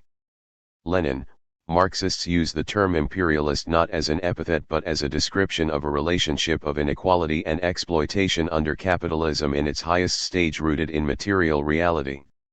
The exploitative economic relations between an imperialist country and the more economically backward countries it oppresses are the basis of the Leninist conception of modern imperialism. On this foundation stand states and a state system, or geopolitics, that reinforce and shape the base in a dialectical manner. For Marxists, exploitation refers to surplus extraction, under capitalism, surplus value extraction. Over the long run, an imperialist country will receive a net transfer of surplus value back from the colonial and semi-colonial/neocolonial countries to which it exports capital. At its most fundamental level, imperialism refers to the capitalist mode of production on a global scale in the era of socialist revolution. In other words, capitalism has moved from its historically progressive to its historically regressive phase, marked by the transition from competitive to monopoly capitalism, and it is therefore ripe for expropriation worldwide. Previously, many socialists believed that every country was destined to pass through the stages of development traversed by the first capitalist countries, Britain, France, Germany, the US, etc. Yet the analysis put forward by Lenin, Leon Trotsky and other Marxists demonstrated that development through to advanced capitalism was blocked for newcomers by the pioneer capitalist states, which sought to overcome economic crises by using their material advantages to superexploit weaker countries. The result was the deformed development of the exploited countries within a complex and evolving system that moved from direct colonial pillage to neocolonial exploitation in the form of the export of capital by giant corporations and by the state bodies designed to support them. See Imperialism and Global Inequality, 1917 No. 31. This system, imperialism, which emerged in the last quarter of the 19th century, is marked by two sets of divisions between countries. On the one hand, there is the division between the rich and powerful minority benefiting from the world order, the imperialist countries, and the poor and weak majority, which is exploited. On the other, there are the divisions that arise among the imperialist states, as competition for spheres of influence and exploitation leads to economic and eventually military conflict. Imperialism originated in Western Europe and North America due to the overripe development of capitalism, i.e., the maturation of the system marked by a falling rate of profit compelling capitalists to make profitable investments in more backward countries whose own development became distorted or stunted as a result. These origins have led some leftists to adopt a rather mechanical and one-sided view of the Leninist theory of imperialism, in which the imperialist quality of a country is determined by its attainment of the highest stage of capitalism through the classic pattern of development seen in Britain and the United States. Practically speaking, this approach looks for telltale signs of this development, example a high organic composition of capital or high labor productivity, and then qualifies or disqualifies a given country on that basis. Yet this interpretation of Lenin's theory of imperialism is at odds with Lenin's own dialectical understanding, and it was not shared by the theory's most significant developer, Trotsky. It is necessary to distinguish between two connected but distinct levels of analysis, that which applies to the system or epoch as a whole and that which applies to individual countries within the system. It should be clear from reading Lenin's Imperialism, the highest stage of capitalism, that his discussion of the rise of the imperialist stage is at the general historical level. Lenin draws on elements of the development of monopoly capitalism from different countries, tying them together to reconstruct the essential features of the global epoch as a whole. This is similar to the method employed by Marx in Capital. Marx analyzes developments in several different countries, above all Britain, the leading capitalist country at the time, to distill the essence of the bourgeois mode of production. In both cases, Marx and Lenin use examples and provide statistics from individual countries, and discuss differences between them, but they never suggest that every country must possess all the features they describe at the level of abstraction of capital or imperialism. Actual capitalist societies or imperialist countries will necessarily depart from the general reality to some degree. In his 1917 preface to Imperialism, Lenin says that the work was meant to reveal the economic essence of imperialism, and he laments that the Tsarist censor had forced him, while discussing annexations, to quote as an example, Japan. The careful reader will easily substitute Russia for Japan, and Finland, Poland, Courland, the Ukraine, Kava, Bukhara, Estonia, or other regions peopled by non-Great Russians, for Korea.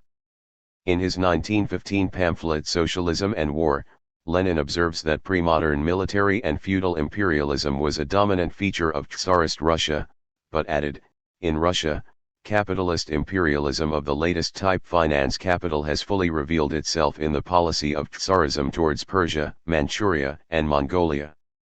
In an article entitled, Imperialism and the Split in Socialism, October 1916, Lenin picks up on the comparison of Tsarist Russia and Japan, situating them within the framework of the theory of imperialism he elaborated in his seminal pamphlet of the same name. In Japan and Russia, the monopoly of military power, vast territories, or special facilities for robbing minority nationalities, China, etc., partly supplements, partly takes the place of, the monopoly of modern, up-to-date finance. Capital. In imperialism, Lenin provides the following characterization. Imperialism, or the domination of finance capital, is that highest stage of capitalism in which the separation reaches vast proportions. The supremacy of finance capital over all other forms of capital means the predominance of the rentier and of the financial oligarchy. It means that a small number of financially powerful states stand out among all the rest. Emphasis added. The wording of this formulation might suggest that only those states that are financially powerful are imperialist, but the passage is located in a section in which the weakness of and predominance of foreign ownership in Russian banking are stressed.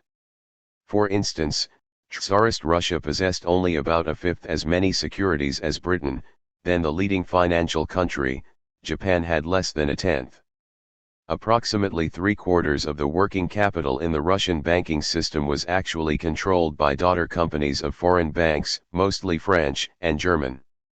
In this instance, the specific features of two particular examples of an imperialist country, Russia and Japan, are clearly not a match for the features ascribed to the epoch as a whole.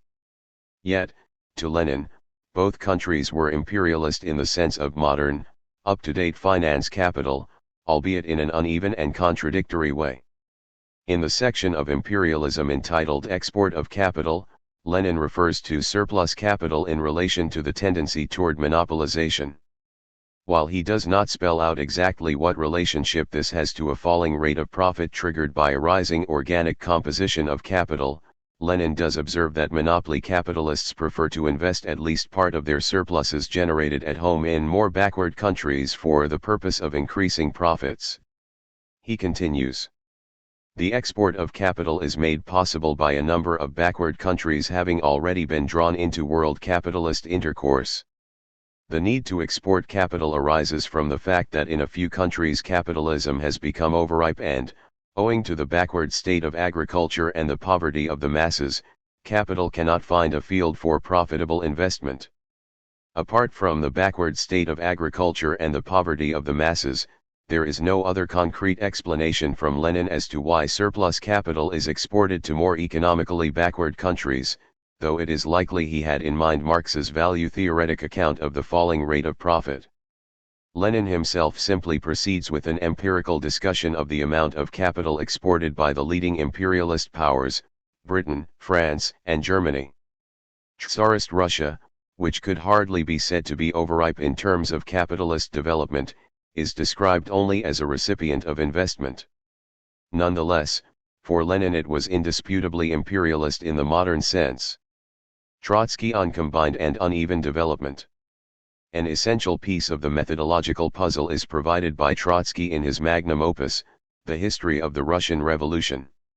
It is here that Trotsky, discussing the development of capitalism in Russia, stresses its combined and uneven character. Unevenness, the most general law of the historic process, reveals itself most sharply and complexly in the destiny of the backward countries. Under the whip of external necessity, their backward culture is compelled to make leaps. From the universal law of unevenness thus derives another law which, for the lack of a better name, we may call the law of combined development, by which we mean a drawing together of the different stages of a journey, a combining of separate steps, an amalgam of archaic with more contemporary forms. Tsarist Russia was not an advanced capitalist country, at least not in a pure sense. Indeed, the tendency toward the combination of social forms, which exists in advanced capitalist countries but reveals itself most sharply in backward ones, meant that advanced capitalism was intertwined with semi-feudal relations in Tsarist Russia, and it is this backward side that was repeatedly emphasized by Trotsky. In Results and Prospects, he wrote that the main characteristic of Russian social development is its comparative primitiveness and slowness, while in The Revolution Betrayed he recalled, Russia took the road of proletarian revolution, not because her economy was the first to become ripe for a socialist change, but because she could not develop further on a capitalist basis. Socialization of the means of production had become a necessary condition for bringing the country out of barbarism.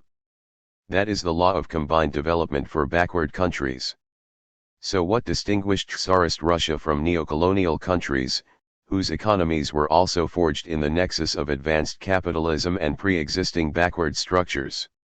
Clearly it is insufficient, from a Marxist perspective, simply to isolate economic criteria such as the organic composition of capital or labor productivity to determine a country's imperialist status. Such analysis must be part of a richer materialist appreciation that places a country in its historical and global context. In the history of the Russian Revolution, Trotsky observes, Russia's participation in the war was self-contradictory both in motives and in aims. That bloody struggle was waged essentially for world domination. In this sense it was beyond Russia's scope. The war aims of Russia herself, the Turkish Straits, Galicia, Armenia, were provincial in character, and to be decided only incidentally according to the degree in which they answered the interests of the principal contestants. At the same time Russia, as one of the great powers, could not help participating in the scramble of the advanced capitalist countries, just as in the preceding epoch she could not help introducing shops, factories, railroads, rapid-fire guns, and airplanes. The not infrequent disputes among Russian historians of the newest school as to how far Russia was ripe for present-day imperialist policies often fall into mere scholasticism, because they look upon Russia in the international arena as isolated, as an independent factor, whereas she was but one link in a system. Trotsky argued that since Russia was one of the great powers, it could not help participating in the scramble of the advanced capitalist countries for world domination, though its low economic base placed severe limitations on its aspirations. As a capitalist great power in the age of imperialism, it had inevitably become a finance capital imperialist despite combining advanced capitalist structures with backwardness, including what Lenin called military and feudal imperialism. The important point is not to look upon Russia in the international arena as isolated, as an independent factor, but to view the situation dialectically, holistically, and in its historical development. From this perspective, what distinguished Tsarist Russia from China was not so much its economy, though the industrial centers of Russia were extremely important, but its independence from imperialist domination and its exploitation of other, weaker countries. In one sense Tsarist Russia was also a colonial country, and this found its expression in the predominant role of foreign capital. But the Russian bourgeoisie enjoyed the benefits of an immeasurably greater independence from foreign imperialism than the Chinese bourgeoisie. Russia itself was an imperialist country. Trotsky's introduction to Harold R. Isaacs, The Tragedy of the Chinese Revolution, 1938. This greater independence from foreign imperialism allowed Russia to participate as a small fry exporter of capital to its colonial hinterland. It exported capital not because capitalism had become overripe in the Tsarist Empire but because its backward autocracy and remnants of feudalism placed limits on the development of an internal market and because, as an independent player in a world shaped by the highest stage of capitalism, it had to compete with its great power rivals. Such competition entailed the enrichment of Russian industry by the construction of foreign operations. As we noted in Imperialism, Tsarist Russia and WWI, 1917 number 39. In the last decades of the Romanov dynasty, Russian capital flowed abroad, while simultaneously finance capital from France and other more advanced countries poured into Russia to construct factories, railroads, and other components of a modern industrial economy. According to Professor Alexander S. Bulatov of Moscow's Russian Foreign Trade Academy, Russian firms started to invest abroad in the last decades of the 19th century. Capital was exported primarily to China and Persia, as well as to Mongolia.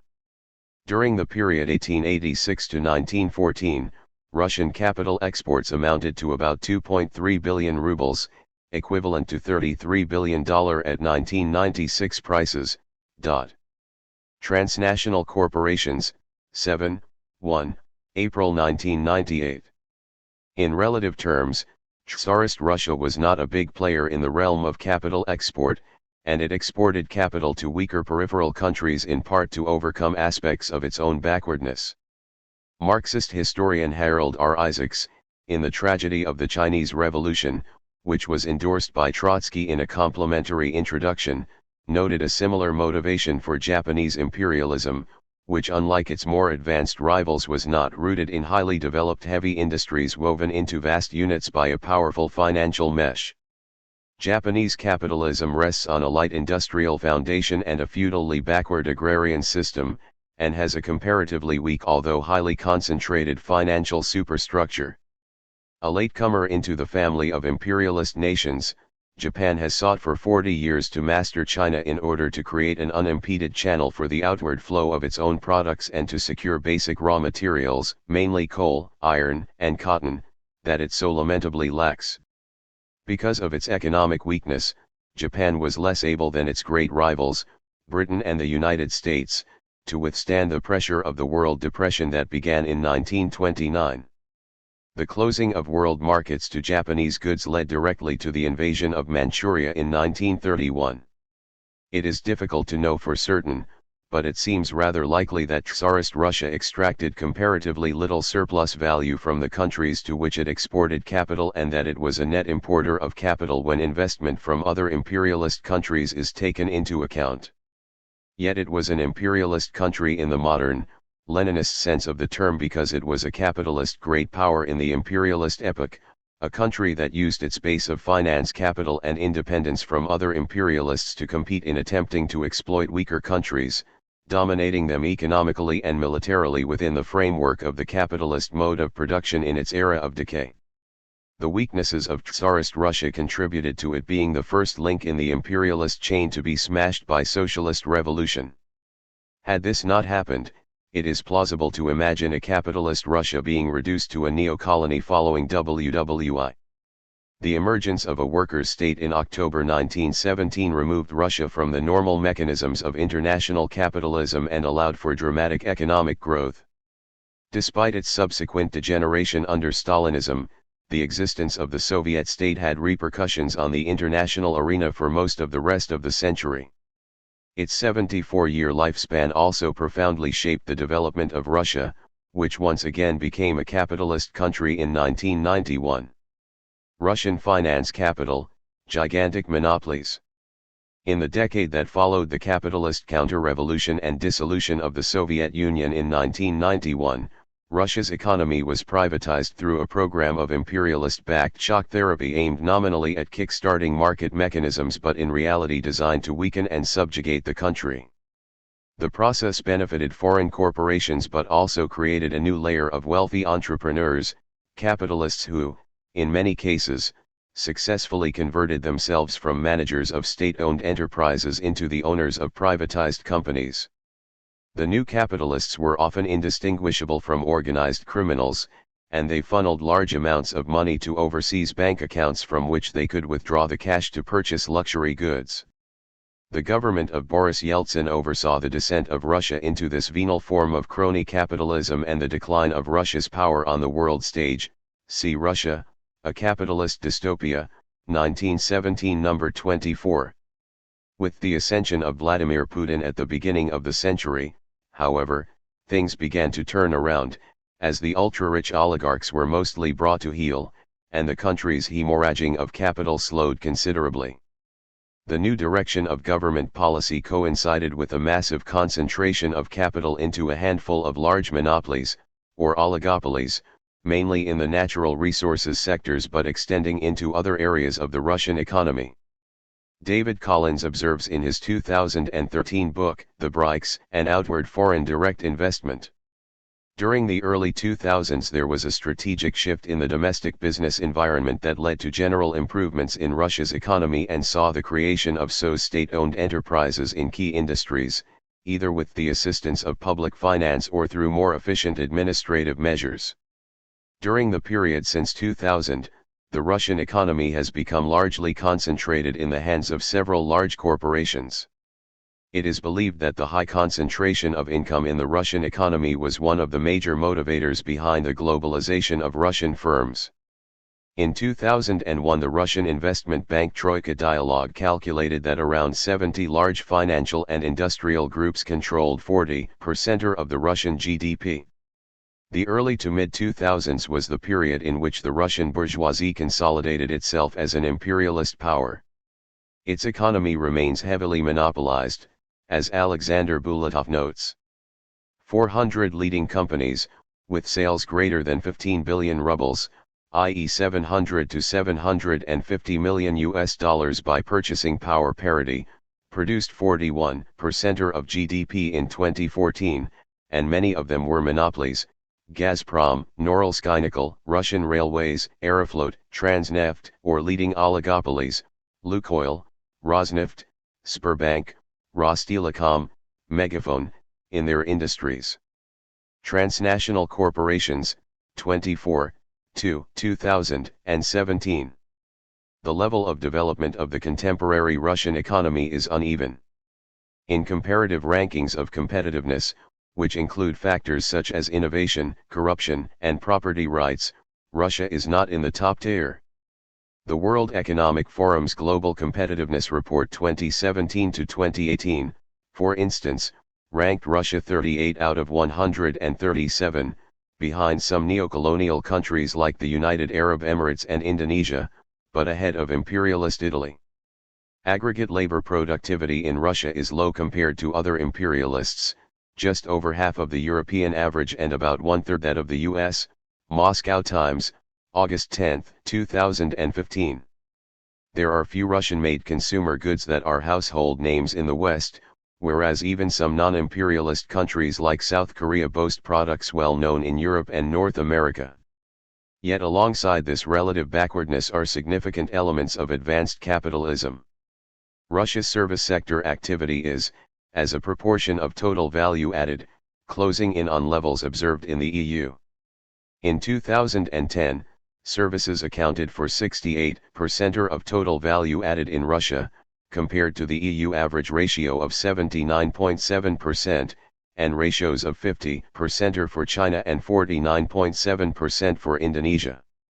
Thus, it is clear that over 2 decades of economic transformation in Russia has resulted in an economy that is closer in structure to its rich EU neighbors than it is to some other large, low and middle-income countries. European Parliament, the economic significance of Russia's accession to the WTO, June 2012. Every imperialist country builds upon the economic foundations established in its pre-imperialist phase. Russia's trajectory is unique in that the prehistory of its contemporary imperialism runs through the creation of a degenerated workers' state. Russian imperialism of the 21st century lags less far behind its adversaries than Tsarist Russian imperialism did before 1917, and it is the material legacy of the Soviet Union that has made that possible. As well as inheriting a highly educated workforce, Russian capitalism has benefited from, and made advancements in, technologies that were heavily developed in the Soviet Union, including weapons and aerospace. Russia is the world's second largest arms exporter after the US and a global leader in the production of weapons technology. Since its recovery following the economic disarray of the 1990s, Russia has accounted for an annual average of 25% of global arms exports, nearly as much as Germany, France, Britain, and China combined. Russia's role as an arms exporter, Chatham House, March 2017. The economic sanctions that Washington imposed on Russia in 2014 are aimed not merely at punishing the annexation of Crimea but also at undermining an economic competitor, including in the multi-billion-dollar arms industry. The US has not, however, been entirely successful at dissuading countries from purchasing Russian-made weapons. India's defense minister visited Moscow last week to finalize a $6 billion purchase of S-400 missile systems. The deal appears set to go through despite US efforts to stop it, including an offer from Lockheed Martin to move the production of F-16 fighter jets from Texas to India. Turkey, a member of NATO, agreed to accelerate an S-400 deal when Russian President Vladimir Putin visited Ankara recently. Recep Tayyip Erdogan, the Turkish leader, said the S-400 deal is made, and this matter is closed.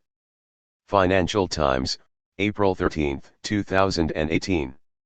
One of the reasons that even traditional U.S. allies would run the risk of angering Washington is the technological sophistication of Russian weapons. The S-400 is among the most advanced air defense systems available, on par with the best the West has to offer, said Simon Weseman, senior researcher with Stockholm International Peace Research Institute's, SIPRI, Arms Transfers and Military Expenditure Program. Al Jazeera, October 8, 2018. Russia's recent intervention in Syria provided an opportunity to test its advanced technology in the field. This has become a selling point for Rosoboronexport, which controls foreign sales for Russian arms manufacturers. At the 5th Bahrain International Air Show 2018, BIAS, Rosoboronexport will feature Russia's most advanced weapon systems, including the S-400 long-range air defense missile complex, the Pantsir medium-range surface-to-air missile/gun system, Sukhoi Su-35 fighter jets, unmanned aerial vehicles, electronic warfare systems and the newest Ilyushin Il-76 MD-90A military transport planes. The weapons labeled "Made in Russia" enjoy enhanced demand as they have proven their worth in rough combat and climatic conditions at sea, on the ground and in the air.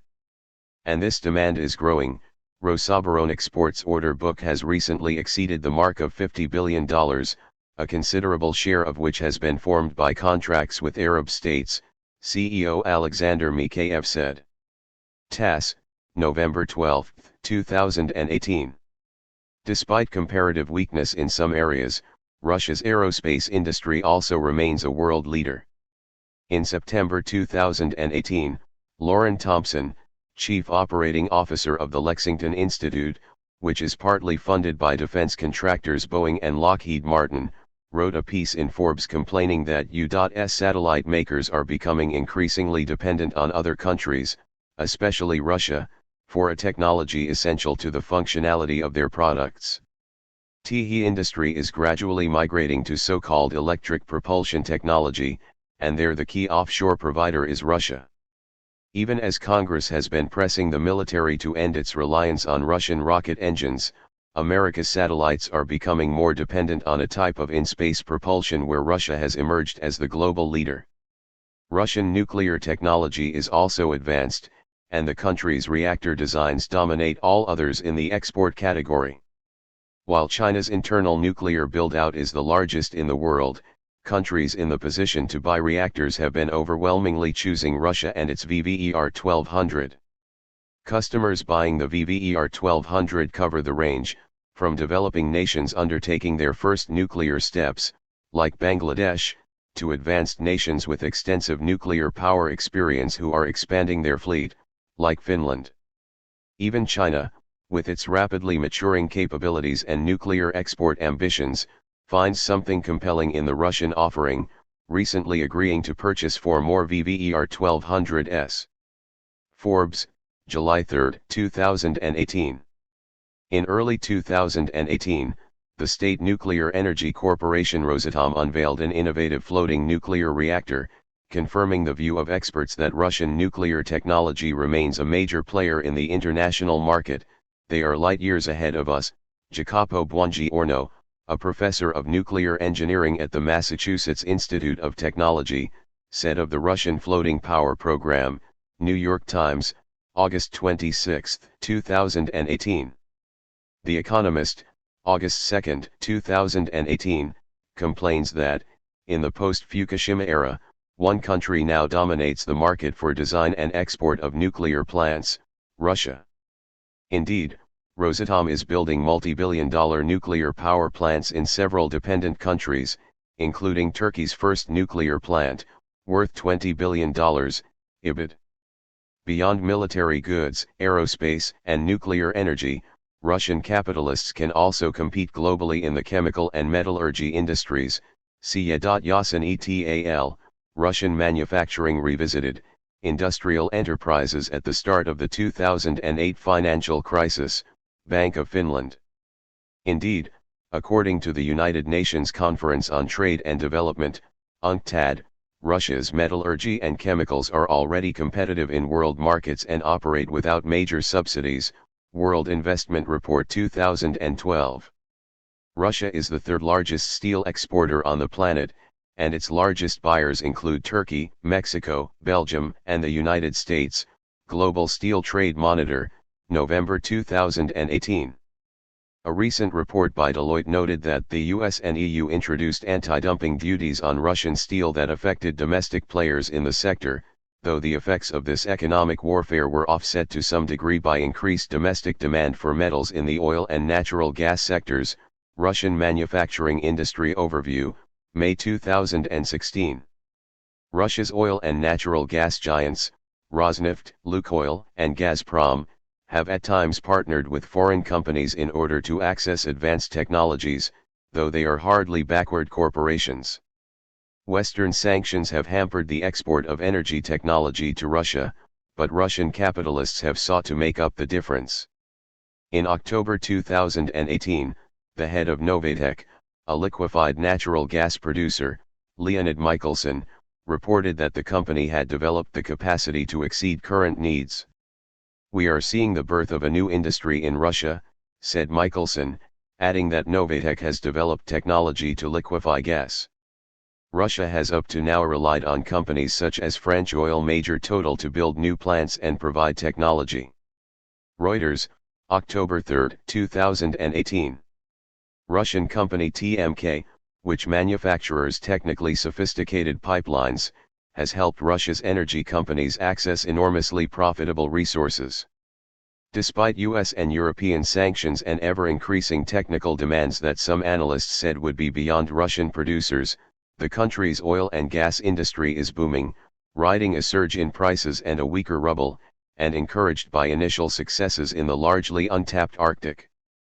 Financial Times, June 5, 2018. When sanctions deprived it of the advanced technology required to access Arctic oil, Rosneft simply developed its own.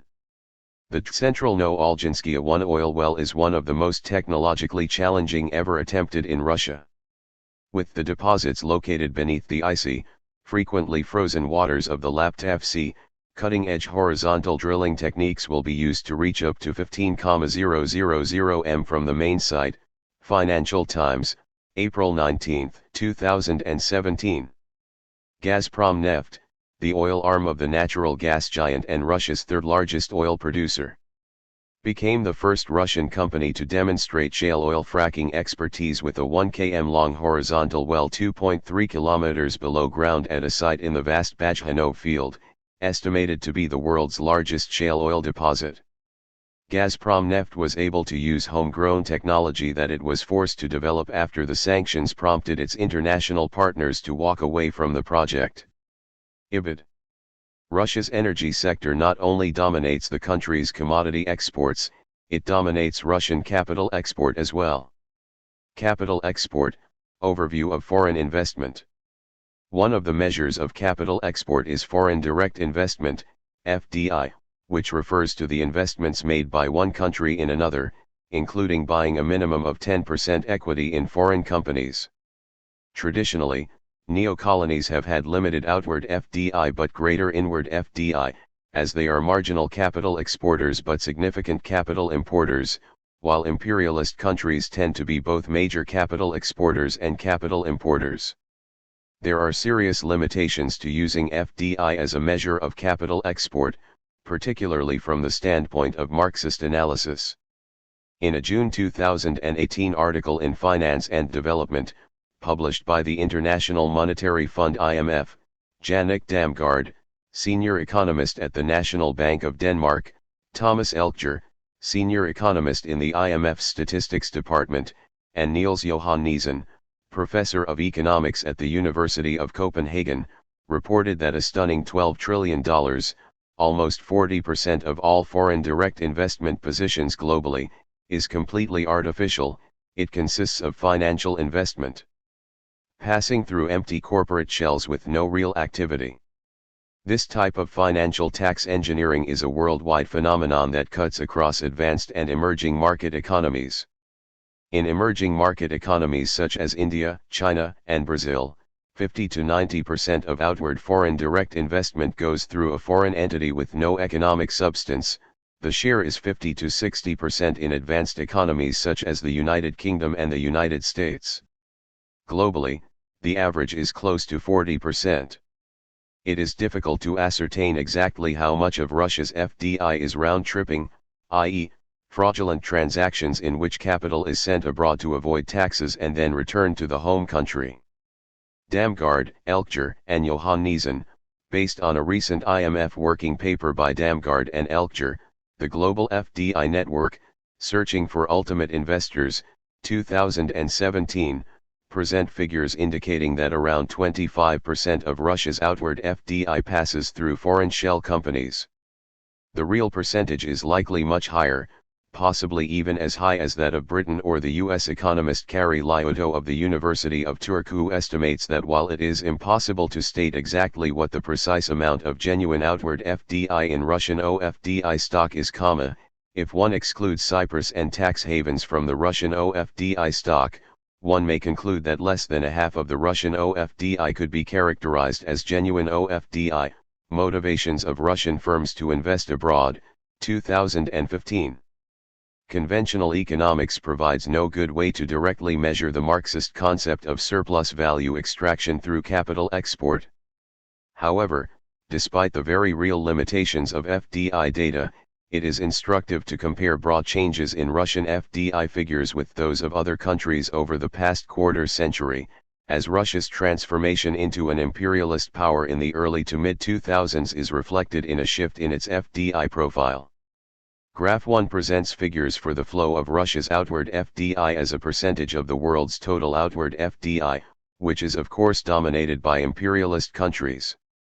For comparison, the outward FDI figure is also given for Brazil, a neocolonial country that, as a regional power in South America, has exhibited some of the capital exporting characteristics of imperialist powers and is often compared with Russia.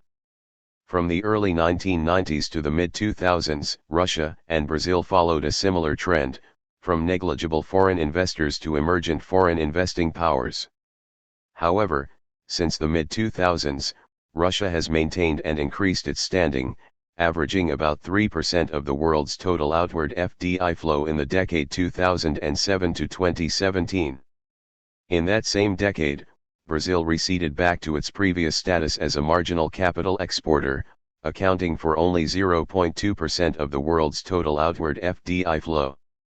For comparison, Canada had 4.1%, Italy 2.1%, and Spain 2.6% in the same period.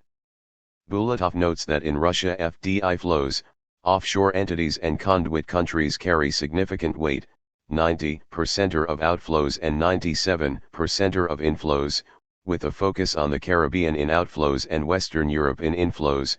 Transnational corporations, 24, 2017. This is not to say that 90% of Russia's outward FDI is round-tripping, indeed, the proportion is much lower. Russian capitalists use tax haven countries and special purpose enterprises not only to round-trip money back to Russia but to export capital to third countries for genuine profitable investment. The practice of using conduit countries, or offshore hubs, as intermediaries for foreign investment in third countries is called transshipment. Bulatov goes on to explain. Leading conduit countries are Luxembourg, Ireland, Austria, Switzerland, the United Kingdom and the Netherlands. The last two, in addition to special purpose entities, have international financial centers and their own nets of offshore entities. The United Kingdom has 14 British overseas territories, including Cayman and the British Virgin Islands, and 3 Crown dependencies, Jersey, Guernsey, and the Isle of Man, which are offshore jurisdictions financially served by the City of London. The Netherlands has a smaller financial center and a web of offshore jurisdictions, the Caribbean-dependent territories of the Netherlands, Curaçao, Bonaire, Sint Maarten, Sint Eustatius, Saba and Aruba. The complexity of examining the web of Russian foreign investments, which are often camouflaged by intermediaries, is highlighted by the example of telecom giant VN, formerly Wimpelcom, which is headquartered in Amsterdam.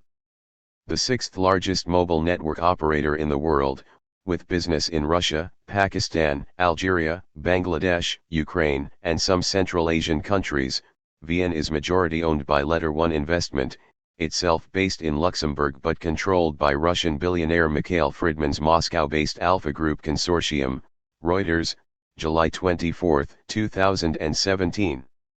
Although the source of the capital ultimately traces back to Russia, any investments Letter One might make in VN would be registered as outward FDI from Luxembourg, while VN investments abroad are booked as Dutch outward FDI. Another key conduit country for Russian capitalists is Cyprus. Bulatov points out that at least 5 leading Russian Federation banks, VTB, Alpha Bank, Abu Bank, Privat Bank, Bank, have affiliates in Cyprus, as do numerous financial and investment affiliates of other Russian Federation parent companies. This island country is the most attractive offshore jurisdiction for Russian Federation investors, not due to its corporate tax rate for offshore companies, which is higher than in many other offshore entities at 12.5%, but due to numerous tax treaties with other offshore entities, which provide easy conduits to offshore entities with lower taxation rates, and also because the Civil Code of Cyprus is based on United Kingdom law. IBID. Bulatov reports that in 2014 Russia's outward FDI stock, accumulated flow, in Cyprus was $105 billion, while the inward FDI stock in Russia from Cyprus was $101 billion, representing approximately 27% of Russia's total stock for both measures. Undoubtedly some of the Cypriot capital exported to Russia was of German and other non-Russian origin, though a majority was almost certainly Russian. Curiously, Cyprus is the largest foreign investor in Ukraine, with just under $14 billion FDI stock, as of January 2015. Nominally, Russia, with $2.7 billion FDI stock, is only the fourth largest source of FDI in Ukraine, behind Cyprus, Germany, and the Netherlands. However, accounting for transshipment, the OECD estimated the real level of Russian investments to be about $9.9 billion. Part of the figure included investments from Dutch company VN. The Eurasian Development Bank, EDB, has created its own database, taking transshipment and round-tripping into account, to better estimate real foreign investments by and in Eurasian countries, monitoring of direct investments of Russia, Belarus, Kazakhstan, and Ukraine in Eurasia, EDB Center for Integration Studies, 2014, and its findings demonstrate that standard FDI measures can both exaggerate and minimize the real situation.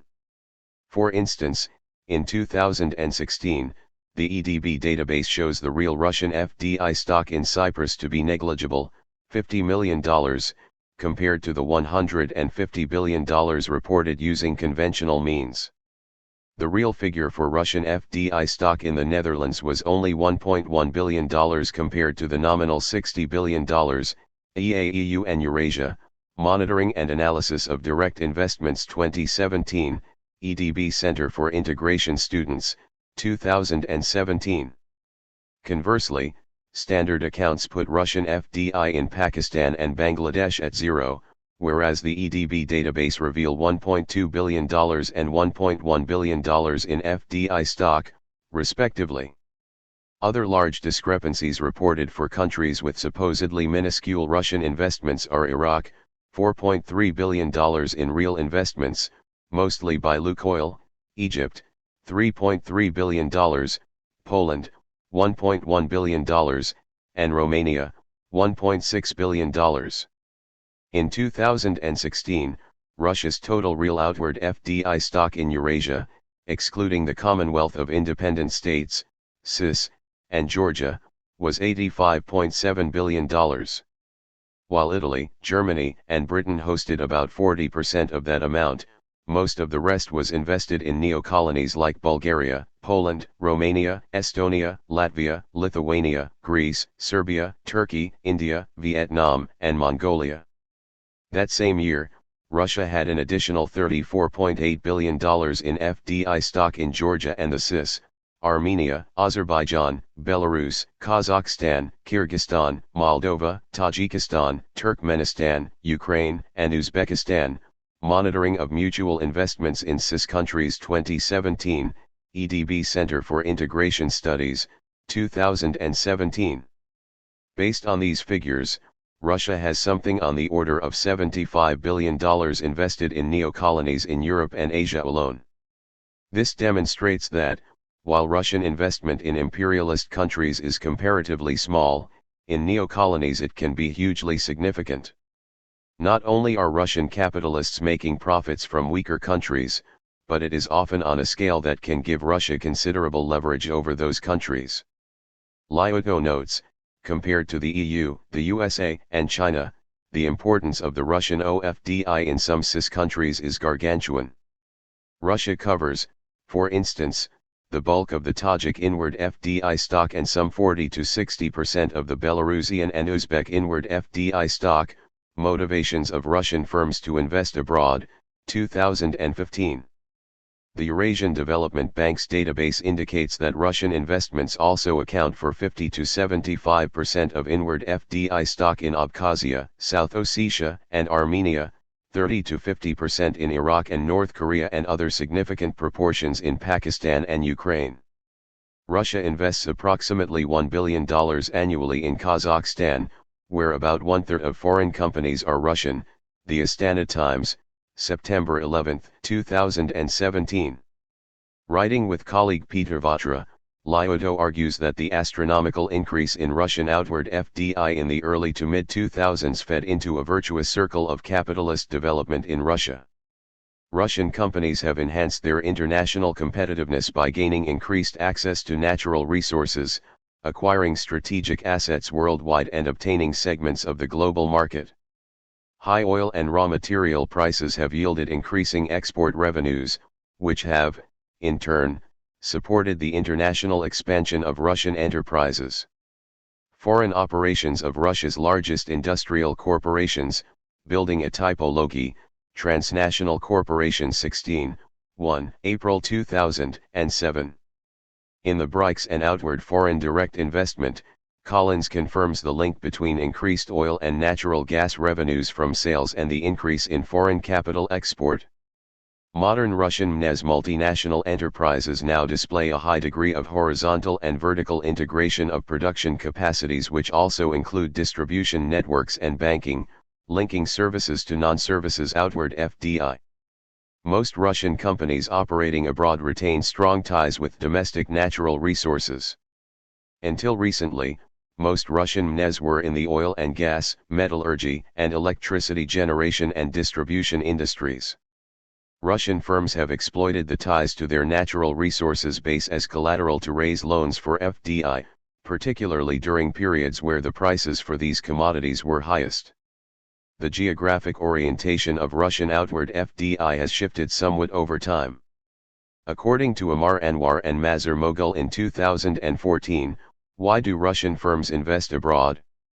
A firm-level analysis, Russian firms initially made major investments in nearby post-Soviet states. These investments mostly sought access to natural resources, for example Lukoil's operations in Azerbaijan or the Russian steel maker Mechel's investments in Kazakhstan, or to capture the country's consumer markets, for example Mobile Telesystems' investments in Ukraine's and most other former Soviet republics' telecommunication networks, or electricity producer and supplier RAO UES's operations in Armenia, Georgia, Moldova, and Ukraine. However, preference for these Commonwealth of Independent States, CIS, countries has gradually waned. Russian investments have now expanded much further afield. In association with Russian investment fund United Capital Partners and Netherlands-based Trafigura Group, Rosneft recently purchased 98% of ESA Oil, the second largest private oil refining company in India, for close to $13 billion, The Indian Express, October 15, 2017. The Canadian Broadcasting Corporation reports. Russia may have as much as $25 billion US tied up in Venezuela, largely in oil and gold, according to the Latin American Institute of the Russian Academy of Sciences. By comparison, U.S. foreign direct investment in Venezuela was $6.6 billion in 2017, according to the Office of the U.S. Trade Representative, mainly in manufacturing and information services. CBC.ca, January 31, 2019. As is typical of high-risk imperialist ventures, not all Russian overseas energy investments work out.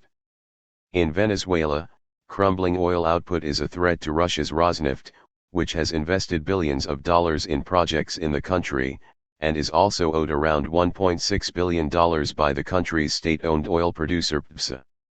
Rosneft said in its 2018 annual report that it would only make a final investment decision in 2020 on whether to develop two gas fields it acquired last December.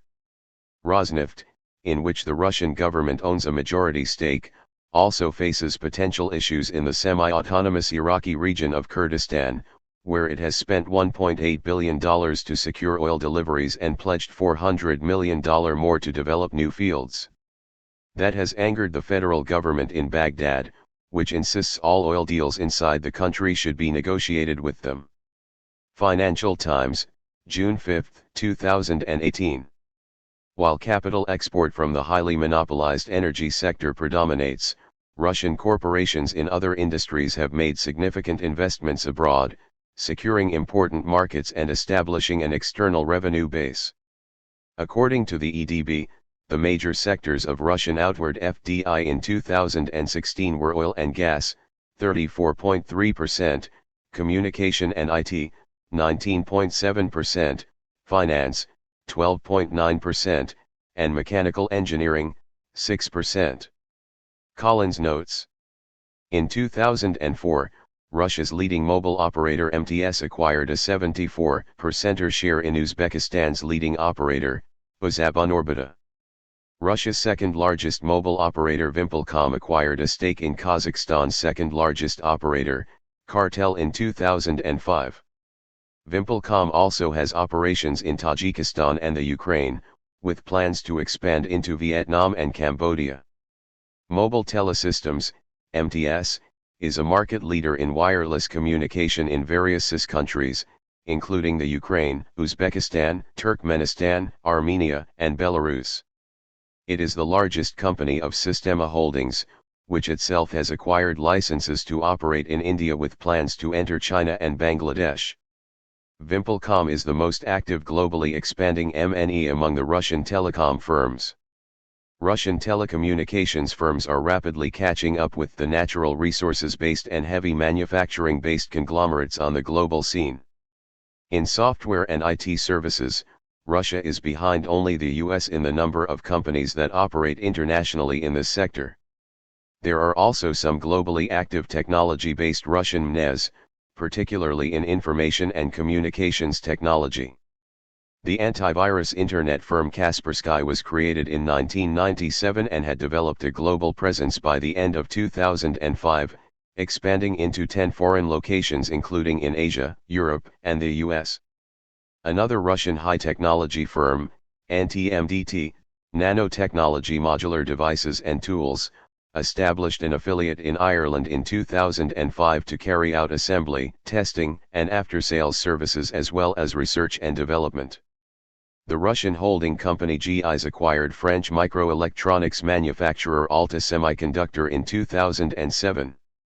The Russian IT sector is now perceived to be highly stable and is consequently able to attract capital from private and institutional investors to fuel internationalization. Vladimir Andreev reports. Russian OFDI started booming in the 2000s in more modernized parts of the manufacturing industry with Sistema Group, which owns MTS, in telephone production, Citronics in telecom equipment, Vimpelcom, Altimo, Megaphone, and Alpha Group in telecom, Korolev Rocket and Space Corporation Energia in aeronautics, RTI Systems in aerospace and missile production, NPO Mashinostroyenia in military equipment. Big Russian insurance and financial companies and big banks have developed and internationalized in the formerly underdeveloped, Soviet, services industry such as Sberbank, VTB, Gazprom Bank, Alfa Bank, and Bank of Moscow.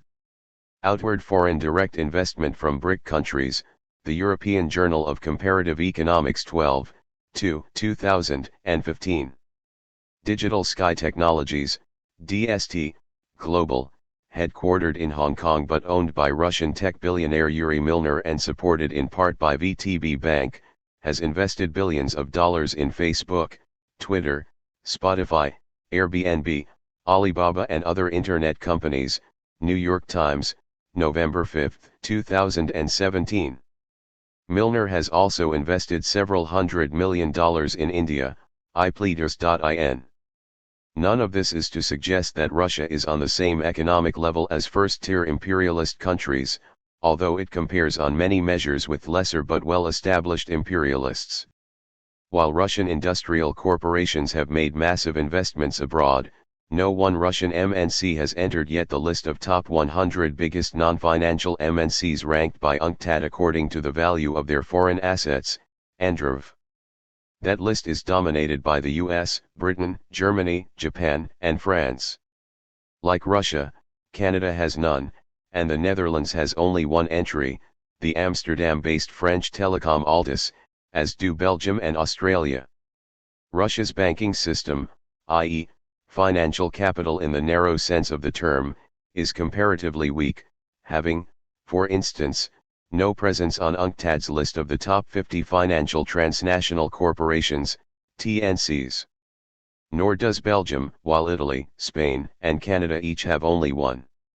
The reasons why Russian corporations invest abroad are complex, but it is clear that the astronomical growth of Russia's outward FDI in the mid-2000s was accompanied by a shift away from capital flight to profit-seeking and market procuring through various means. One study explains the changing strategies of outward investing Russian firms. In the early 1990s, they were mostly privately owned TNCs, seeking safety nests abroad to protect themselves from domestic uncertainty. These days, state-owned or influenced TNCs dominate Russian capital exports, motivated by a desire to control the value chain of their products. Kalman Kolate and Astrid Solsterova, modeling Russian outward FDI. UNCTAD adds that Russia's profile differs from that of the other so-called BRIC countries. In contrast to TNCs from other BRICS countries, the main aim of Russian TNCs is not simply to secure the supply of raw materials to their home country, but also to expand their control over the value chains of their own natural resources, to build sustainable competitive advantages vis-a-vis other firms, and to strengthen their market positions in key developing countries. For example, Rosneft formed a joint venture with CNPC, China, to develop oil extraction projects in the Russian Federation and downstream operations in China. Another study observes the typical FDI motives of Russian multinationals, especially in mergers and acquisitions, M&As, are quests for markets and resources. Their FDI can also be strategic asset seeking, especially for Russian machinery MNEs from the second echelon. For example, Borodino Group acquired Jobs and some other Italian companies in 2007 to 2009 to strengthen its machine tool division. Efficiency-seeking FDI is driving Russian MNEs investments abroad only in a few countries where labor costs are lower than in Russia. Such FDI is more typical for mid-sized MNEs. For instance, the Russian leader of the clothing industry, Gloria Jeans, has built several workshops in Ukraine. Global expansion of Russian multinationals after the crisis, results of 2011, Vail Columbia Center on Sustainable Investment, April 2013. Imperialist countries invest in neo-colonies for a variety of reasons, to obtain natural resources and markets, to secure spheres of influence for geopolitical purposes, and to make super profits by exploiting cheap labor. Russian investments are based on the same motives, though as a newcomer on the imperialist stage, strategic/geopolitical calculations are likely more prominent than they are for other imperialists. Russia appears to have a longer-term perspective aimed at securing further markets and spheres of influence. Moscow often brokers deals to cut the price of its energy commodities in exchange for domination of local markets and access to investment opportunities. Yet Russia, although its own labor costs are very low compared to other imperialist powers, still engages in efficiency-seeking investment as well. While it invests in imperialist countries and in neocolonial countries where wages are higher, example Poland, it also exports capital to several neocolonial countries where wages are lower than in Russia, see Graph 4. Global power projection, a revolutionary response. It is characteristic of imperialist powers that they form more or less temporary alliances with each other, in a series of shifting and competing blocs. During the Cold War period, under the Washington Consensus, this setup was remarkably stable, but since then the cracks have already shown. The US has tried to minimize the influence of Russia in the global capitalist institutions it dominates, such as the IMF, World Bank, the WTO, and G7, previously the G8, including Russia, which themselves represent uneasy alliances between the US and its EU and Japanese competitors. But Russia is not isolated in the global capitalist system. Aside from exercising its geopolitical muscle in the UN Security Council, Russia has initiated and/or participated in competing bodies, including the Eurasian Economic Union and the Shanghai Cooperation Organization, along with China. In a sense, Moscow's diplomacy and geopolitical strategy reflect a defensive posture, as its sphere of influence in Eastern Europe has been encroached upon by Western imperialism since the fall of the Soviet Union. Vladimir Putin has indicated on several occasions a willingness to cooperate, essentially as a junior partner, with the US, which has nonetheless spurned his advances. It is in this context that Russia has sought to reassert itself as a global power befitting its transformation from an economically disintegrating neocolony in the 1990s into a viable, albeit economically weak, imperialist state in the 2000s. Its efforts have been unexpectedly successful. In August 2008, Russia quickly smashed the attempt by Georgia to regain control of South Ossetia, demonstrating to the world a capacity to exercise its considerable military power independently of the will of Western imperialism. The warhawks in Washington, such as the late Senator John McCain, were virtually frothing at the mouth at the audacity of Russia in attacking their client state in the Caucasus. In Ukraine in 2014, following the overthrow of the Moscow-friendly Yanukovych government by Western-backed far-right forces, Russia assisted separatist rebels in eastern Ukraine and annexed Crimea, home to the important Russian naval base in Sevastopol. The complicated civil war in Ukraine and the geopolitical tug-of-war between Western and Russian imperialists undergirding it are conflicts in which Marxists take no sides. While we support the right of all nations to self-determination, in the case of the interpenetration of different peoples in eastern Ukraine, it is impossible to resolve this question equitably for all sides under capitalism. The presence of an inter-imperialist territorial struggle even complicates more traditional national questions. A majority of Crimeans voted to rejoin Russia, and under normal circumstances Marxists would defend their right to do so. However, in the present context, we cannot affirm either the right of Russia to keep Crimea or the right of imperialist-backed Ukraine to retake it. To do so would mean promoting one or the other side in the inter-imperialist conflict between Russia and the West, in which revolutionary internationalists should be dual defeatist. Russia's boldest move on the geopolitical chessboard has been to insert itself in the Middle East in an attempt to secure existing military and economic interests and minimize American meddling in the region. Moscow's intervention in the Syrian civil war on the side of Bashar al-Assad was a decisive factor in shifting the balance of power back to the regime.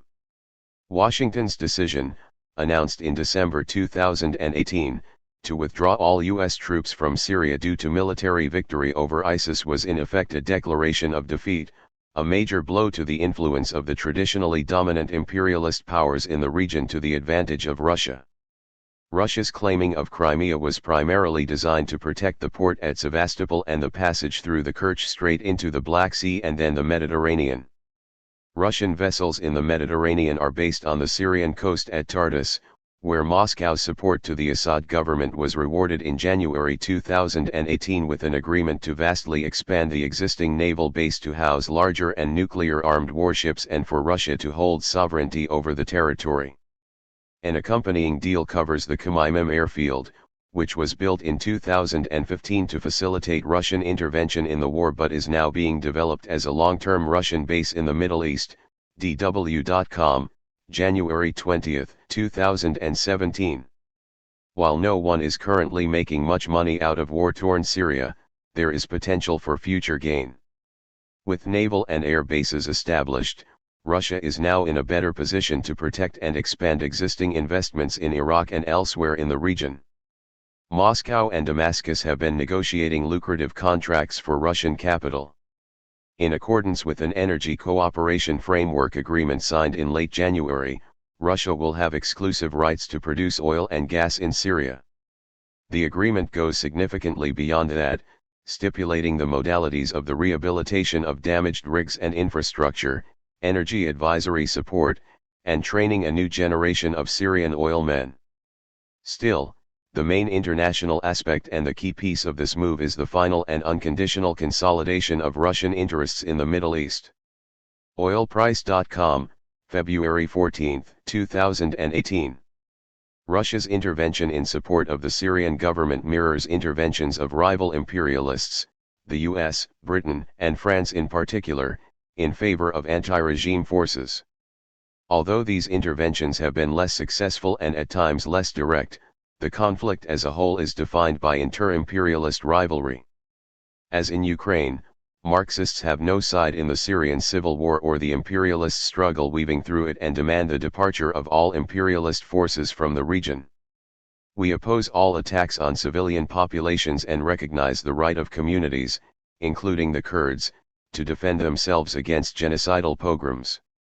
The spectacular re-emergence of Russia as an imperialist power is both symptom and cause of the increasingly fractured system of inter-imperialist relations. The international situation is very fluid. A rapprochement between Russia and the US is not out of the question, though the American military-industrial intelligence complex appears determined to foreclose that option. As Russia turns east to strengthen its alliance with China, a bloc between Russian imperialism and its German/EU imperialist competitors also remains a possibility. German capitalists reacted badly to the Western sanctions demanded by Washington following the events in Ukraine in 2014 and were stung by Moscow's cancellation of the South Stream oil pipeline. Germany depends on Russia for about half of its natural gas imports, 40% of its crude oil imports and 30% of coal imports, somewhat more than other West European countries. New York Times, July 11, 2018. When Trump provoked Germany at the July 2018 NATO summit for being captive to Russia because it's getting so much of its energy from Russia, Chancellor Angela Merkel tersely replied that Germany can make our own policies and make our own decisions. Ibid. Nord Stream 2, owned entirely by Gazprom, promising to double the capacity of the existing Trans-Baltic link. Nord Stream 1, which has been operational since 2011, is scheduled for completion by the end of 2019, Financial Times, July 17, 2018. Germany's eager commitment to this project has sown divisions between Berlin and other, more American-inclined, European capitals.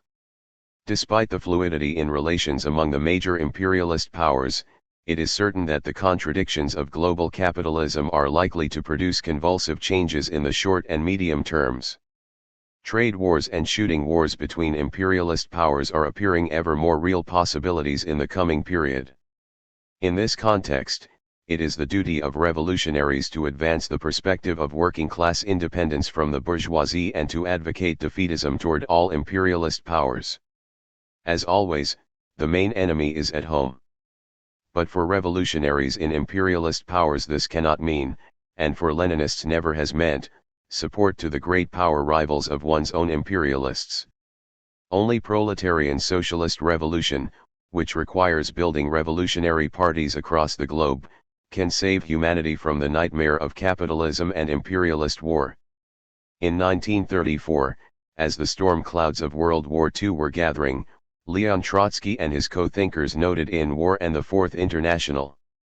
Lenin's formula, defeat is the lesser evil, means not defeat of one's country is the lesser evil as compared with the defeat of the enemy country, but that a military defeat resulting from the growth of the revolutionary movement is infinitely more beneficial to the proletariat and to the whole people than military victory assured by civil peace.